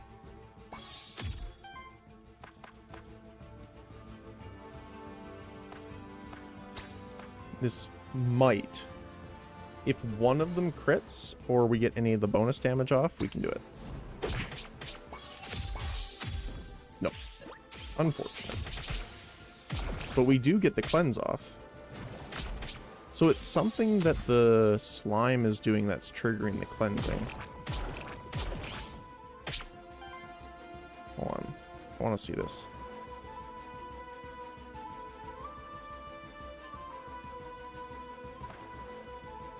Oh, it's just at the end of your turn, no matter what. I thought it was when you reach a certain amount, sorry. Deals water and fire equal to debuffs cleansed or consumed from allies. Interesting, okay.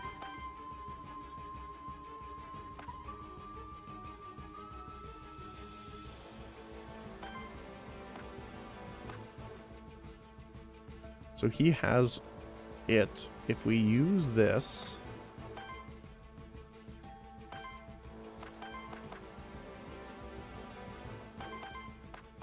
if we attack you, he should move his power over. Yep, perfect. Which means we can just absolutely delete the dragon. And then just smack him. So power's cool, as in like it really amps you. But I'm much more worried about our defenses right now. Alright, proliferate. Whenever this monster applies a debuff, deals damage and hit to the enemy. It's okay. Retaliate, apply poison to the enemy. That's pretty nice. At the start of your turn, cleanse 2 debuffs from each ally. See, that's great. I mean, poison cleanse is pretty good too, though.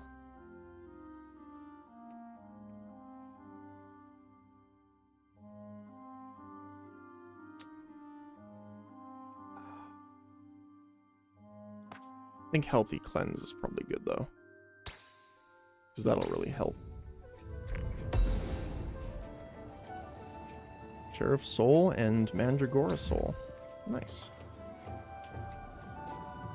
Alright, we got Witch, Loot Drop, or Merchant. We have a little bit of money, so let's go to the Merchant. Let's see.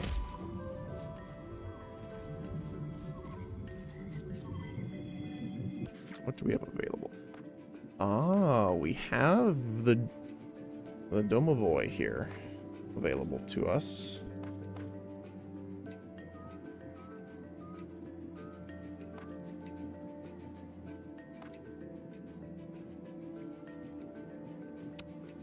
What would we do instead? We would take him instead of the Wormling. Just because regeneration's probably the only way we're going to outbeat the poison. And unfortunately, Gargoyle does not do a lot of shielding. I hate to do that to the poor Wormling, but... I mean, the other thing, too, we could just get rid of the slime. Which feels bad to say, but...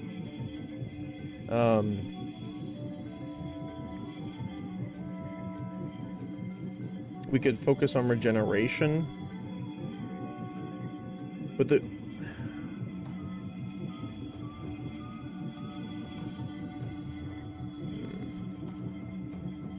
we'd lose the scepter, though.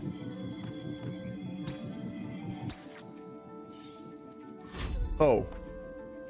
I hit escape to back out to cancel it. Apparently that just goes forward. Well, alright. For every 100 healing of your allies, applies 2 power to each ally. Triggers up to once per combat. Okay. For every 4 burn applied to enemies, shields for 3. That's pretty good, actually. For every 50 healing, grant wild. I think Burning Desire is pretty good because we have a little bit of shielding, but we don't have a lot. Applies regeneration to all allies. Applies burn to target enemy. Stoke the fire. 3/3 damage against target enemy. Generates fire ether for each burn stack on the target up to 5. Huh.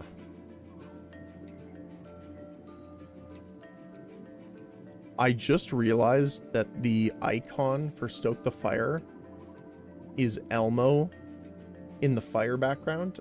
That meme. That's fantastic. I like that.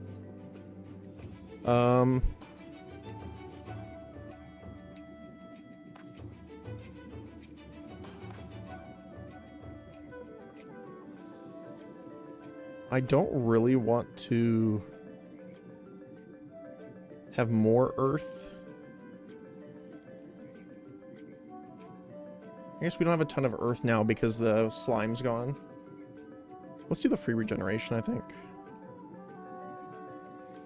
I mean, this is great, don't get me wrong. But we...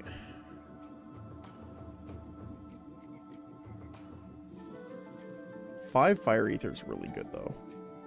It's hard to pass up. But a free action regeneration...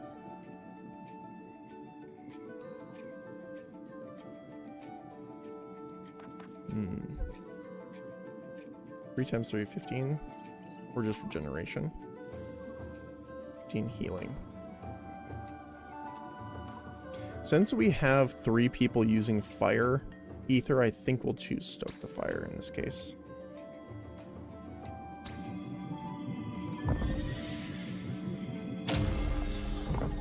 Well, good thing to know that you can't back out of those once you decide to choose it. Hello, merchant. So, I suppose you'll try to close the void, huh? If at all possible, yes. Why? There are some who believe the void to be sacred, and who would actually certainly try and hinder your progress. Not us, though. The way I see it, the void's just a byproduct of something bigger that happened in the fractured ruins. As a concerned party, we're interested to see what will happen next. And, as a child of soul, it's certain you have a bigger role to play in this. I see. So that's why you've been following me around? Exactly. Something big must happen around you, sooner or later. We just know it. I suppose that's true. Care to buy anything?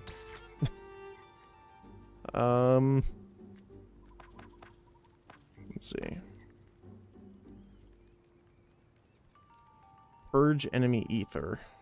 It's pretty nice.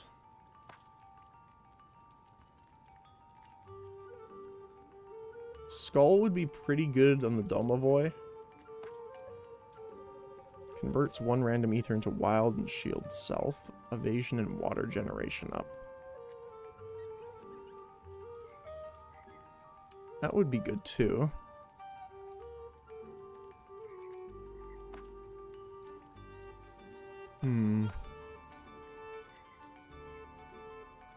We would probably want a higher rarity skull for Domovoy, but it's hard to argue with 3 gold.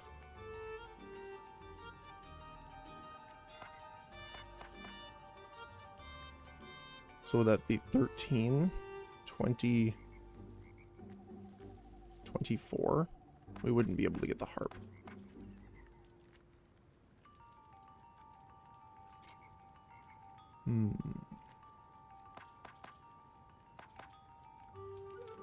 I guess we'll just do that then. Get the skull on him, and we'll get the bonus XP. And hit the wormling. Auto heal. On attack, heals the ally with the lowest health for 4. At the start of your turn, generates wild ether. At the end of your turn, consumes all wild ether and deals 4 damage hit to this monster for each. Oh.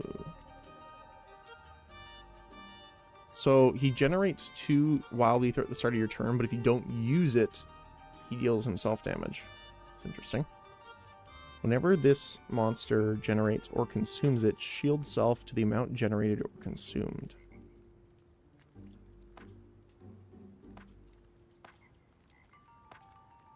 I mean, Ether Shield would be what? If it generates 2, it would get 2 shield. At the end of the day, honestly, I don't like any of these. But I think Void Burn's going to be the best, considering we have a lot of shared energy costs. So, we can actually get the second bonus XP. Domovoy. So it goes up in cost every time, though.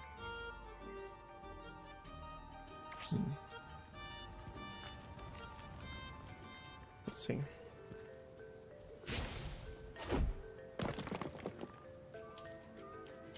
We get 20 before we leave, we can get the last one. Although I'm not sure if we'll... That's a buff guy. Just want to quickly look around here. Oh. Unfortunately, not quite. We might get some gold from defeating him, though. We're up here. Can we actually hit him? I don't think he comes close enough. Alright. There we go.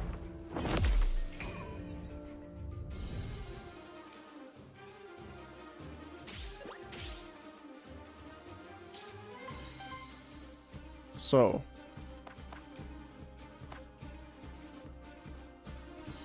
Bottom and top hits.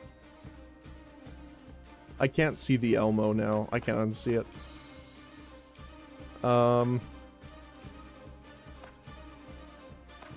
So let's go for Invigorate, probably.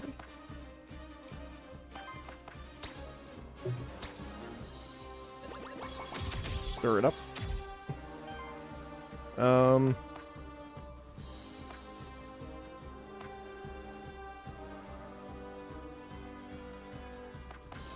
go for Snowmark here? Actually, no, because it would use too much ether.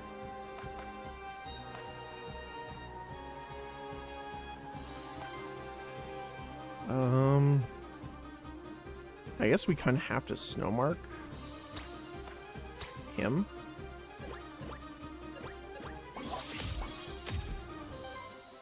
And then we mineralize.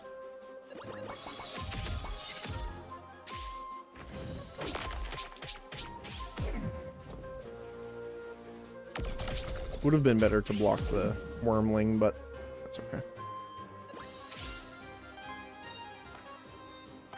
So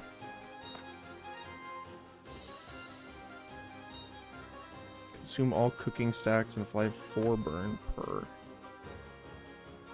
Okay, I want to try something here. So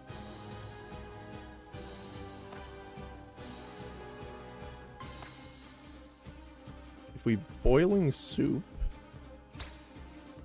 Warden, just 4 burn, get the sidekick off.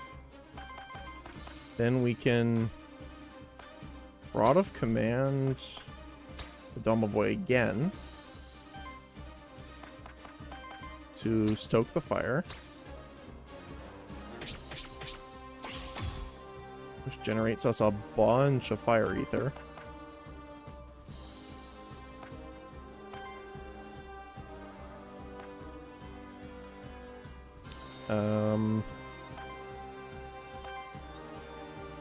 We don't have enough to Comet Rush, unfortunately. So let's Snowmark again.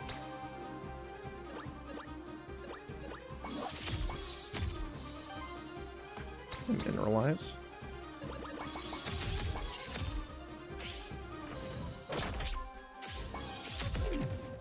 Okay. Ow. Not too bad so far.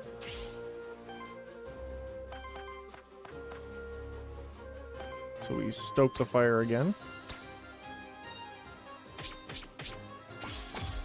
Get the sidekick hit. Then we have enough for Comet Rush, which will interrupt.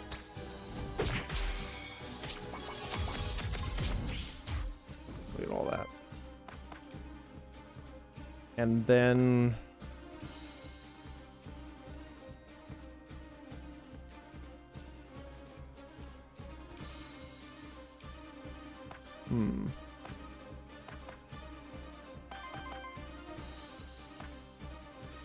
I kind of want to do this. Mineralize. And then we can do the fire attack here. To, 1, deal a lot of damage, obviously, but also spread our 6 power over to the other characters. That's a lot of damage. Oh my goodness. Holy cow. Okay, that was more damage than I was expecting, I'll be honest. Very nice. Because we triggered our debuffs and stuff on top of that. Gargoyle leveled up. Aura. Allies with 7 or more shield gain damage and crit chance. On win action, shields each ally. Every 4 attacks applies power to self.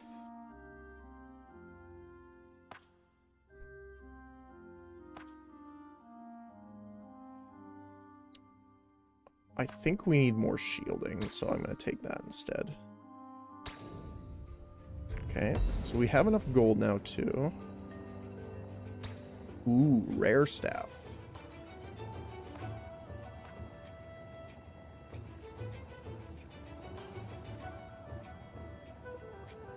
Increases damage of each fire hit.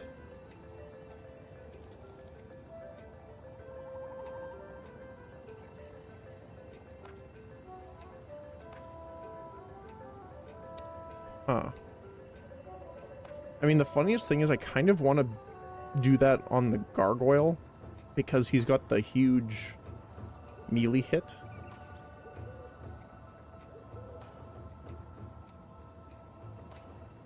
Although he is going to be shielding us a lot, so he won't be attacking as much.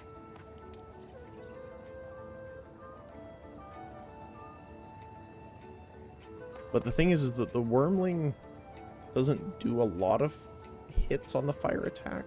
Although we could find one that does. Wild Conversion's also pretty nice, but if they have 5 or more, Purge 1 is pretty nice. Let's just keep it on the Wormling. Which means we have enough gold to teleport back to our merchant. Hello again. I'm going to get the XP. Hopefully it lands... Actually, maybe not.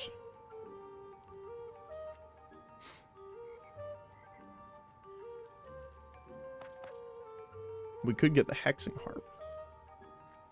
Although I think getting the Domovoy leveled up to where the others are is more important if this lands on him, which would be great. Did not. Although the Wormling's almost level 5 now. Which is pretty crazy, actually. We also have the experience boon. This is the only way forward.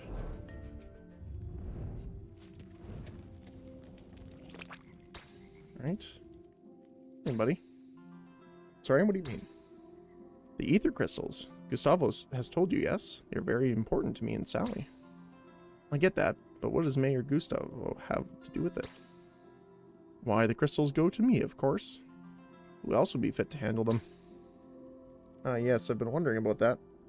Trading aether crystals is somewhat of an illicit thing, isn't it? By human rules, yes. But why should Monsterkin listen to humans?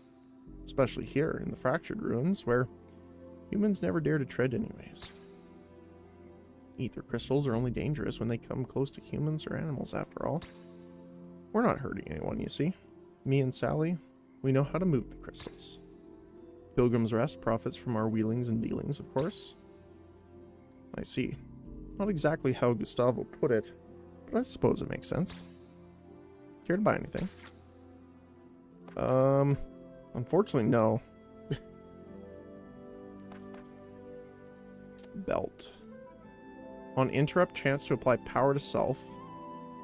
Initial temporary power +1. Burn hit. Burn hit. Does that mean has a chance to burn on hit? That's pretty good.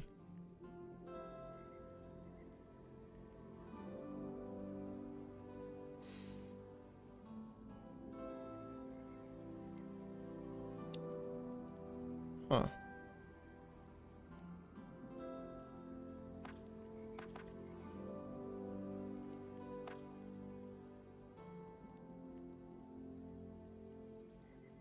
I guess that's pretty good for the gargoyle. It's also on sale, which is the reason why we can actually buy it. It's normally 15. Sure. Although I wonder if I could sell an item to get the bonus XP, which would be funny, but I think we'll just get this. 15% chance to apply a stack of the same debuff. 15% chance is not very high. Although we want to get the cooking stacks up.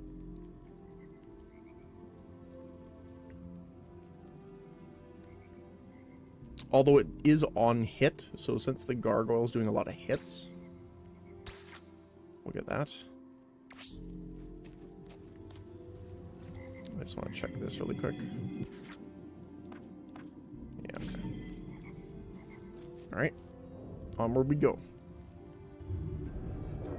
Forbidden Fortress.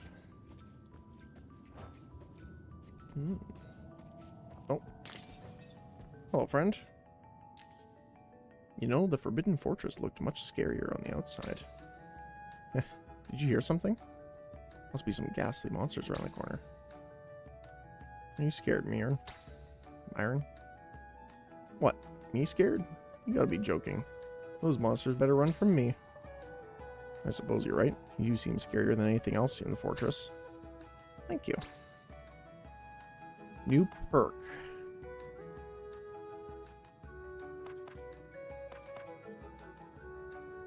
Domovoy, probably.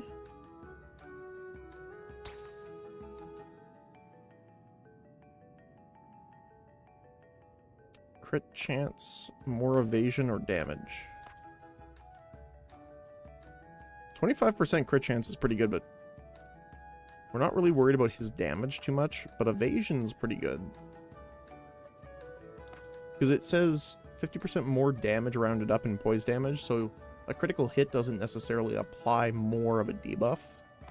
So I think evasion's actually going to be the best case here. Thank you, friend. Just want to make sure there's nothing up here. Oh, I was stuck for a second there. Alright. Let's get going.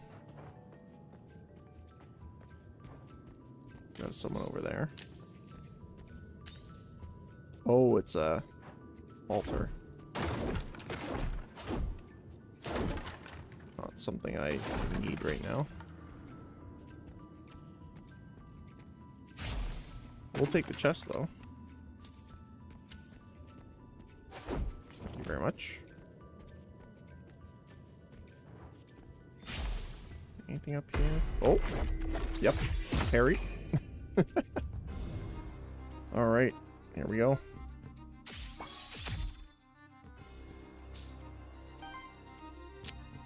So, how are we going to start with this?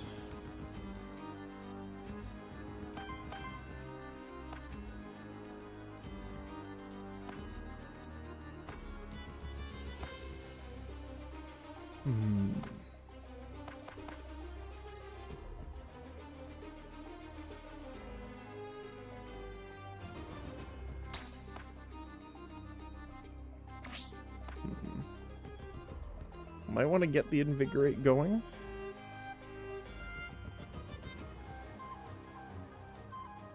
None of them really use water, so I don't need to worry about generating that too much.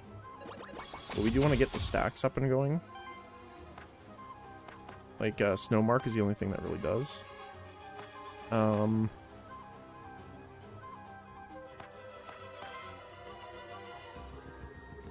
we can Snowmark Gargoyle.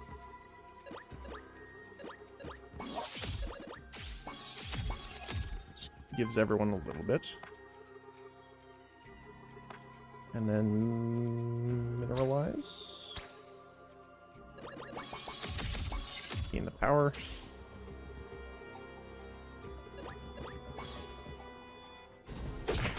Walk the dragon, which is perfect.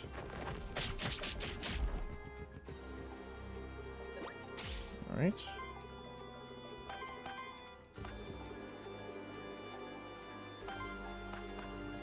So Comet Rush here does a lot. So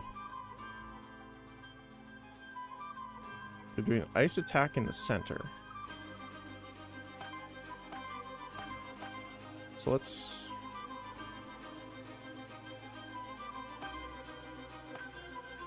I kind of want to give him the stuff, but I think what we're going to do is this. So we can't use anything that requires that. So we can do Breeze on you. Gives everyone a little bit of shield and the healing up.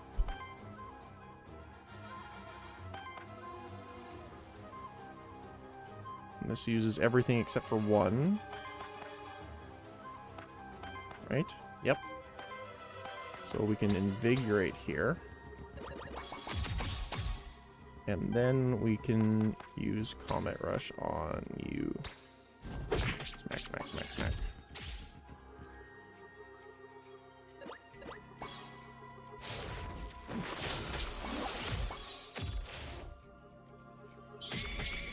Ow. The other thing too is we don't have a lot of debuff removal yet, which is a bit concerning. So we probably want to take care of him really quickly.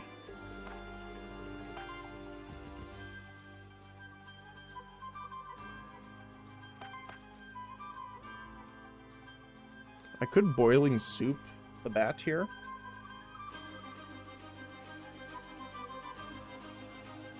But I think it's not as worth it right now. So what I'm going to do is invigorate again.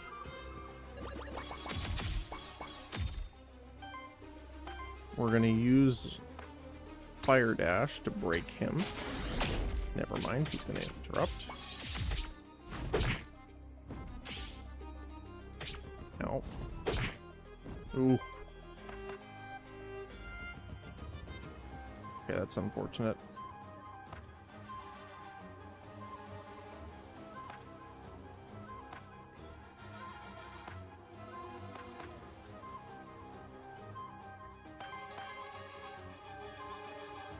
Kind of sucks using this early, but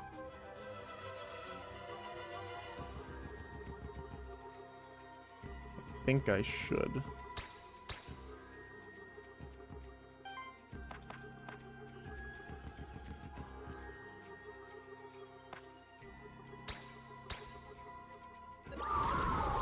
Just in case. So we'll give us a little extra defense too. And then give a little extra generation here. Yeah, he took a lot of damage there because of that too. Yeah, the reset action's really rough here. Does a lot of extra damage.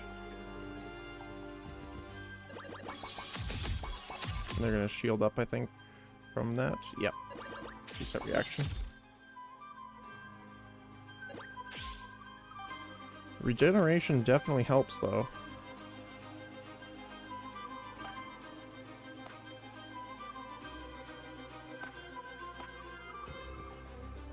So we're gonna boiling soup him. 14 burn.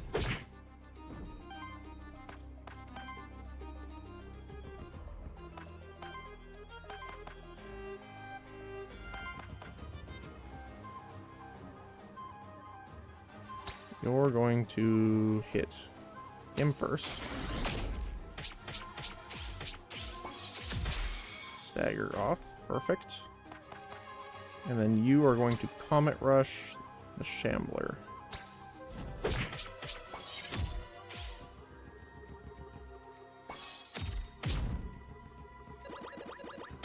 Light. Oh my goodness, that hurt.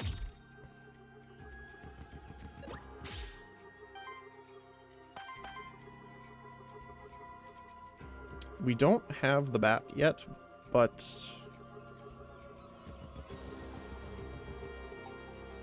I mean, actually, that's not a bad deal getting the bat. I kind of want the tank, though. The thing about the bat that's really cool is that you essentially have a way of healing without healing.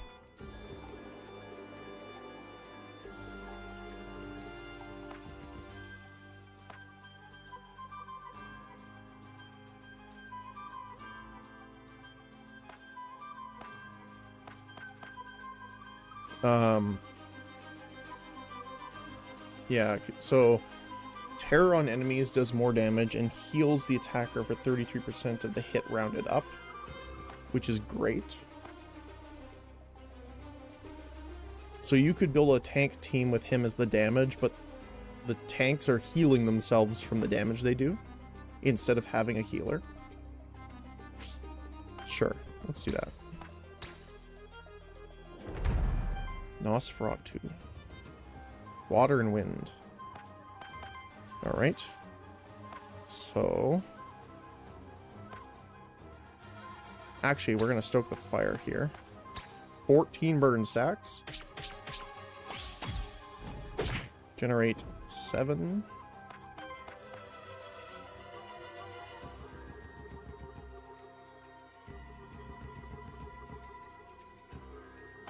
What are we gonna do with you?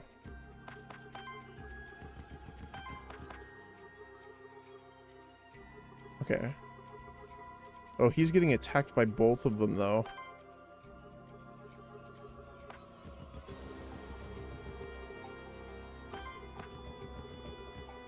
That kind of sucks.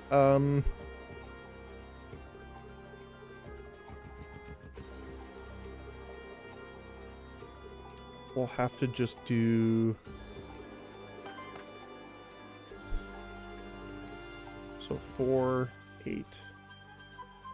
Yeah, he might die from that.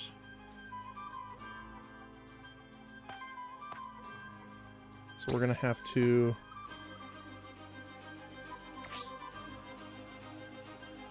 Heals for 10, shields for 10, so he gets 20 health. Yeah, we're gonna have to do this.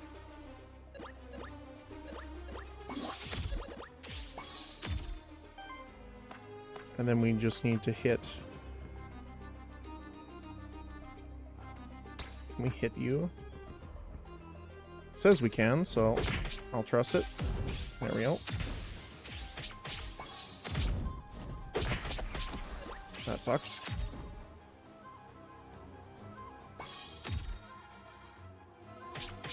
Oh, no!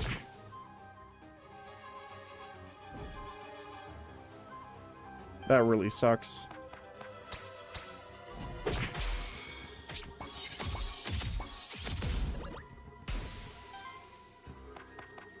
Alright. Get him. Destroy him.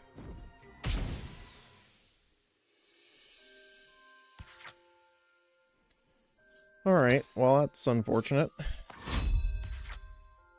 Beacon.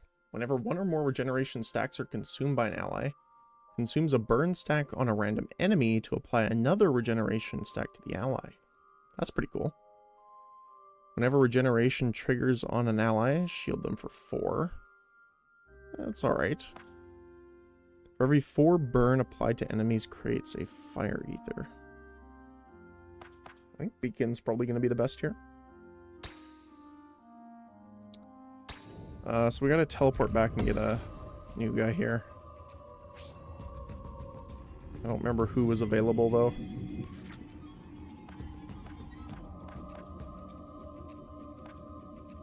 Unfortunately, our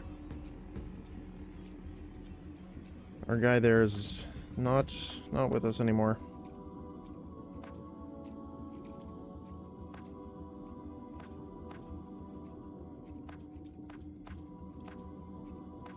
So he could work with Mandragora.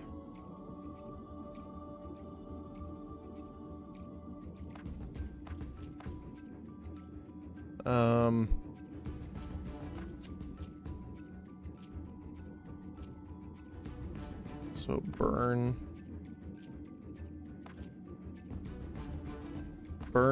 shields, wind.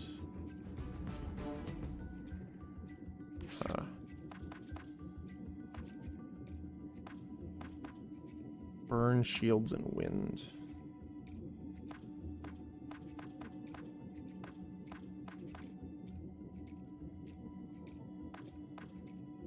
Applies burn to enemies. Purging ether. Whenever this monster applies 1 or more burn to an enemy, it breaks a poise on them. That's not bad.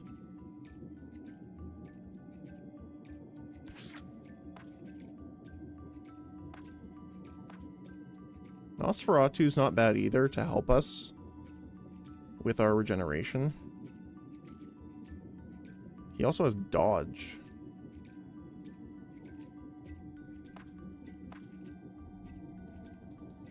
So the first hit of an incoming attack deals 1 additional damage for each stack, is converted to wild, and consumes half. But they also heal from vampirism. Water and wind. It is also wind, so it will be proccing our other abilities. And this could be a good damage amp that we need. Let's try the Nosferatu.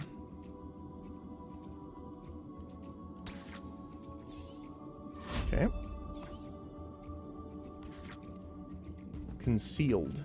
At the start of your turn, if this monster did not attack in this combat yet, applies dodge and shields.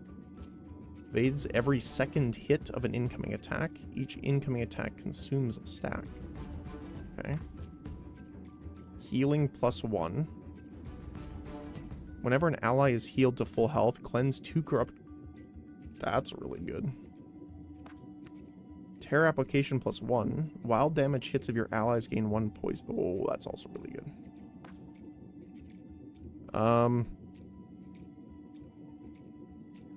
Whenever an ally is healed to full health, cleanse 2 corruption from them. Once per monster, so it's only once per combat, though. I mean, it is good, but I think Wild Fear is probably going to help us out a bit more.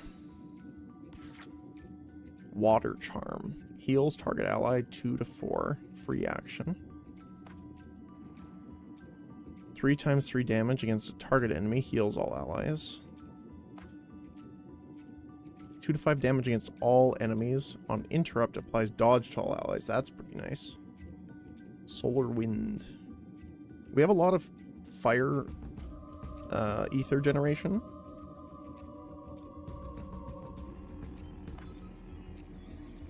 Three times 3 damage against target enemy. Heals all allies for 6. I think Solar Wind's probably going to be good. He is level 3 only, unfortunately, so we need to level him up here. This level 4 is a big bonus here. Of course, we get the skill reroll after I choose the skills, but...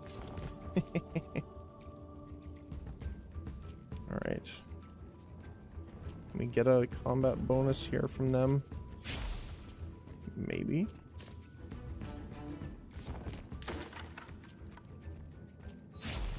Yep, we can. Perfect.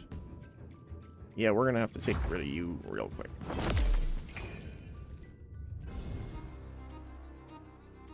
Alright.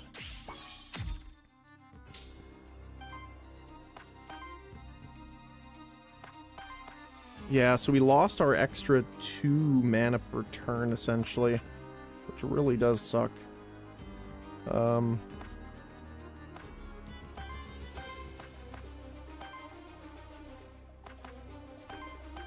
Water, wind.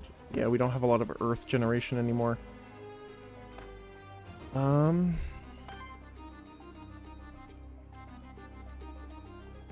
I guess getting the invigorate going is pretty important. We also want to get our cooking stacks up too.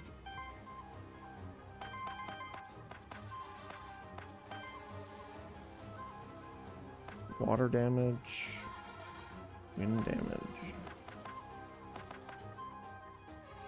So we're lacking in fire right now. We're not lacking in water necessarily.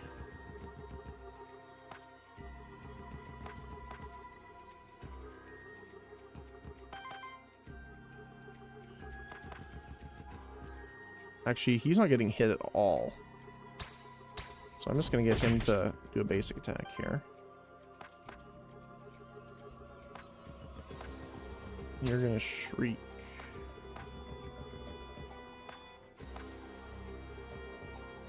Probably on him?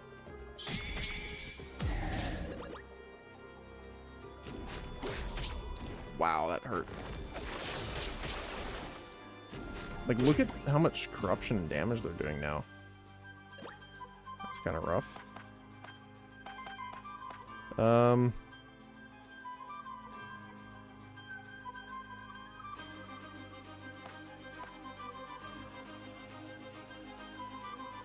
Can get the interrupt here, actually.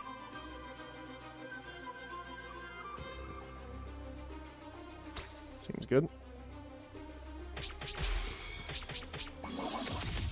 Looked more like lightning than solar wind, but sure. Let's probably do this to invigorate. And then also do mineralize. Get that little bit of extra armor, because these guys hurt. So.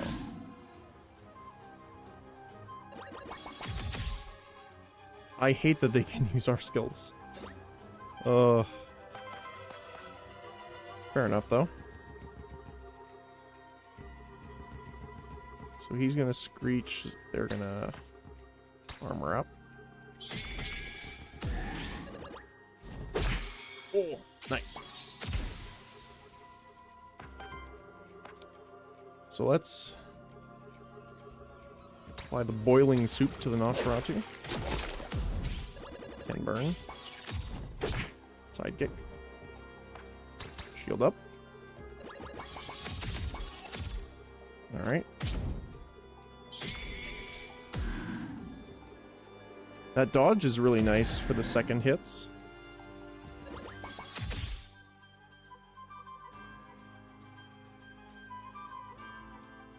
Okay.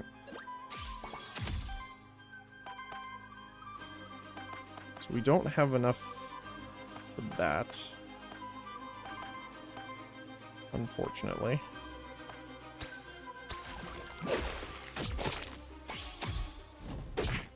Get him out with the sidekick, though. What else we can do? Probably just basic attack here for the generation. He's gonna buff himself anyway, so no reason to spend what we don't need.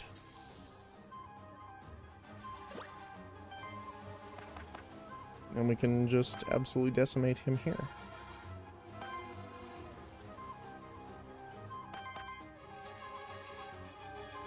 So, how do we do this here? Aqua Bounce. That looks ridiculous, I love it.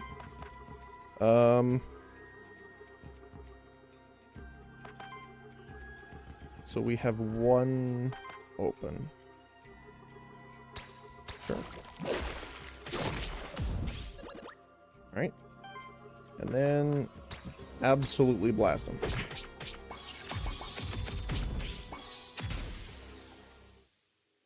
Nice. Again, corruption is kind of an issue here.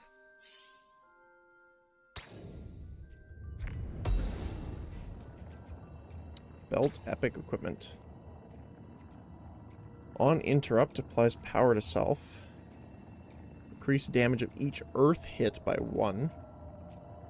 Start a combat, apply temporary power to self.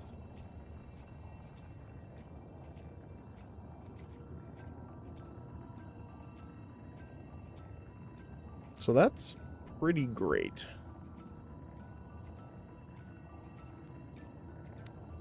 Nosferatu, I wish you could move equipment. Nosferatu doesn't have any earth, I don't think. He's got wind and water. And fire. So that doesn't really help him. So we're gonna put it on Gargoyle. Feels bad to get rid of the other belt though, but it's kinda what we have to do, I think. Oh, are we done already? Yep, looks like it. So we have a merchant, epic loot, ether spring. I don't think we need the spring right now. The merchant would be nice. But I think we need the loot. We need something for Nosferatu.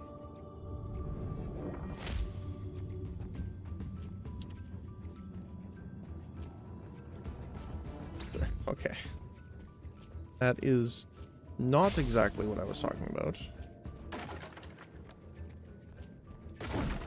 Probably would have went with the merchant if I knew that's what we were going to get.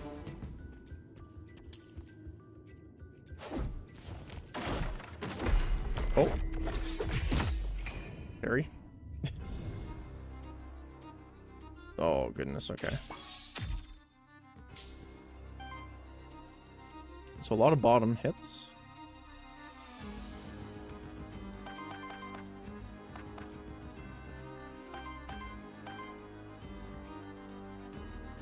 Hmm. 2 to 5. I don't think this will break anything. No.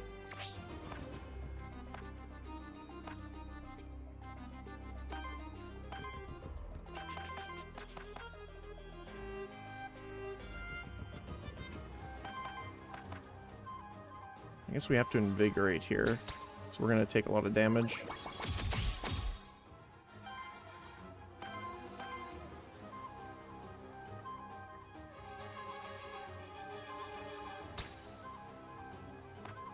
Guess let's just go for the front guy here.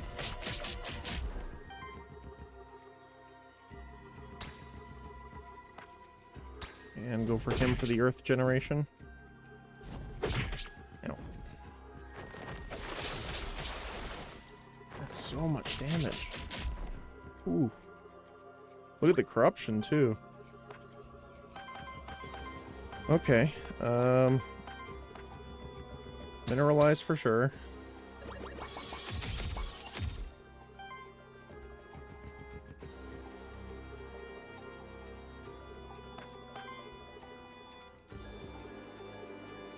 Gonna have to break him out of that.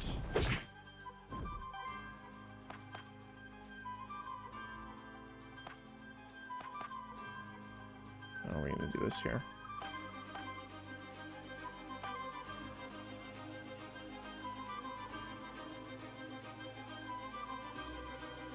He's gonna get hit again here, though.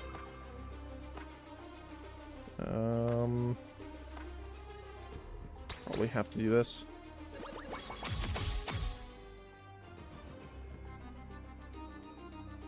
It's gonna be rough.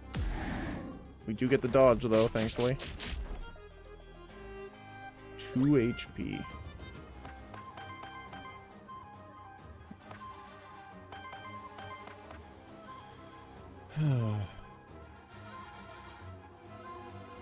Corruption, I think, is just rough in this game. I still think it needs to be tweaked a little bit, because you're essentially forced to use shielding otherwise. Which isn't necessarily a bad thing by itself, but in a game that promotes different, like, completely different builds every run, being forced to take shield units every time is not something that I would think that they would want. So how the heck do we do this? We invigorate for the heal, then burn?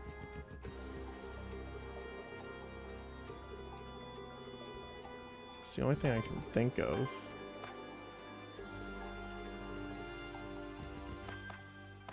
Or we could boiling soup for 8.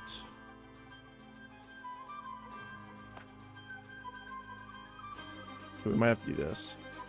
So, because he's going to hit everyone over there at the top, right? You're using lightning shield.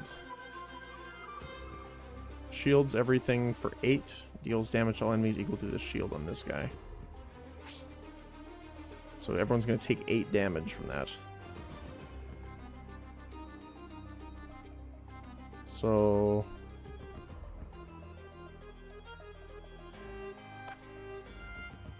15. I don't think we'll have enough damage to kill him, though.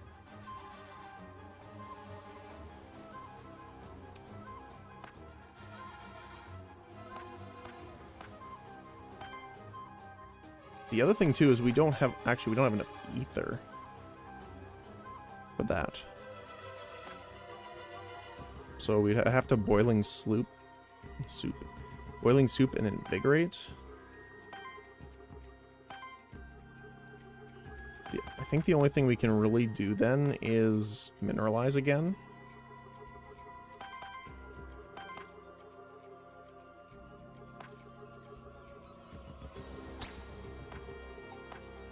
Is that... We couldn't do that. Alright, let's try it.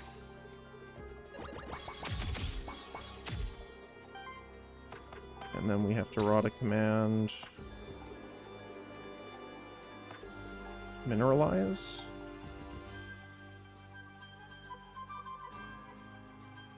Or burn? Has to be mineralized for the extra health.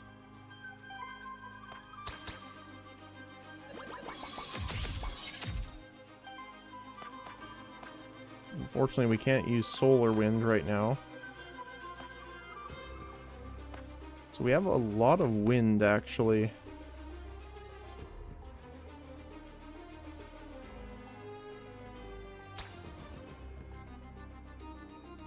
So we can hit the gargoyle. Right, because he's getting 50% extra damage taken right now.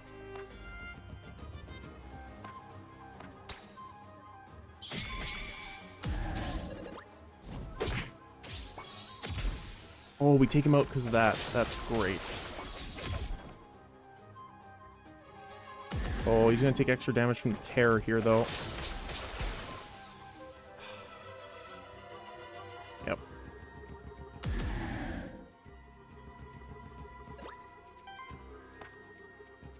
Okay. Well.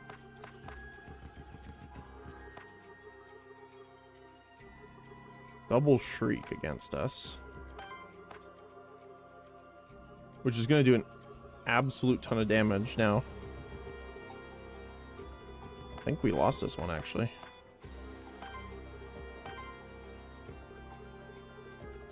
Because we can't heal more.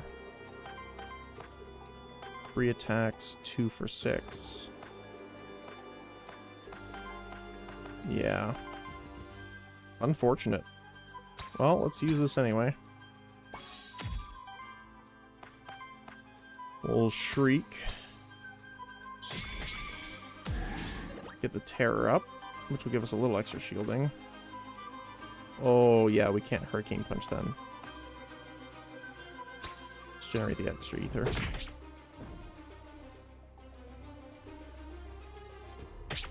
Ow, ow. Yeah, this will kill us probably. From the extra terror damage. Yep. Unfortunate. You lost the run. It was a weird start too, because we started with the poison slime and then, you know.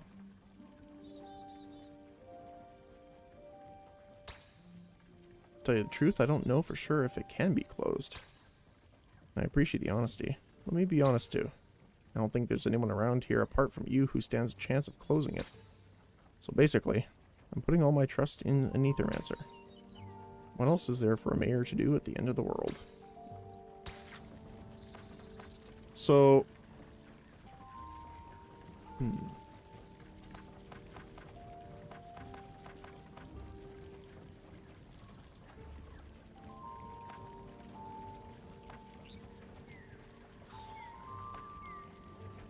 Not sure.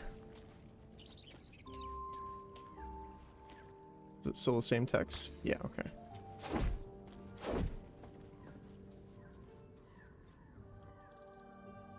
I think often of the Dark Ages, a shameful period for our kind. Monsterkin were ostracized purely for the appearance. Humans across Terra Stay either saw them as monsters or slaves. Humans, in turn, were ruled by Soul, who grew ever more mad and corrupted as centuries and millennia passed. Cities that were deemed sinful or disobedient were raised by hordes of monsters at the command of Soul. And the Aethermancers only stood by as all of this happened, believing this to be a predestined state of Terra Stay. Of course, the thought of rising up against the creator of Terra Stay probably didn't even cross most minds during that time. Still, it speaks volumes that, out of the original 15 Aethermancers, all but 3 of them decided to retire, as they could not bear the guilt anymore. It took Gearseed, a human, to set events in motion that would eventually bring an end to the Dark Ages. Anyway, let's not dwell too much on the past. We still have our work cut out for us here.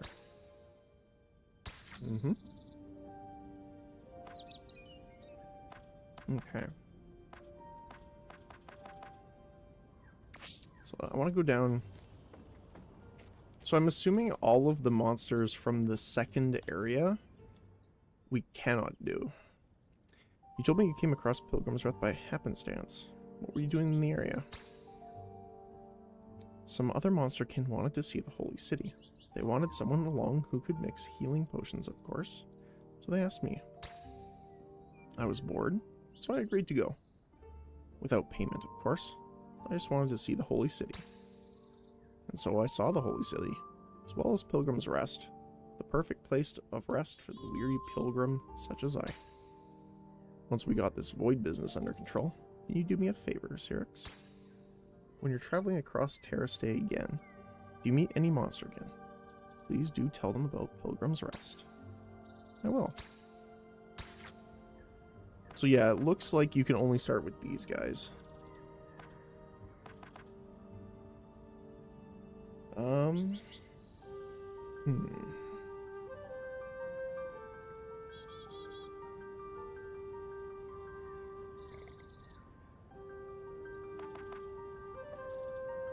Sidekick, power, and heal.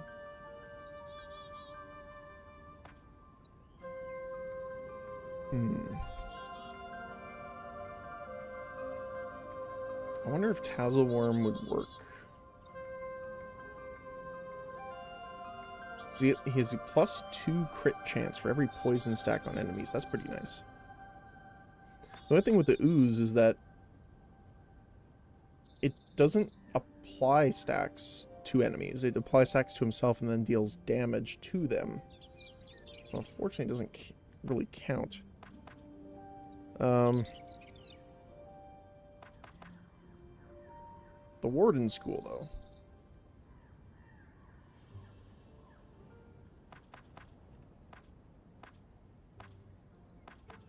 Let's get the Warden.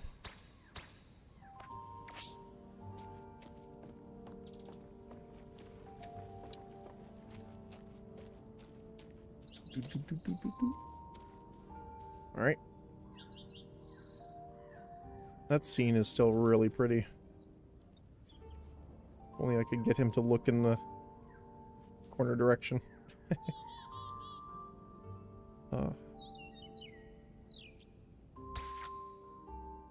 Alright.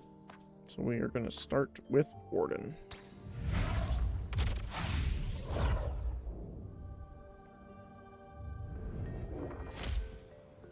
Alright. And who else do we have with us? Oh! This is an interesting choice, actually.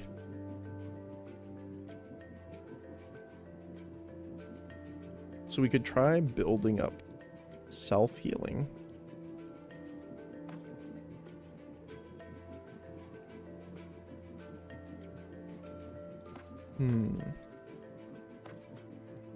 Or we do have the Domovoy we could start with.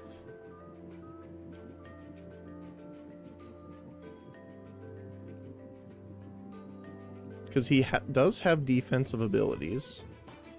And he can get... Because he's a tank and we have regeneration, we would be able to get the stacking regeneration. With the ability to give the shields. So we could try a Warden, Domovoy, and Gargoyle. Let's try that. Now I'm gonna get the Gargoyle first because it's free. And then if the Domovoy isn't free next time, we'll use the Memento. Oh, hello. You know how I come across Pilgrim's Rest? Now I get to ask you a question. How did you come upon Pilgrim's Rest 100 years ago?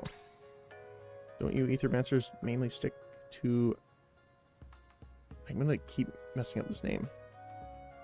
Aquilus? Aquilius? I left the Order, actually. I haven't been there for quite a while. Let's just say I prefer the company of monsters. That's fascinating. I didn't know there were Aethermancers that weren't part of it. Not many. Some call me the heretical Aethermancer. But please don't tell Aelioth about that. Your secret's safe with me. So we can replace... Initial shield for 5 of Warden, or damage increase per hit. Initial shield is fine. Health or defense. Shield generator is nice. but I think defense is better. Taking 1 less damage from every hit is better than 2 shield, I think. Because a lot of things are multi-hits. Look at him go. Alright. Alright, let's get the ambush on him. Poison guy. Alright. The squad has arrived.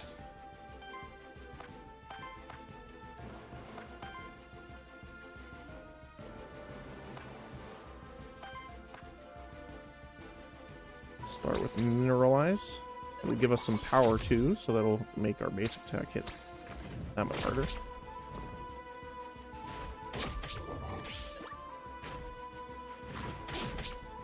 So instead of 2-2, it's 1-1. Very nice.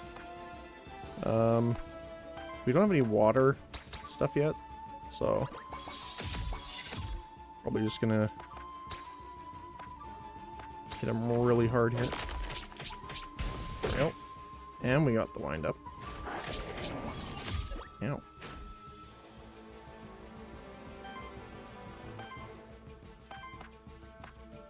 We might be able to win with the power increase.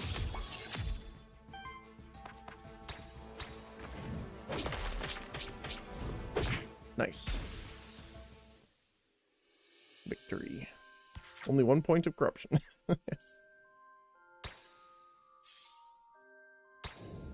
Okay. Drum. On support action, cleanse 2 debuffs and provides 1 temporary power to target ally.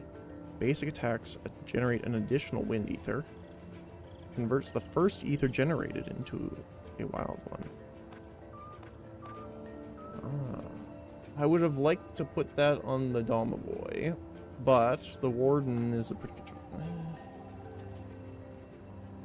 Both are actually good choices, because they both have buffs. Gargoyle with the Mineralize and things like that, and Warden eventually with the Arctic Armor. So I think... Although we could put this on the Gargoyle right now, because it will cleanse debuffs and give power, and he's already giving power, so doubling up on that. Because this is on support action, so if we want to give power to another character, then we use it, they won't benefit from it. So let's do Gargoyle.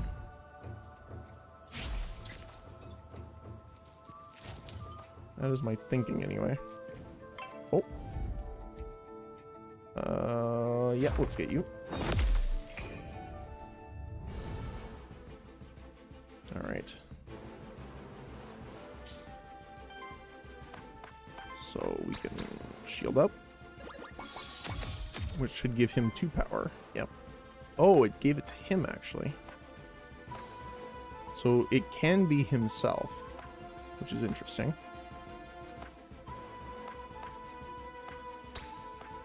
Let's go on you.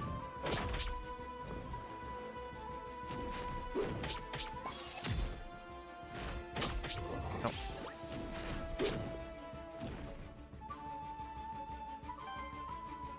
Because it says target, but...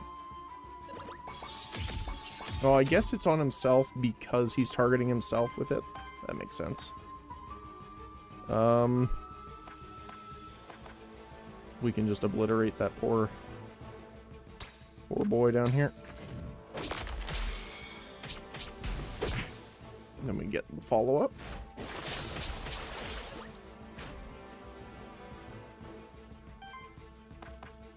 Might as well. I mean, it does show that it's on him too, but it does only apply to him, it seems.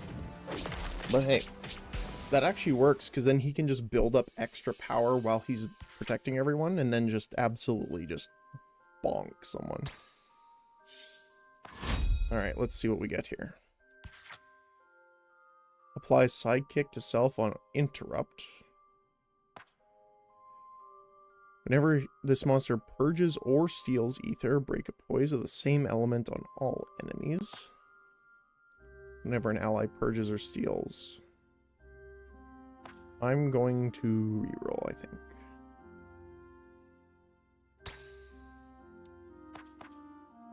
Retaliate.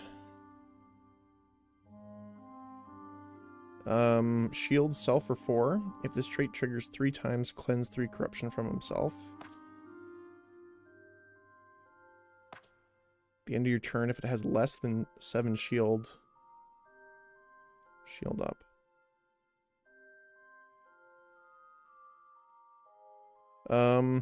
I think Incorruptible's good here.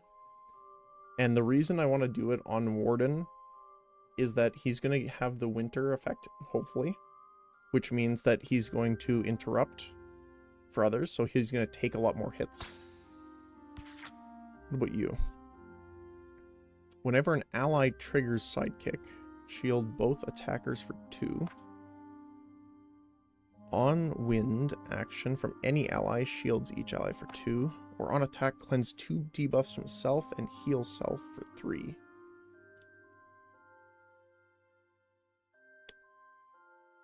Huh. I think it's water wind for the healing.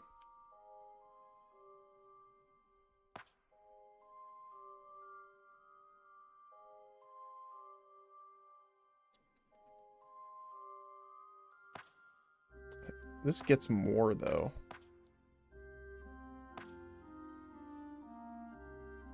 I mean, technically joint protection would be better if you had a lot more sidekick generation, but we don't.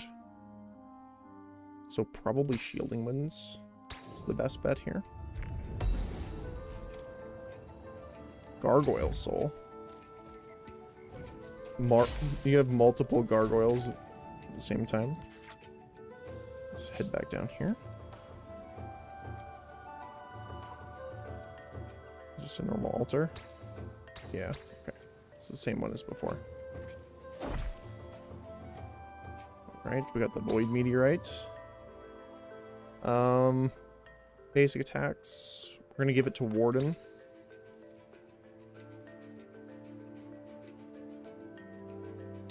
Probably wind, since we're not gonna have a lot of wind generation, and we do need a lot of wind for the healing abilities. Alright.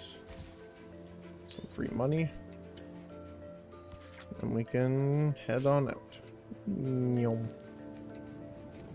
So what do we got? Gold, random, epic loot drop. I guess we don't have items yet, so that might be good.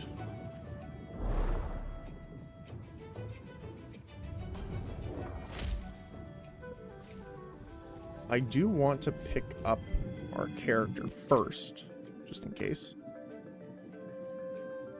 Jotun, huh? I don't think so. Oh, you can't duplicate. You can't have another one that says already in party. Okay.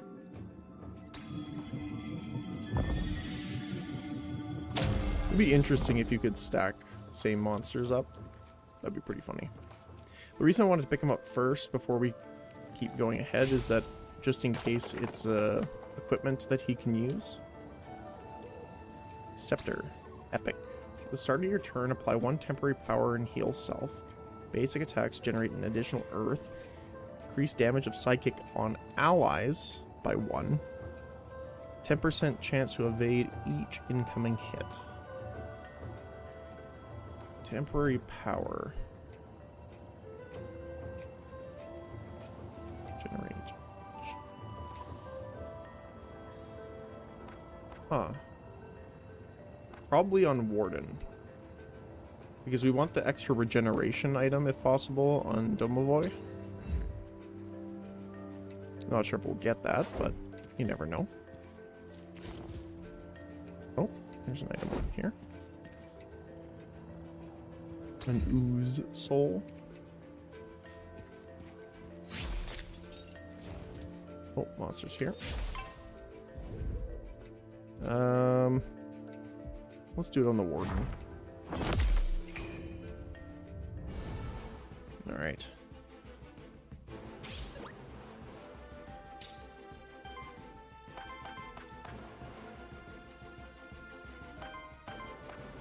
So luckily we only have fire mana on him right now. So we can use the invigorate here without too much of a worry. We do want you to basic attack, I think, here. Let's mineralize first, though, to get the power bonus.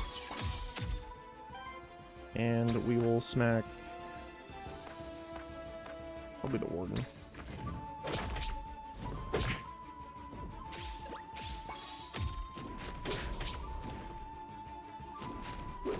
Ow.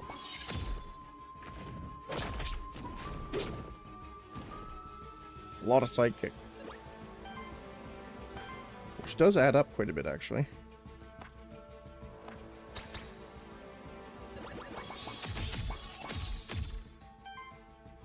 And so his thing again.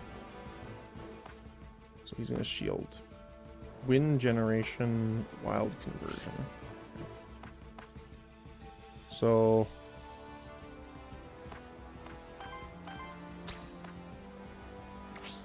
so basic attack does not count. So we'll have to do this. Absolutely destroyed. And then we can... probably do this guy here. Perfect. You got double magnify too.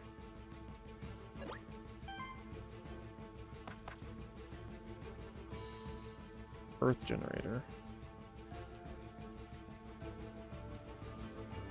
Okay, cool.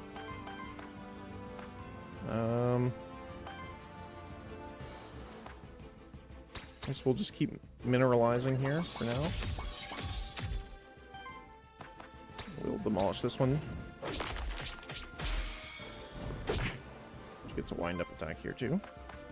And we can defeat you. Perfect. Alright, and we'll finish this guy off. Let's go.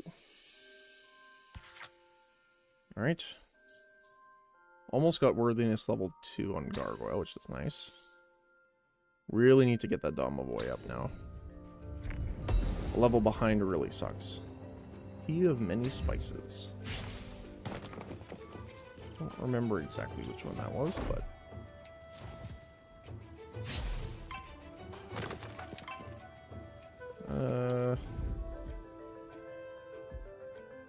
rid of the poison first? No, I think the Warden's... the Warden is a little spooky.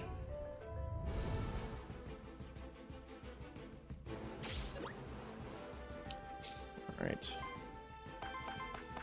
So I'm just gonna probably hit him right away.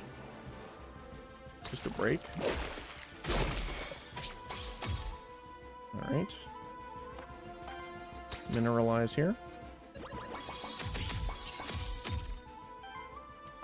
And so what does the T do? Generates a random ether, heals and shields an ally. That's pretty cool.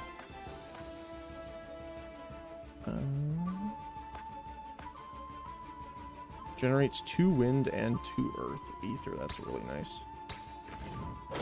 4 generation now. And heals. That's a lot of crits. Holy cow.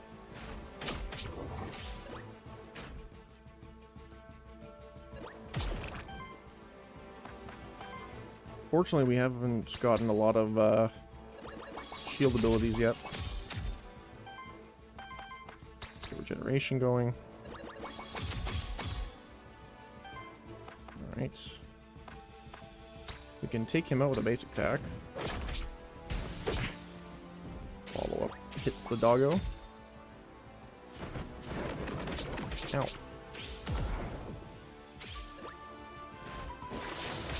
Yeah, I guess it would be really good if we got AoE attacks on the Tazit worm. -1 corruption. Oh, it's because he got procced. Incorruptible.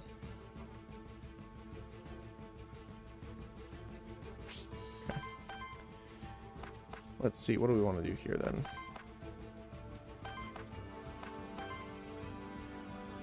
middle and bottom.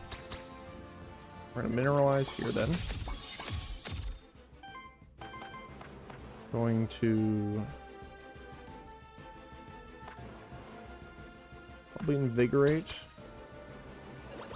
which also gives us more stack of cooking, which is really important here too. And then we're gonna echo you, which gets the follow-up. Bonk.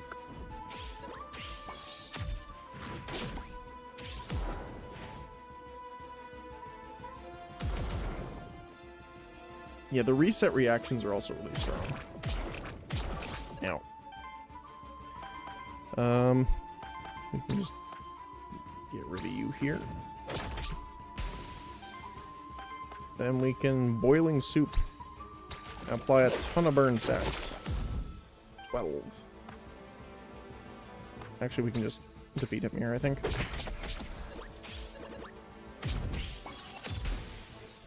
Yep. Victory. Shielding +1. That's nice. Sounds good to me. Domavoy levels up. For every 4... Ooh, that's pretty good. On attack, consumes up to 1 fire ether to deal 5 fire damage and apply 3 burn. It's not bad. It's only up to 1, though. For every 3 fire ether consumed by allies, apply burn to all enemies. Is pretty good, too. Thanks, Voidless.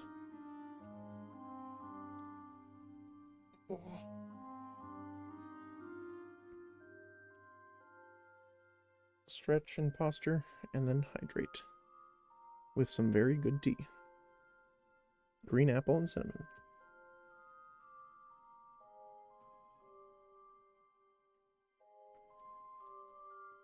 Hopefully you're having a good Friday. Hope all is well. I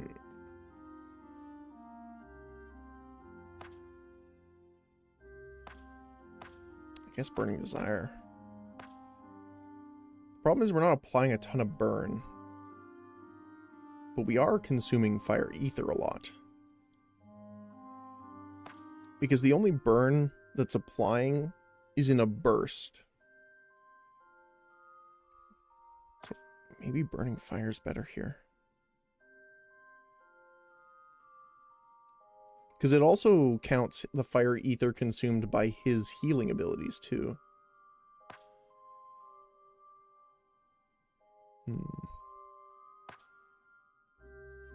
think this will be better overall for now.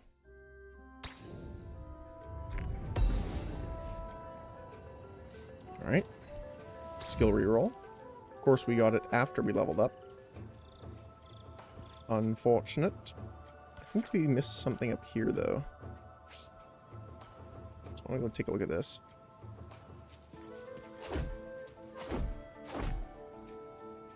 Yep, we did. Some crystals. And something up here. Some gold. More gold. More gold. Even more gold. Oh, we got a Blessed Pond here. This must be what the monster can call a Blessed Pond. I do want to get rid of all the corruption on them. As much as I can, anyway. I see you there. Nice try.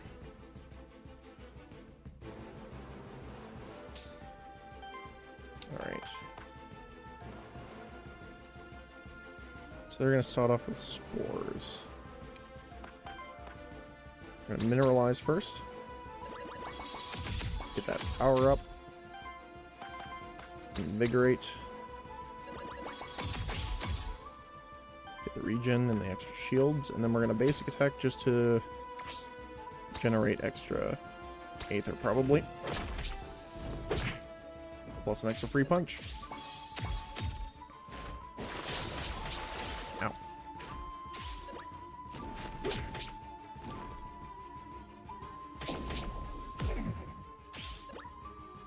Yeah, it's nice that he generates that shield every time he gets hit now. Right.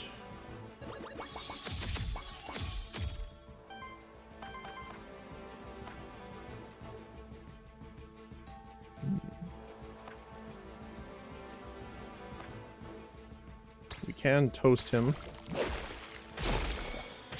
Perfect. Get the free punch. And we can break you with the earth damage. Very nice. Ow. Do not appreciate that, sir. And that applies the burn, because we used fire ether. Very nice. Then we... This guy's actually attacking us, though. We just kind of want to deal with him first. We get the free punch on him.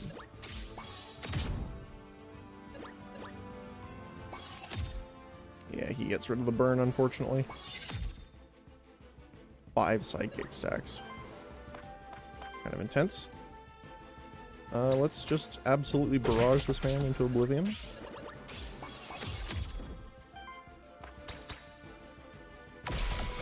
There we go.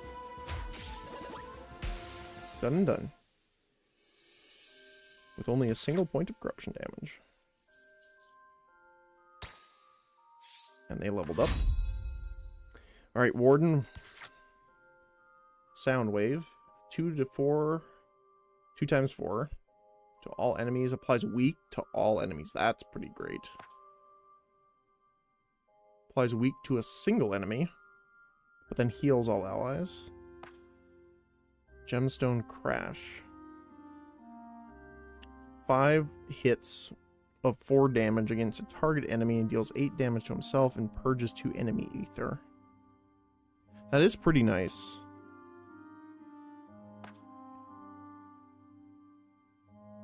Soundwave's a little hard to pass up, though. Since he's the only one using wind, I think. Gemstone Crash is pretty nice, but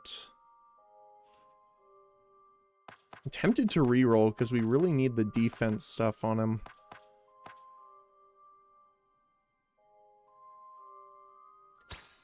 Gonna do it.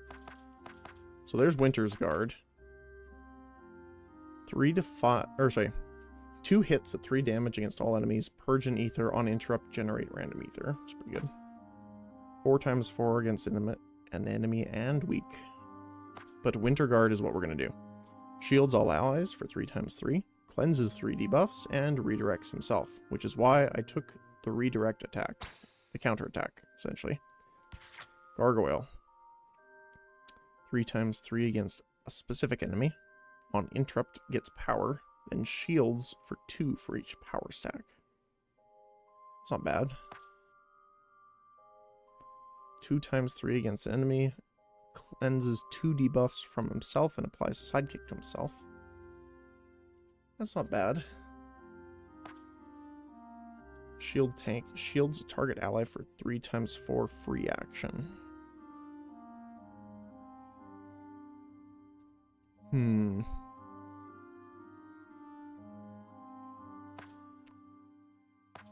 That's actually kind of difficult here.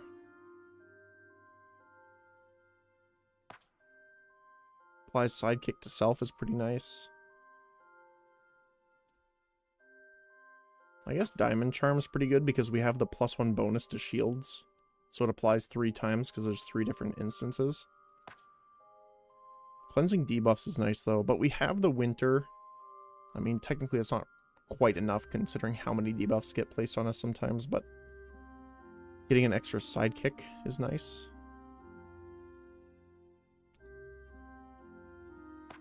I think Diamond Charm is probably the way to go though, just in case. Alright. 100 crystals. Alright. We also need to go here.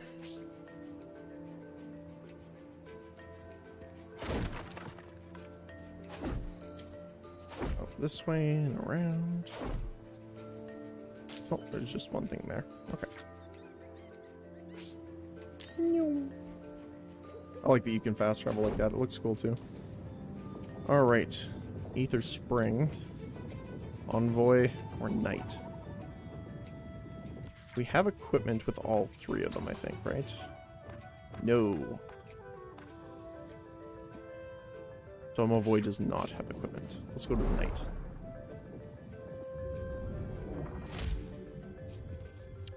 Alright. Let's see what we got. Hey there, friend, who is always lost, perpetually. You must think my armor is made of Aetherium, don't you? Sadly, I've yet to find a single equipment forged of Aetherium. There should be some in the Holy City. It's where Aetherium was first invented, after all. Alright. At the start of your turn... So it is turn, not combat, which is nice. Shield for 3. Converts the first ether generated by this monster into wild. Okay. 75% for an extra hit chance. Chance to evade each incoming hit.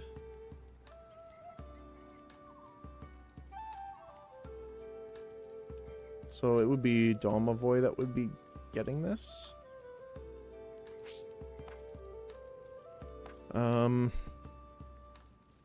Chance for an extra hit's nice.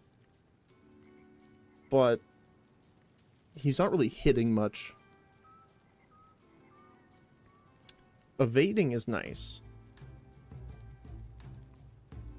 But I think getting the extra armor... Sorry, getting the extra shields passively plus wild ether is great because the other two don't really use fire ether. So let's do the armor. On him. Oh, got whipped. We did successfully parry it though. All right.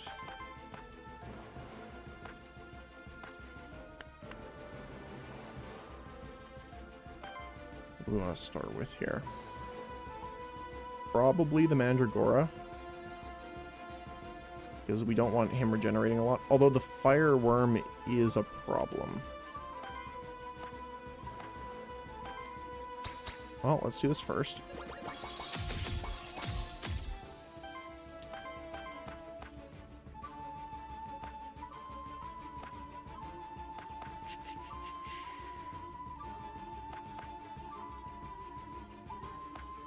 Guess let's get the regeneration going then.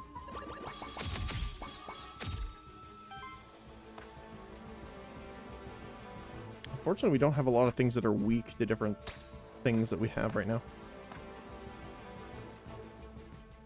I'm concerned about the Wormling because they create a lot of power, but I'm also concerned with the Mandragora because they really give us a lot of hassle.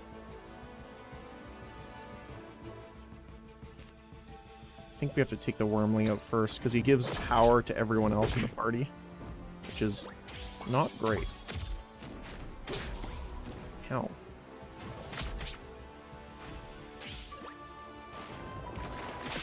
Smack.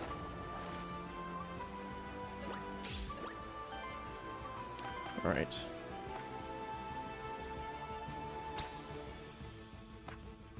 Oh, we can break the heal. So let's do that. Got a little bit of burn off. So we can do this for free on himself.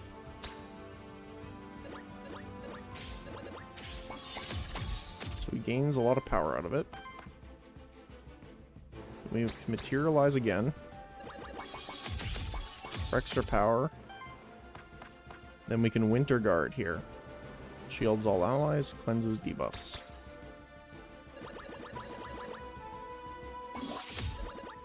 Perfect.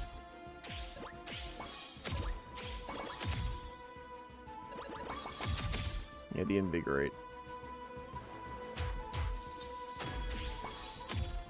Yeah, he's got a lot of shield now. Okay.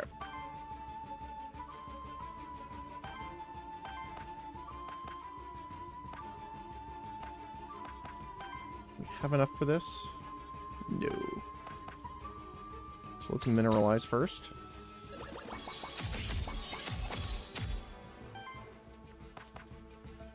Two to 8 is enough. Take that guy out. Boom. Oh wow, 34 damage on that counterattack.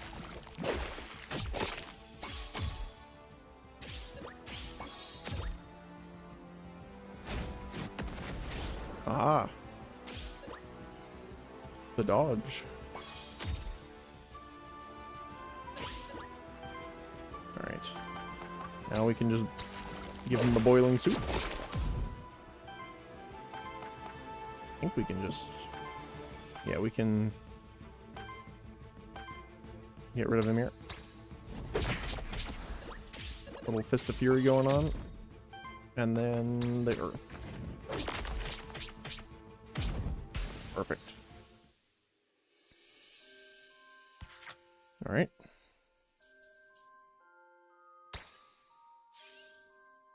We need to get him to level 3 to get his first ability, though. Blank Memento, which is pretty nice. So we can get another one. So there's enemies over here. So I want to quickly take a look over here. There we go. Ooh. Money in a tree.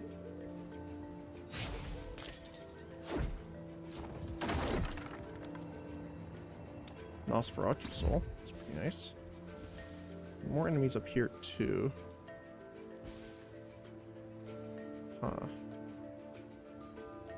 I don't think there's a way we can get the drop on them, unfortunately. Okay, well. Let's deal with...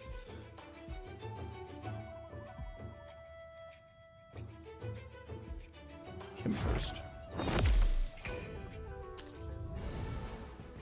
Alright, Warden. Meet Warden.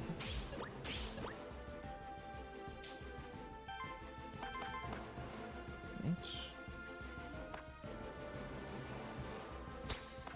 Let's do this right away. Stagger off really early.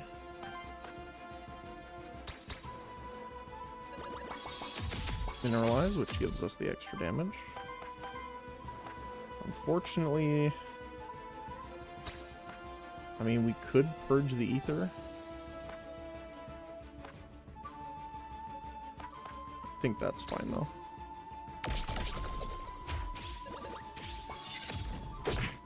$21 damage on that. It's ridiculous. I love it.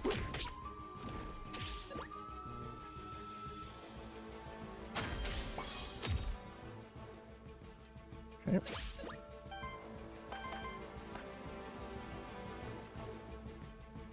So you're gonna speed up. You're using Echo.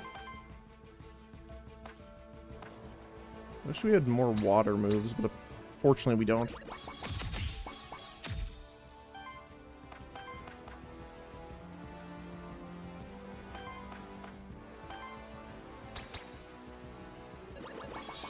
We'll just have to gain some more ether here by doing basic attacks. It will defeat the warder though.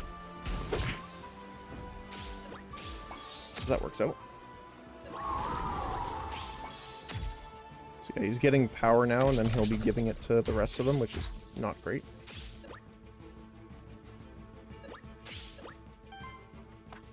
Alright. So we'll start with Mineral.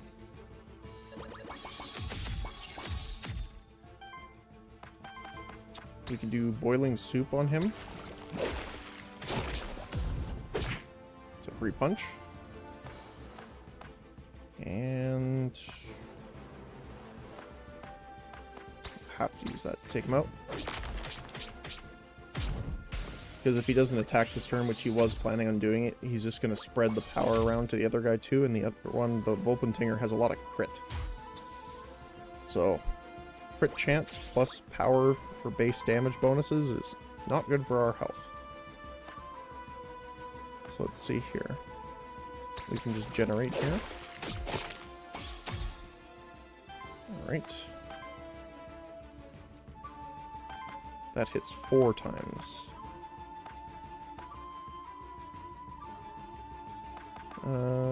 Let's just mineralize then. Which gives them extra power. This should get him ready. There we go. Stagger done. Thanks to the counter attack. And then we'll just give him bonk. Done done. Victory. Domovoid levels here. Alright, what do you got? Generates a wild ether.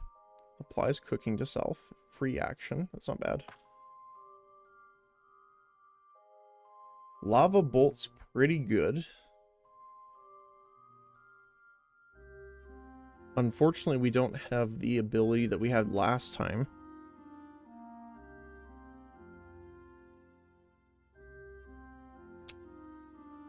The other one was gain a bunch of ether, fire ether per burn.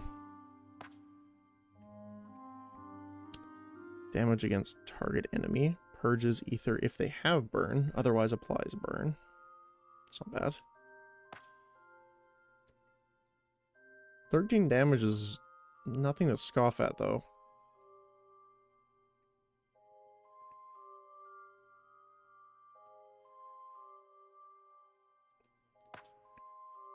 Boil's pretty good too, though, because it does give us an extra stack of cooking, which technically is 4 burn. But I think Lava Bolt's going to be the best here. So if we need to, we can single out a target and just be like, be gone. Once again, skill reroll would have been great before leveling up.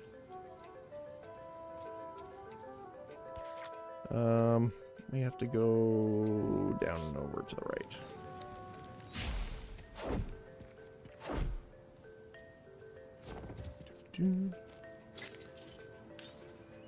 Alright. Looks like we won't be able to ambush here. Well, we will be able to get him down.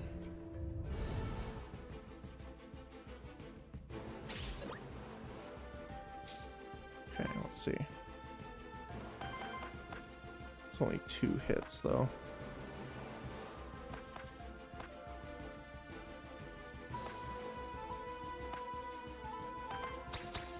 Well, Mineralize is up first. Followed by a basic attack, probably.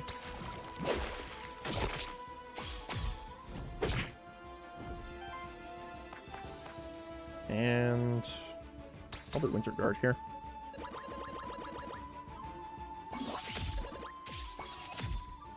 We do need to find some more items that give us more Aether generation, because it is a bit of a problem.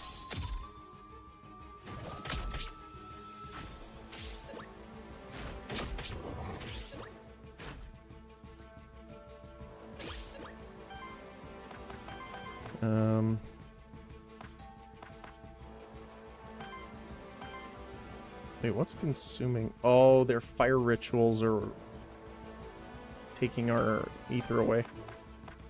That's unfortunate. Well, there is a solution to that. Not quite enough.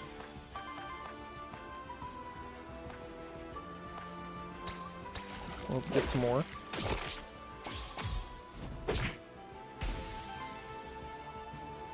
Generates wind, wind, earth, earth.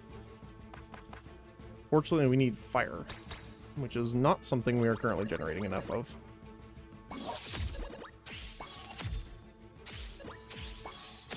I think that's another fire ritual. Yep. Unfortunate.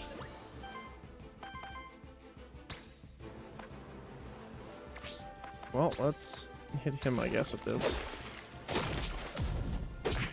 Free punch.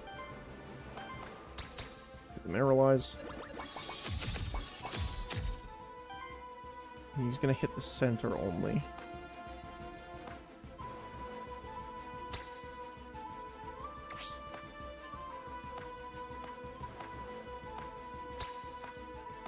can't win by getting a purge off, unfortunately, so let's just focus on taking him out.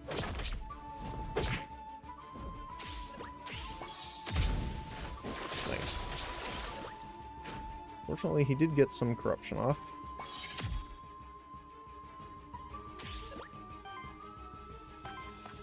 But that's okay.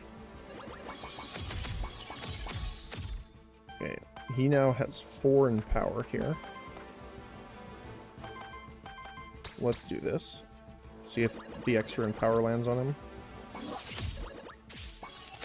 Does not, unfortunately. But let's zap this guy. 17 damage. Plus sidekick for 18. There you go.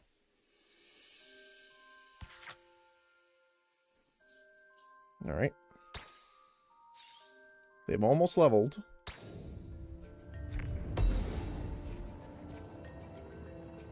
Common Blade. 10% crit chance. That's not worth it. Not compared to the equipment we already have. Epic Loot Drop. Merchant. Witch.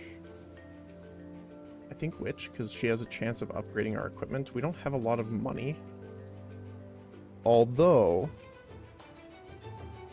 we could run into the Merchant, and if we have enough gold, we could purchase 2 XP ups, which would be great if they land on the Domovoy.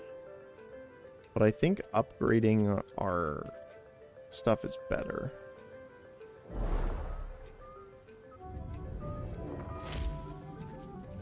Alright, let's see what we got.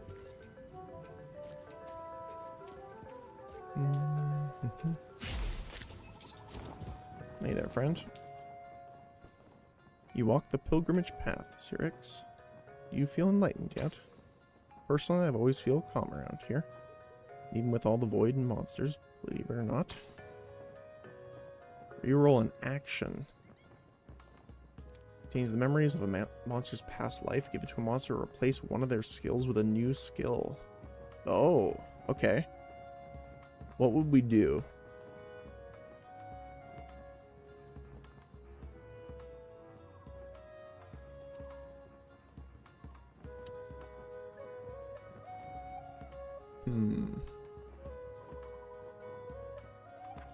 So we could get rid of Echo, technically. Stone Punch hits pretty hard too, so I don't really want to get rid of that. We could get rid of Hurricane Punch. Try and find something else. We also could technically get rid of Lava Bolt. Because again, we're not generating much Fire Ether at all. So we're not actually getting a huge benefit out of it. So let's do Domovoy. Lava Bolt. I hope this will help you. Leech Soup. 3 times 5 damage against an enemy. Consume all cooking stacks to apply 2 regeneration to all allies for each stack. That's really nice. Bonfire is good too. Heals all allies and burns all enemies. I'm gonna try to reroll. There's Maverick in particular I'm trying to look for. Purges 2 enemy ether. On interrupt applies 3 burn to all enemies. That's pretty nice. We are generating a lot of earth.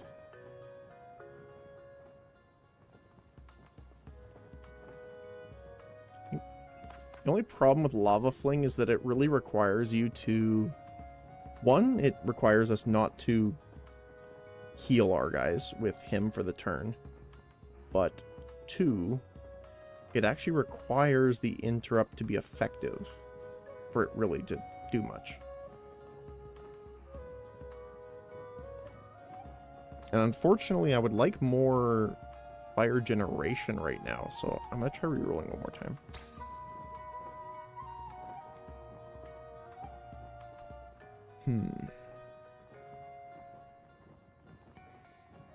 3-3 against target. I think Burn Wave probably. Of course, we find something that has even more fire to do. really need some more regeneration for that, but... Oh, it is the boss, too. Is there anything else up here? No, okay. Any other directions we missed? Nope, just the boss, okay. Definitely start with the high ground, though.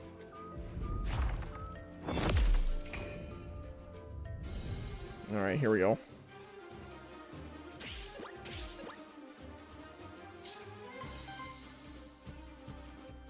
So he's going to scream middle, which means he's probably going to get rid of Earth.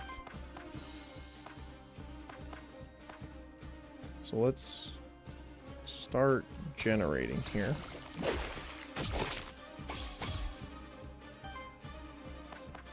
We're going to start with...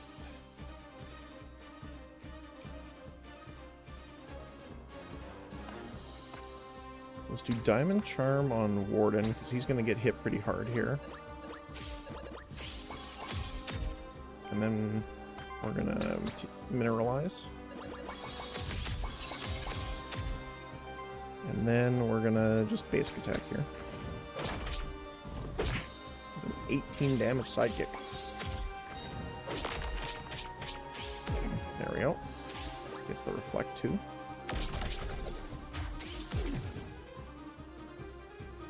Why did that sap fire then? I'm not sure. Well, let's buff everyone up then.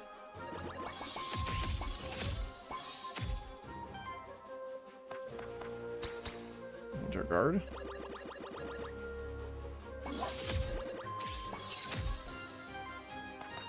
I guess Burning Wave is not very effective here, because it's only one enemy.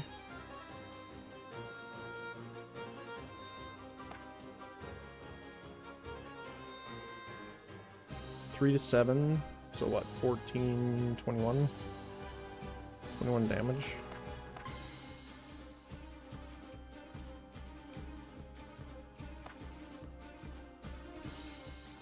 What's a bit great? I have an idea.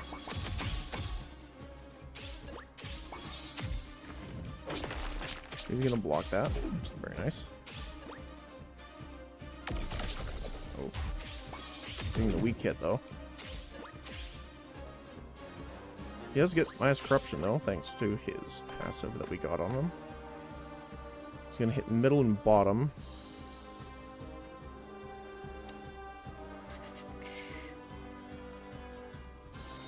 And then he's gonna basic attack the middle. Let's armor him more.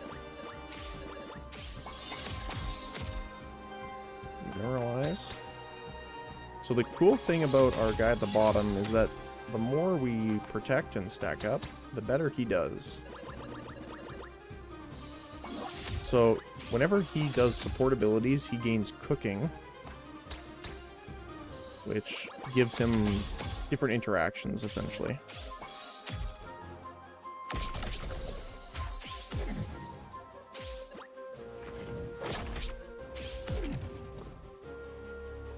And the one we currently have is Burn. Right.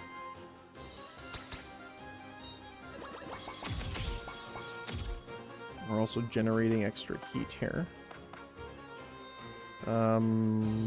He's gonna hit top and bottom here, so let's guard him extra, because he's gonna intercept the bottom hit too.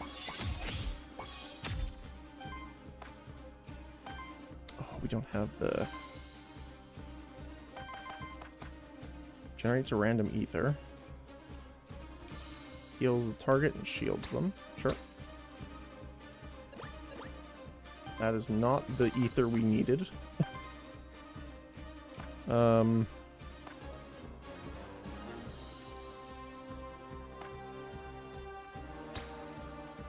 Yeah, even if we purge, it won't cancel it. Because he has too much. So let's just generate here. Just give us a nice sidekick hit too. Ow. And he's going to defend against the bottom. Yep, here. Oh, he didn't. Weird. Oh, because we didn't have enough to activate it, that's why. Yep. Alright. Now we do Winter Guard to get rid of the debuffs. And he's gonna burn him for an absolute ton now. There we go. 11 damage each and 16 burn.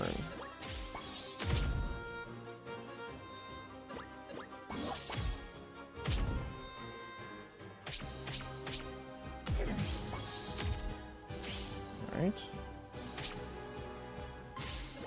So he retaliated off of a passive retaliate block, which is a little strange. I think we just go for him here, I think.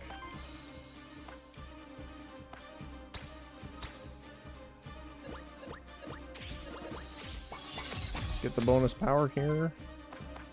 And go smacking. Alright. And then he'll take him out. Yep. It's a lot of damage. 10 gold. 30 Aether crystals. Very nice. Perfect. Alright, Warden. Safeguard.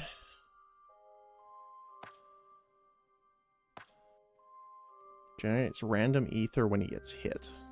That's pretty good, actually, because we are defending with him. Corruption Cleanse is good too, but we already have some. So I think Return to Ether is the best way. Gargoyle. Permafrost. Instead of shields on allies vanity. Oh, there we go. That's a good one. For every 3 wind ether consumed by allies applies sidekick to self. I think Permafrost is definitely better here. So half of the shields remain regardless. We've got the Epic Ocarina. On support action, heals the ally with the lowest health. Basic attacks generate an additional fire. And increase damage of each water hit by 1. So it's probably going to be... yeah, instead of the armor.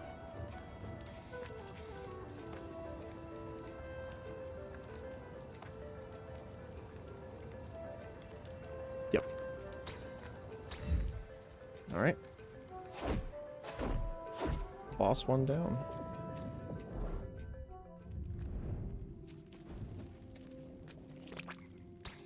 Punch, punch, punch. How you doing, buddy? Ah, Pilgrimage Path. Thousands of monsterkin come here every year, facing the dangers in the fractured ruins, just to visit the ruins of Vigil, the supposed holy city. I admire those fools. I truly do. It is admirable. That's for certain. Care to buy anything? Alright. Heals one of your monsters by 15 and cleanses 5 debuffs. Memento. Wind damage. Don't have a lot of wind damage though. Just the rapid punch from the gargoyle and maybe the warden. Let's go for our XP here. If it hit Domovoy, I will be really happy. It did not. Neither of them did. Unfortunate. Okay. I see how it is.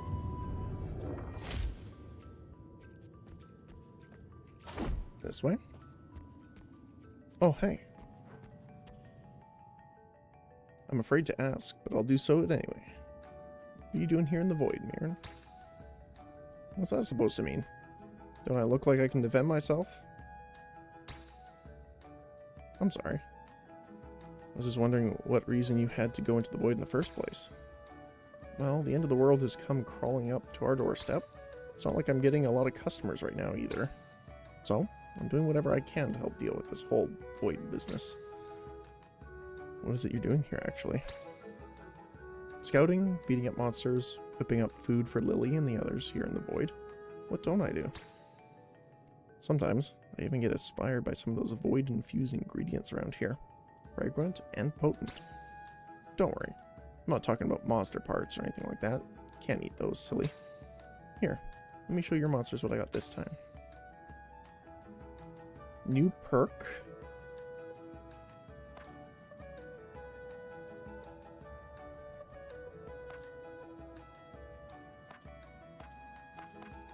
Probably Domovoy. Because the one we want to get is the regeneration one. Oh, that did not happen.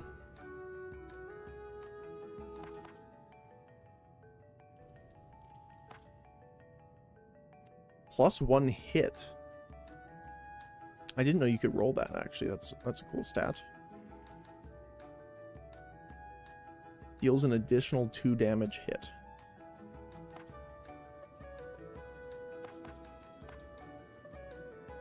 Actually, yeah, let's do that. Because he has the fire wave now. Oh, this is a maze. Oh. Void carry. Oh, we got 2 healers here. That's not great.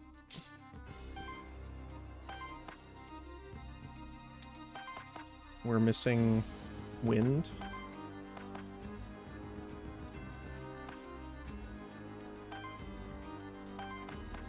We need 2 wind. And a water.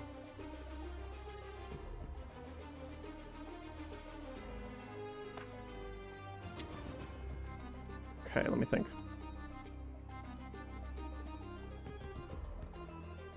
Middle can take the hit, that's fine. It's bottom I'm worried about here.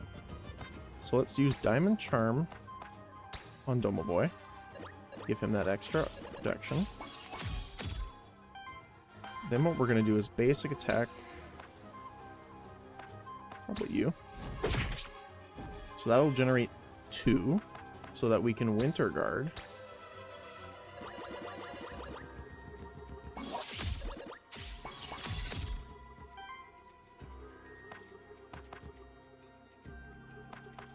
Then we can basic attack. I'm gonna try and build up to that wave and see what we can do.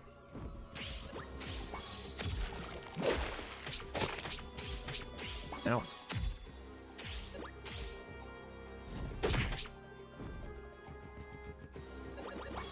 Yeah, the problem is they're gonna give them a ton of healing here.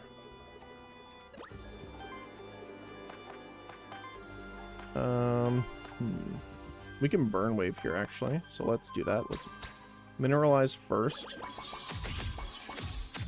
because we're gonna give as much power to him as we can.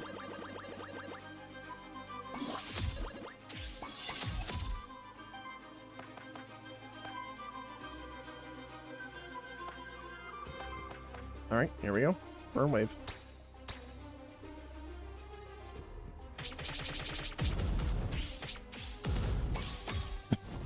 Yeah, that worked.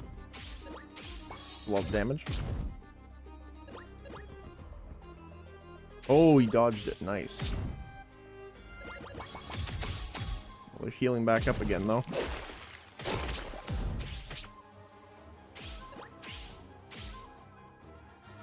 It's a lot of defense there. It's also great now that our stuff doesn't go away right away. So what we can do is Armor Warden.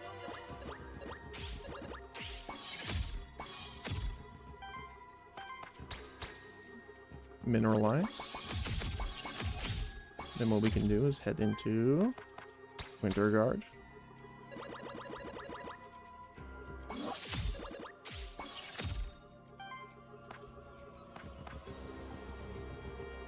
Oh, we had a lot of void, that's why. Alright.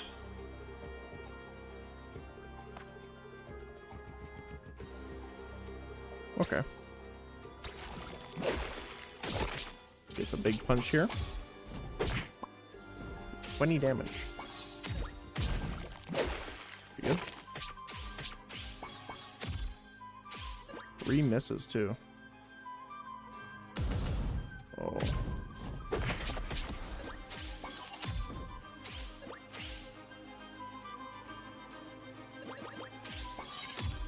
Yeah, the reset actions are pretty powerful.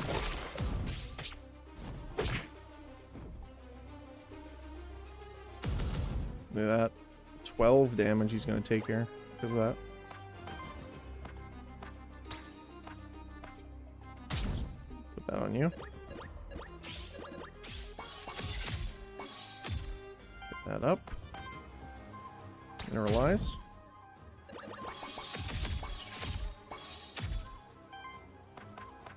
Winter Guard. Get rid of some of the debuffs here.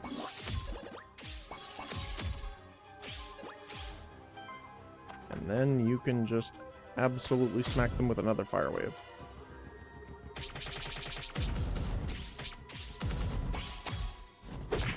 Smack. And the other thing too is keep in mind is because we're using so much of the fire mana on that. Ooh, I hit for 27, that's rough.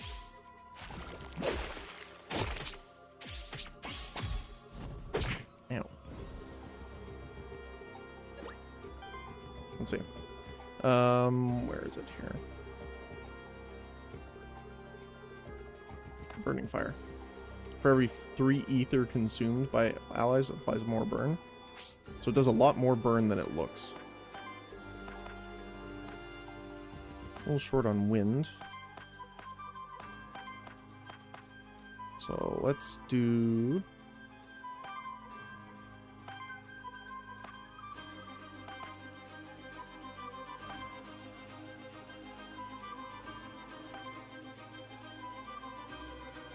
One water and 2 earth, huh? Okay, well, let's do this.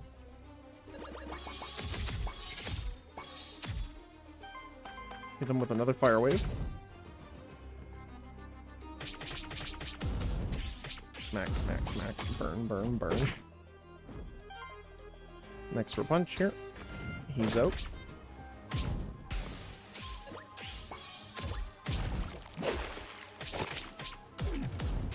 Ow.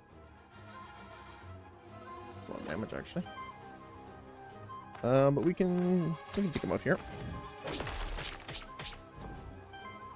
The simple bonk. Oh, we didn't do too bad that one. I was a little concerned because, again, the tank and the double healer is kind of rough. Support damage. Damage prevented. Yeah. Alright, he's level 4. He's 3 levels behind right now. Or, not levels, but 3 matches behind. Oh, here we go. Long-lived is really good.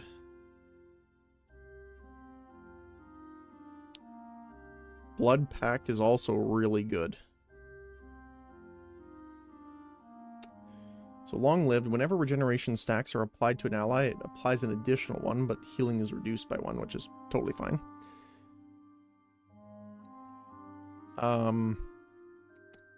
Ethereal regeneration for every 3 consumed regeneration generates random energy, which is essentially once per turn.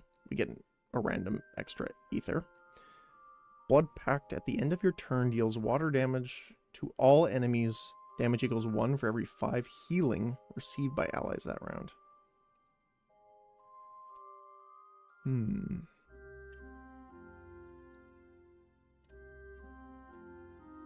I think Blood Pact's probably the best here.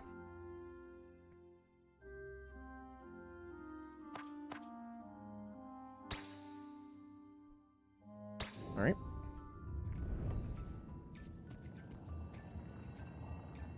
Wormling Soul. Alright. We got money.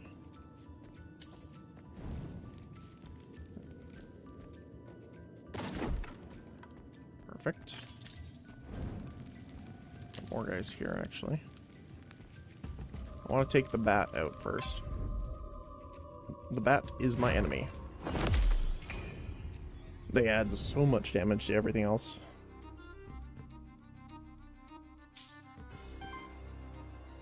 Alright.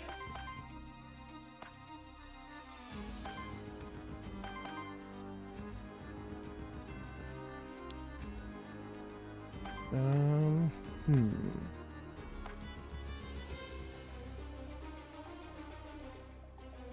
we just boiling soup right away? I think so. Yep, got the stagger off.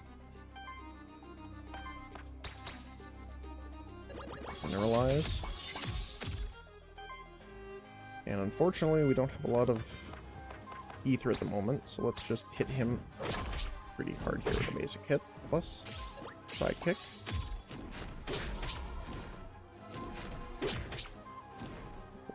Poor guy's getting hit quite hard here. But like, look at that, after one turn, he has a fourth, I'd say closer to a fifth of his health bar locked out, which is pretty rough. Top, bottom.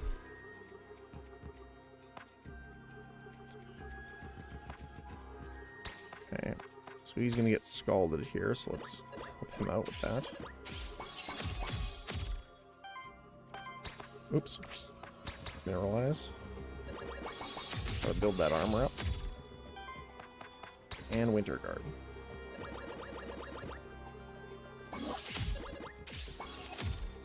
Alright.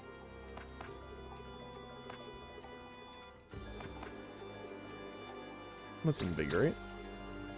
Get that regen going. Just keep in mind, we're going to do 37 damage now. Well, not necessarily 37, but the 1 for 4 for healing.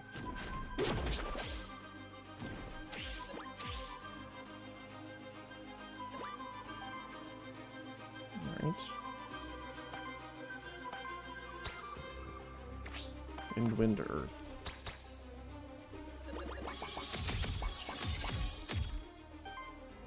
He has a lot of damage now, actually.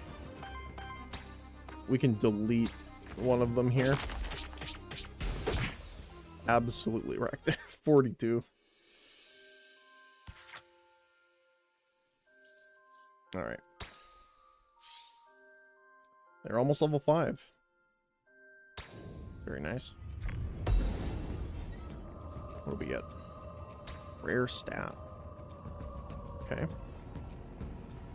75% chance for an extra hit. Grants a hit a 10% chance to each hit. 10% chance to land crit. Okay.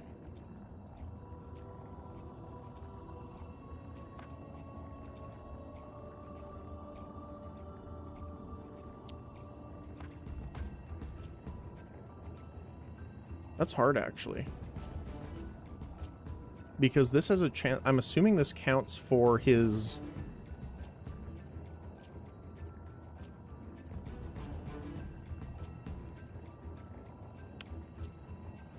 I think I'm going to trade this for the drum, actually.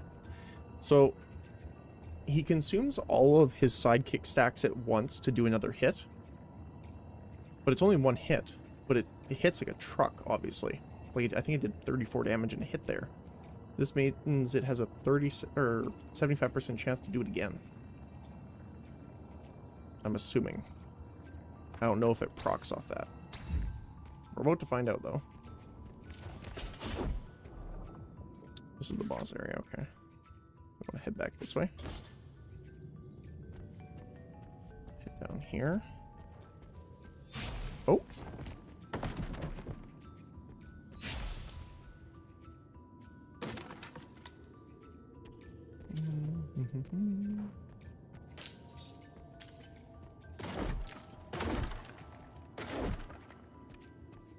What are you?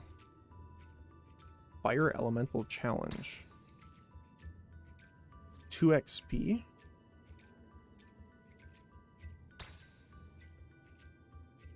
He attempts to brace the challenge. He passes. Gains 100 worthiness. Burn damage +1. And he gains 2 XP. He's catching up. That's really nice.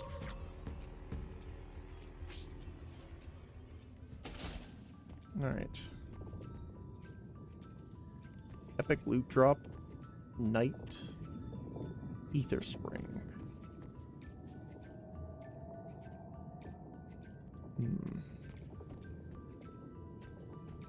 I guess we go for the spring. So we're near the end here. So it might give us a good bonus. Is that going to attack us? No. I expect every single one of them to attack us this time. Equipment from random loot drops have a 35% chance to be a higher tier. 25% chance that they gain extra XP. I'm going to choose this just because we have a chance then to get our Domovoy up.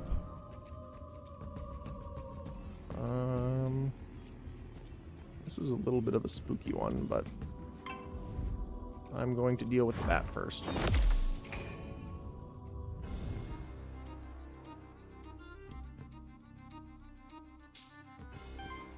So the middle guy's a little spooky because he afflicts random debuffs, I'm pretty sure, right? Schadenfreude. First ally and enemy that use an action each turn get terror and burn. Gets +1 damage and evasion for every 10 debuff on all monsters in combat, which includes enemies, which is unfortunate. So he's going to be a little bit hard to deal with here. But I do want to actually get him because we don't have him acquired yet.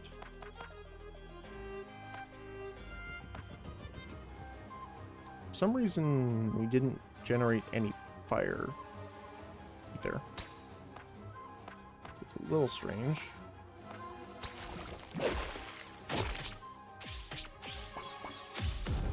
Okay. Get the mineralize up.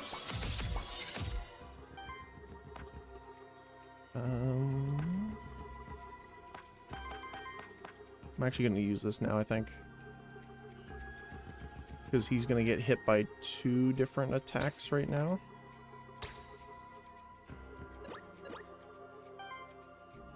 So we're going to deal with that.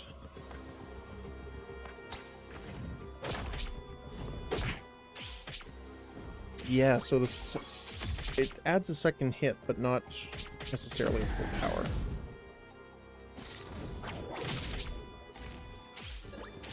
Okay. Look at how much... oh, the poor guy. Alright. Well, let's deal with this then. So we're gonna protect him quite a bit here.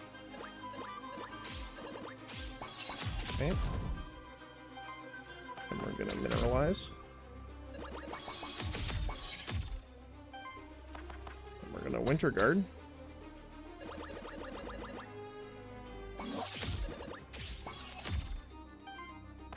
Then we're gonna burn wave.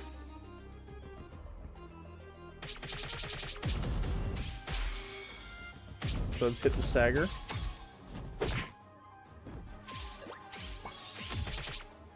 Such a cool combo. I really like that.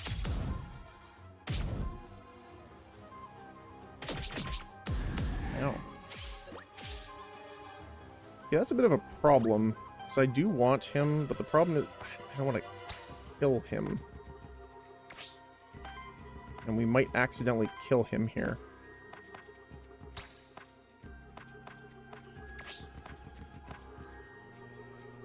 Alright.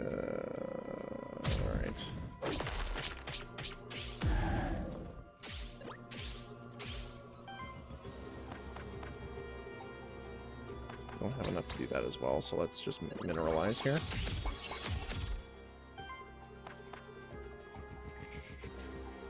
He's gonna die from the burn. He will not die from the burn, so let's stagger him instead.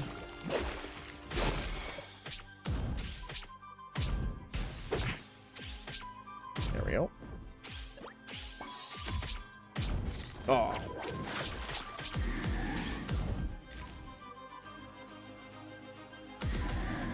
Reset reaction. So unfortunately, we won't be able to get him here. Because you need to stagger him in order to do it, and he's just going to... yeah. Unfortunate. Oh, the double miss. Because of all the debuffs, his dodge chance is really high.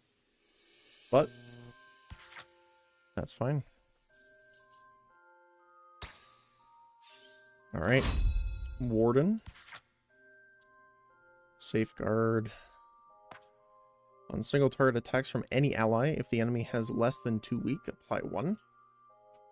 At the start of combat, it applies 2 redirect and shield self. That's pretty nice, because we need a little bit of time to get set up. So let's do that. Gargoyle.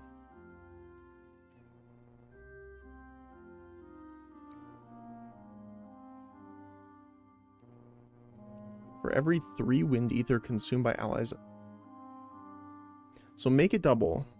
Sidekick attacks from allies deal 2 times 2 damage hits.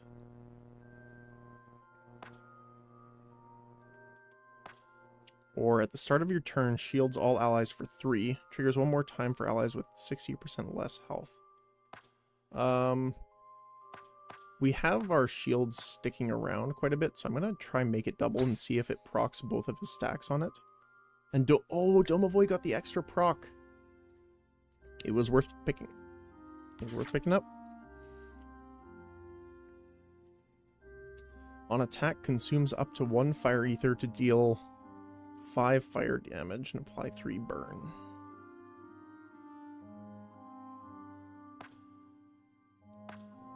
I wonder if this works on AoEs. If it applies to everyone. That's an interesting thought. Let's try it and see if it works. Alright. Jotun Soul.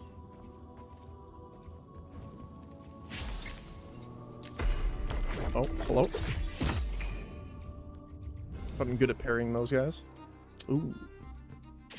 3 tanks. Alright then.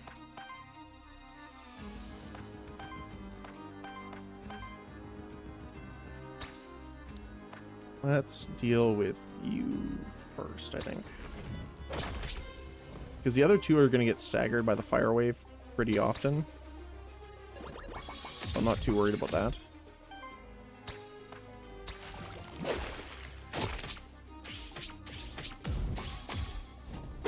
Bonk, bonk.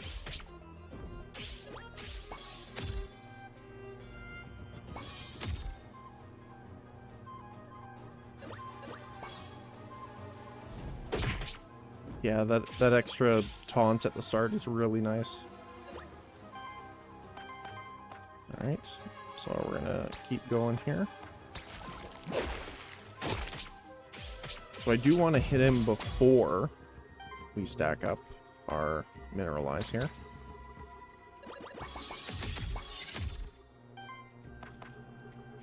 That way we can get the guards going too. Very nice.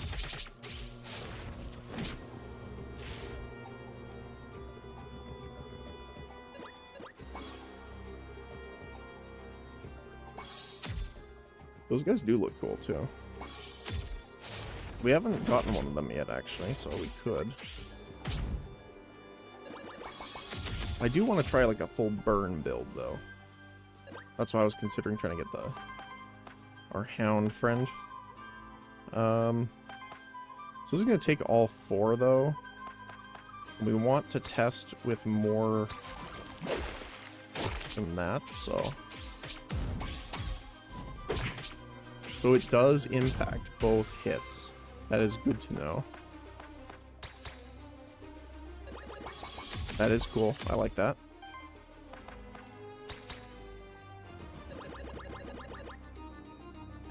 Right.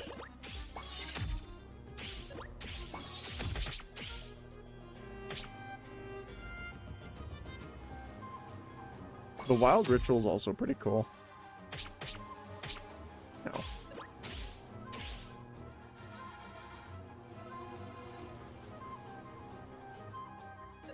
Some of the effects don't have sounds quite yet. I've noticed that a little bit. Oh, it's not the worst. We have 6. So we would hit 2 extra, so that works. So let's do this. That extra. Probably just Winter Guard as well. Just in case. Because we are going to take some Retaliate, probably. And then Burn Wave. Alright, here we go. Smack, smack, smack, smack, smack. Burn, smack, smack. Extra burn, extra burn. Oh! Yep, that works. Ow.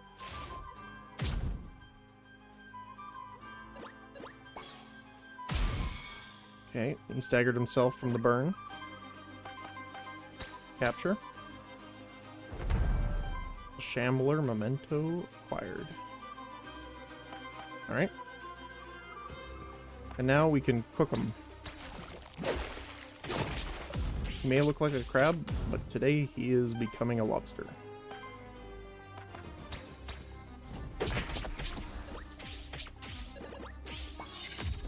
The amount of buffs he gets just from hitting him.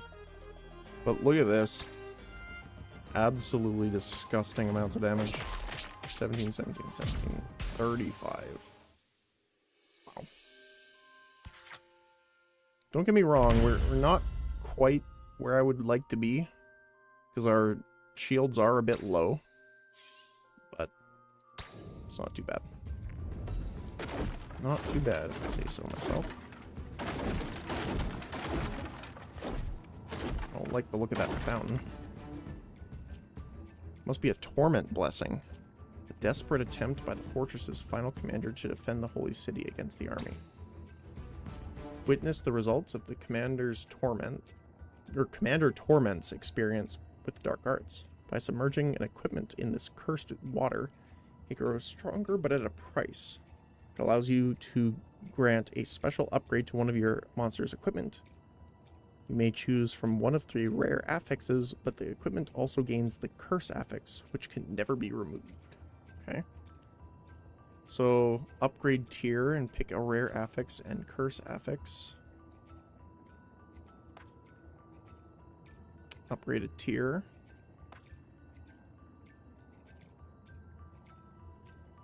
I mean...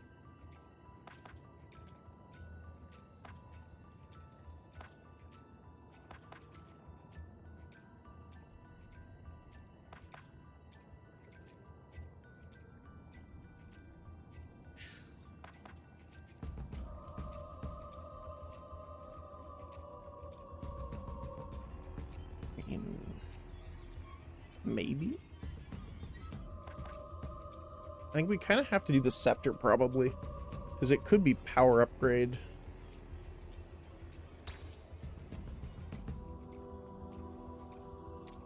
Ether chance on action, 50% chance to generate a random ether, 66% chance to apply poison to self, chance to apply burn. All healing and shielding is reduced.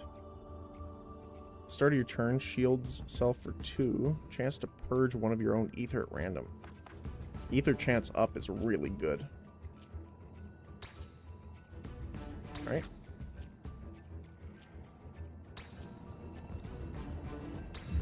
Crystals. Alright. I wish I could, like, go down the trapdoor. A little bit of a secret way to go.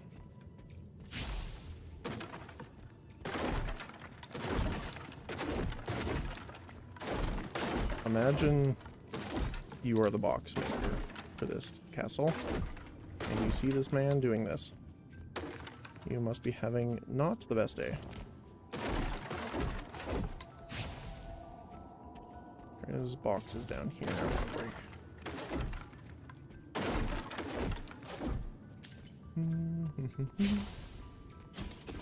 Alright. This is the last way.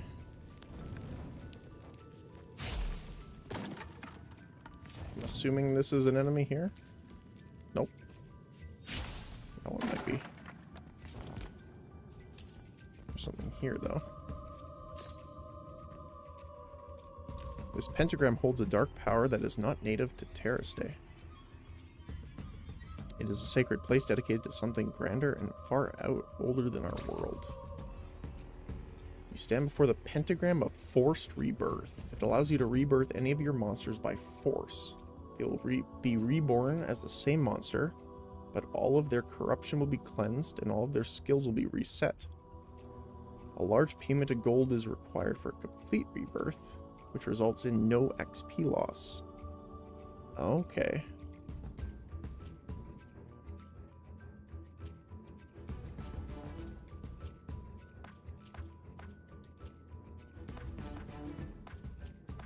I mean...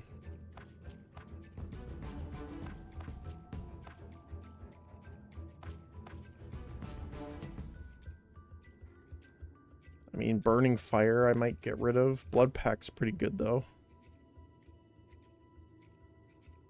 Probably Domovoy in this case, honestly. Okay.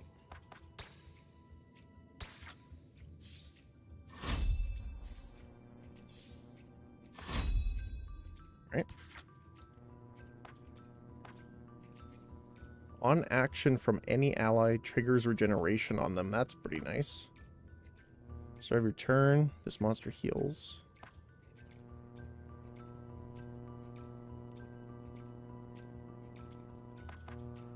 Let's do instant regeneration. Applies regeneration to all allies. Applies 2 regeneration to self, then consumes all regeneration to deal damage to target enemy for every stack.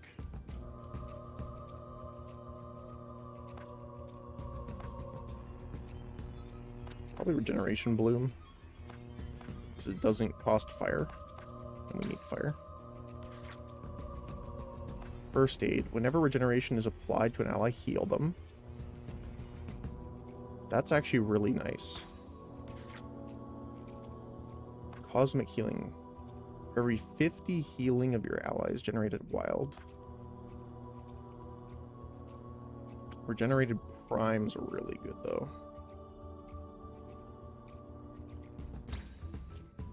Cool. We lost a little bit of power on that, technically, but I think that's fine.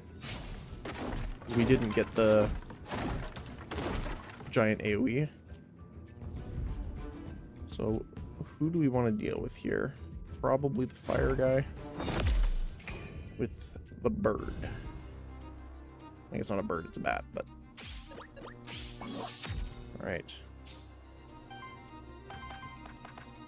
So, free regeneration on everyone.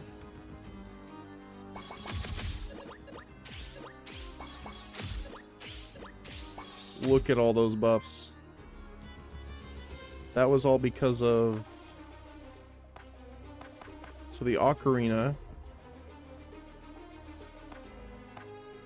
plus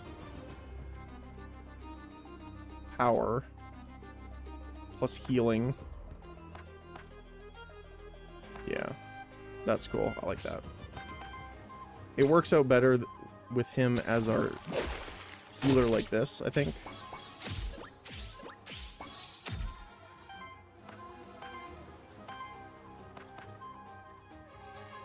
Want Winter Guard here? Materialize. We're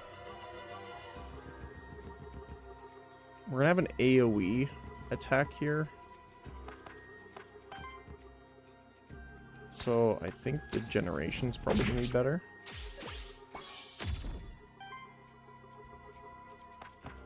So we'll Winter Guard.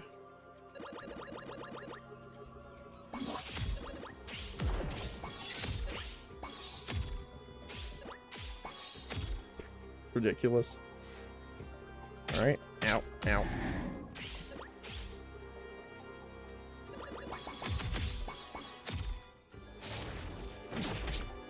Blocked it. Perfect.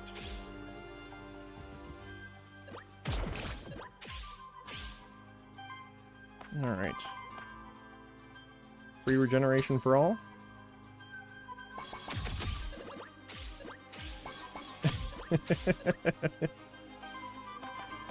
Invigorate again. Sure, why not?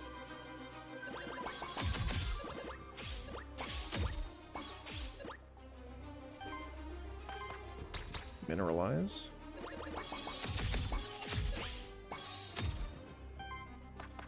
Winter Guard to get rid of the debuffs.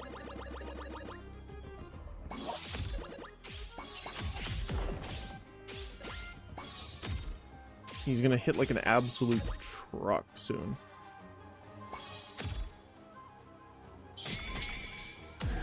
One, the fact that our tank is kind of our main damage, other than the burst. Like, don't get me wrong, our gargoyle definitely has the damage output here. Because he has 4 stacks of his buff on top of... let's see, we need 2. Yeah, we can do that. Okay. So he's going to keep intercepting. So we'll put Diamond Charm there. Then we're going to mineralize. Then he's going to Winter Guard.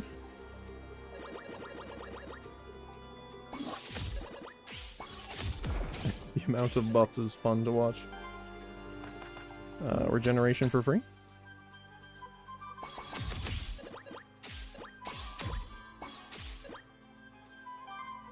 Into Invigorate for more regeneration. That's crazy.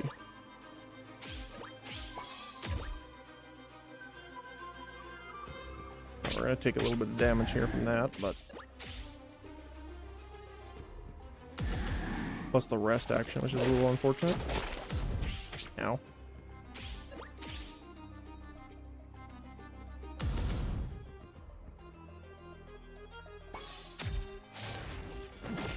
Very nice. Warden's such a good tank for us this run. Holy cow. Not only because he has the dodge chance, but even better now that he has the taunt up. So let's do regeneration for free.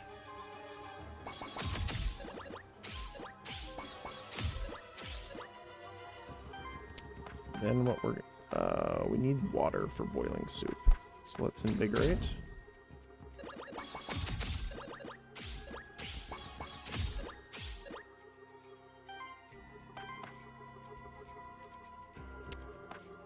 We need the water for Winter Guard still.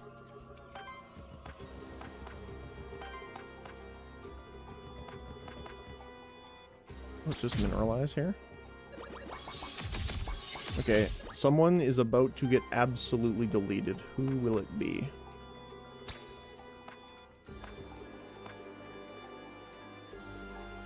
Probably the Nosferatu. So, and then the double attack coming up here. 80 and 80. Holy cow. Absolutely deleted. We overkilled 3 other characters. Well, 2 other characters, in addition to that character. Okay, so we do need to cleanse some debuffs here. Because he is taking a little bit more damage than I would like.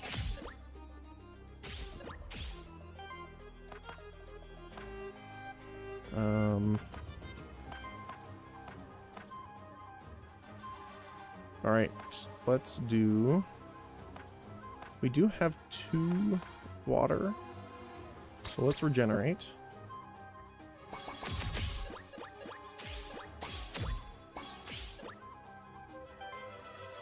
And then we're going to boiling soup this man at the back here for an absolute 36 burn damage. And we're gonna probably add some extra armor to Warden here.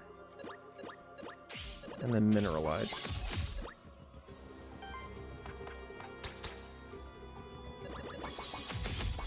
Alright. Lava soup. Yeah, 36 damage is nuts. It's even worse on the guys, well, I guess better technically, but because it's every action they take, and because the big guy there does 2 actions, he takes it twice a turn. So, nothing to scoff at.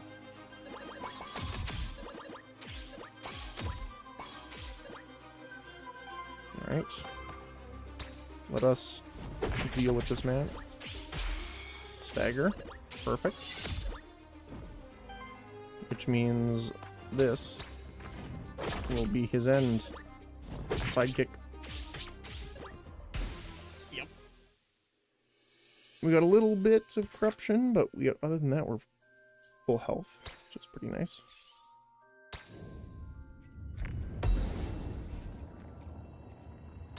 Armor. Basic attacks grant an extra.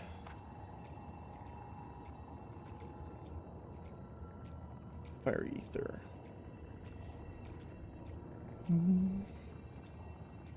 No, we're gonna just scrap that probably. The extra gold out of it. Did we miss anything so far? No, we have not. Okay, good, good.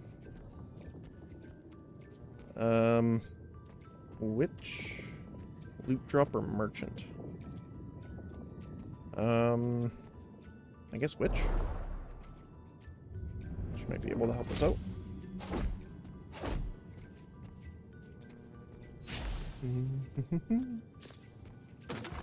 Glorious gold.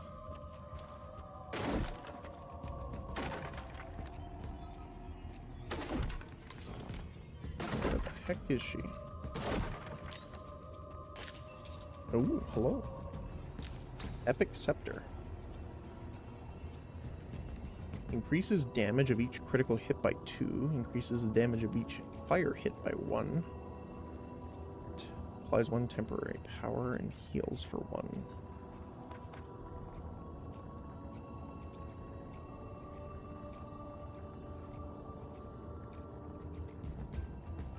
The fire generator is nice.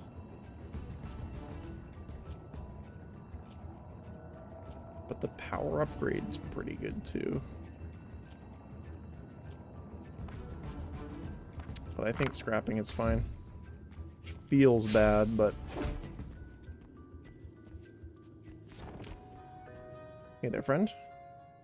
Welcome to the Forbidden Fortress, Syrinx. Spooky, isn't it?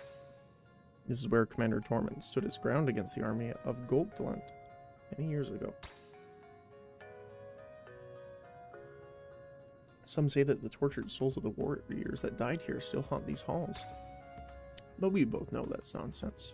It's the cult of Ether that haunts these halls. Just ask that creepy merchant that's always lurking around you. Reroll an action.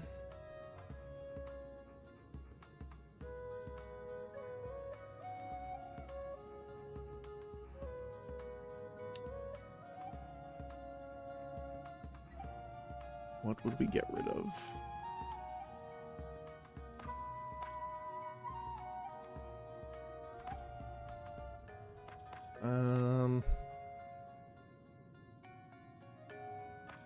Hurricane Punch, maybe? I would probably get rid of that just to see if we could get another attack. Preferably an AoE. Gargoyle. Hurricane Punch. Alright. Shield Self, Glacier Shield. Deals damage to target monster equal to the amount of shield on this monster. That's great. Meteor Charm. Applies temporary power to target ally. Then shields for 4 for each power stack. Ooh. I think Glacier Shield's probably the best there out of those. Oh. Hello. Nothing to see there. Alright, let's get him. Okay. Let's deal with the terror first. Nosferatu is a very terrifying character to leave alive.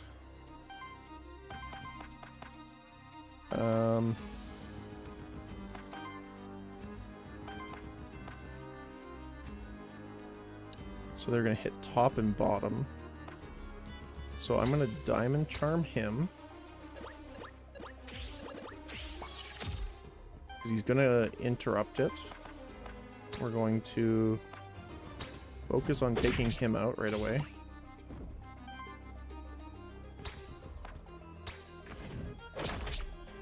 Generate all that ether. We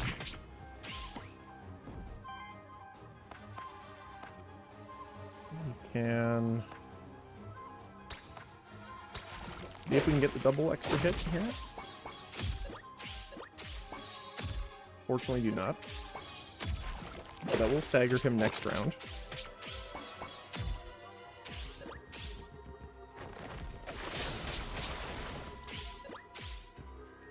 The interrupt is so nice. To start with 2 interrupt with that taunt ability is fantastic. I really, really appreciate it. Alright. So we can get rid of him with that. Well, stagger anyway. You're going to... So you need water and you need water. That's unfortunate. So we need to save our water for this turn.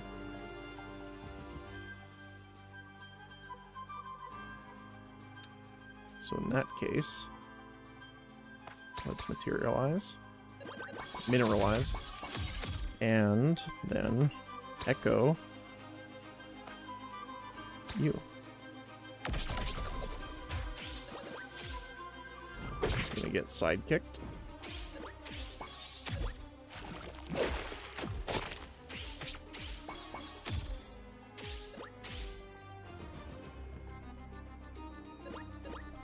Alright.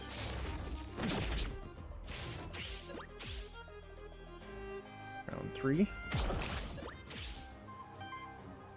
Okay, so you... So we're gonna Winter Guard first.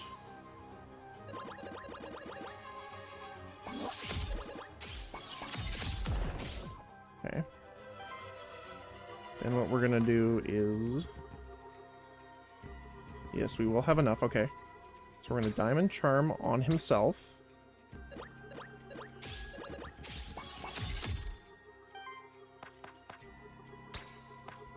Then we're going to delete this man from existence.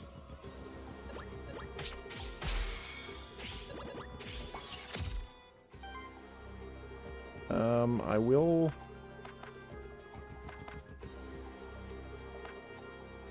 Probably add the regeneration here really quick, just in case. Never know. And then hit him with a bowl of boiling soup. There we go. It would be nice if when the enemy's already dead, the extra hits go on to another target, but that's fine. Because they kind of do that already, but not exactly. If the target's dead, the follow-up goes to a random. So, once again, we're gonna Winter Guard.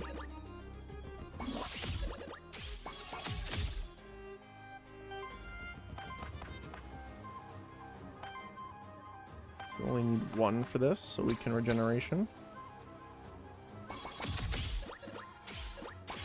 Build up all those tasty buffs. And then Glacier this man. 68 damage. Invigorate.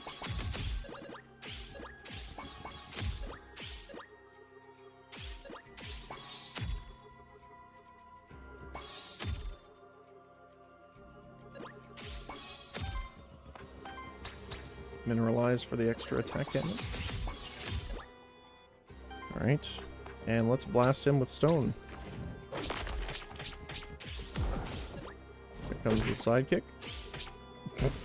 I like how it's just like a little bonk with the stick at the end of it all.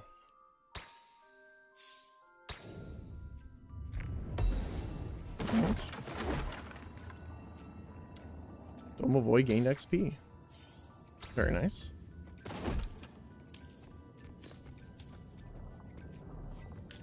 Do we miss anything? No. Okay. Very small room. Merchant or loot drop? Probably merchant. We have a lot of money. Hey buddy, how's it going? Do you know anything about the Cult of Aether? Of course. But around here they're better known as the Cult of Void nowadays. Sounds concerning. A little bit, yes. Let me explain. Sol may have created Terrastay, but Sol is a child of the Aether, and the Aether is but a child of the cosmos. And Aether has a twin, Void. Life and death, good and evil, order and chaos, it's all the same, really. First, they were the Cult of Aether, now we're the Cult of Void. Hold on. Why'd this happen? Because of the Void. The Forbidden Fortress has served us as a perfect hideout, you see. And then the entire area was swallowed by the Void. Well, it's made some people think they were chosen by the Void. Are you among those people by any chance? Oh, of course not. I'm not one of those fools who claims to hear the whispers of the Aether or the Void or anything else. I'm just interested in the grander scheme of things is all. What's beyond Terrastay, you know? That is surprisingly reasonable. Care to buy anything? Alright. Breaks 3 poise on the enemy. Epic boots. It's actually pretty nice, but I think we're fine.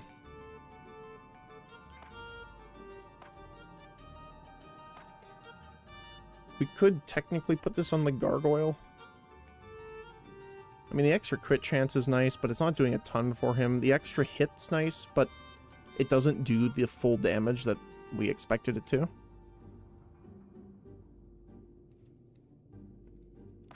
But I kind of want to try getting the XP to level up the Dome of Void before the boss. Unfortunate. Apparently the gargoyle's the one that's going to level. Of course, because I said that. Of course. Okay. Let's see.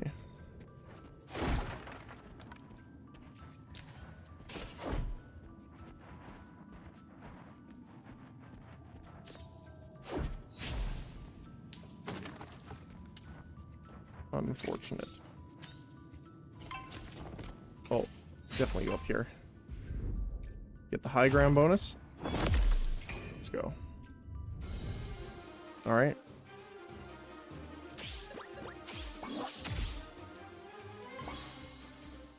The Void has chosen water. Whenever an ally or an enemy uses water, Star Spawn generates Wild Ether. Alright. It's not good for us anyway, so let's do some generation for now.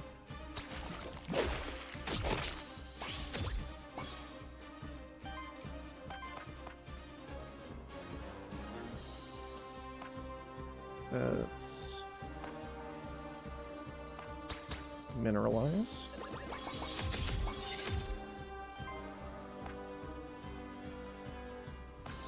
Basic attack to get some extra generation going. The fact that he generates 4 ether off a basic attack is crazy. Ow.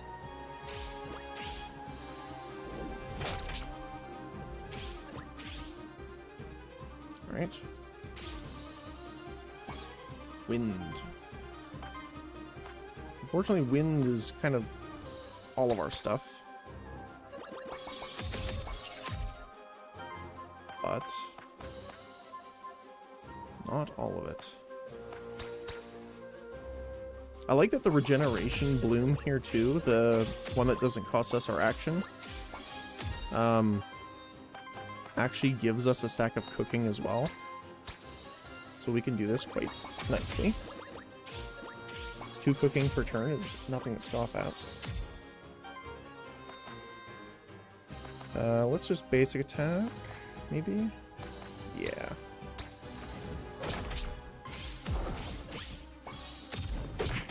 Sidekick for some extra damage. Oh, got the stagger too. Right. That hurt quite a bit. Alright, choose something else, please. Water. Well, that's not exactly what I meant. Oh, we can try and capture the boss? We can summon the bosses? Okay, that's new.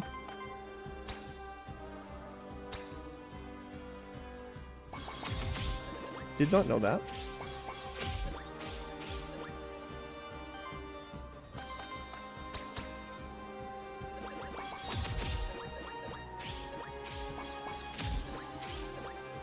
Okay.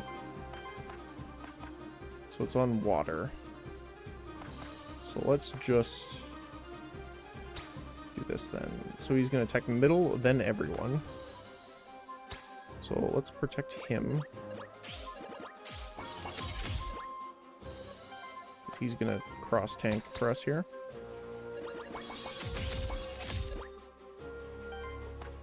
And we're going to hit with the Winter Guard.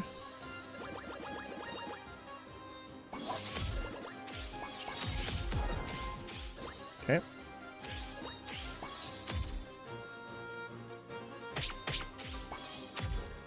Ow. It's good that I added the extra armor to him, for sure.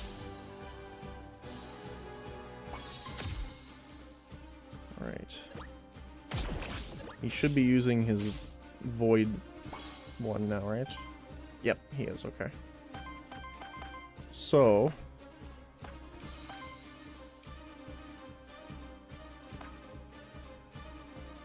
we can diamond...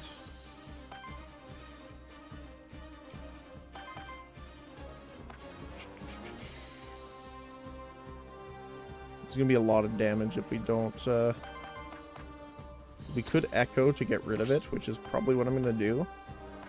So, I want to diamond crush. Diamond charm, sorry. We're about to crush him, though. Mineralize. Then we are going to Regeneration Bloom.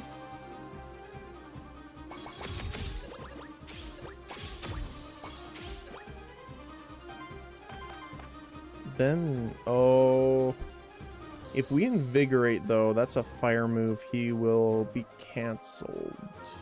Or we can't cancel him then.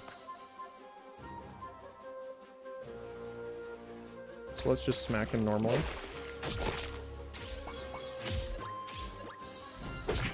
Ooh, 100, wow. 120 damage there. Echo.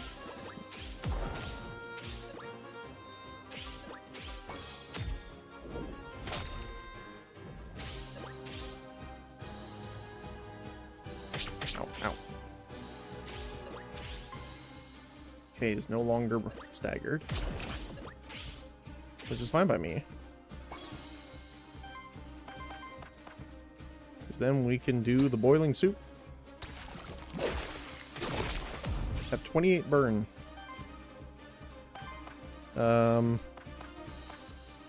He is on water.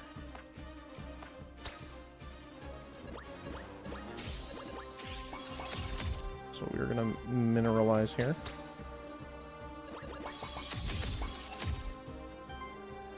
Because we do want to still echo... oh, we can't echo cancel it. Okay, we're gonna Winter Guard then. Because this is gonna hurt like an absolute truck otherwise.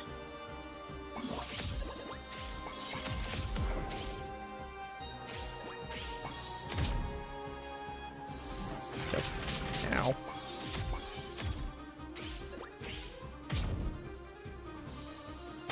Ow.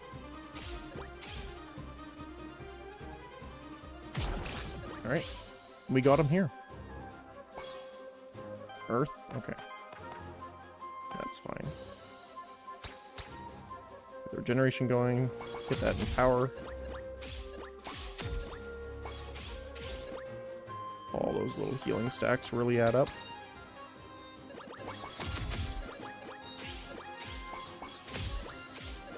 We're going to use the Earth guy to deal with the one that's complaining about Earth abilities for sure.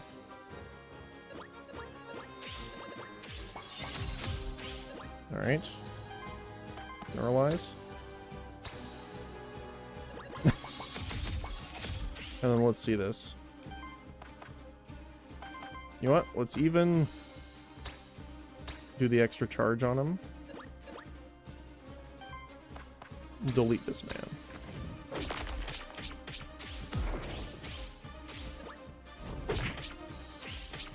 Bonk.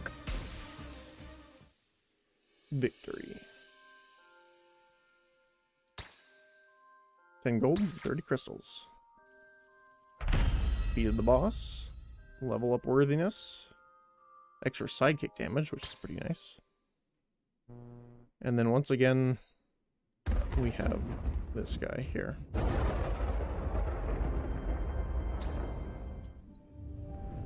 Alright. Well, this was pretty cool. I'm excited for when they add more. We did find a couple bugs, but, you know, early development, that's to be expected. And they were pretty minor. Although, to be fair, I don't know if one of them I'm looking at is just not in the game yet. Like, when you talk to certain characters, their art dialogue, or their art imagery doesn't show up for dialogue. But, yeah, it's a pretty good game.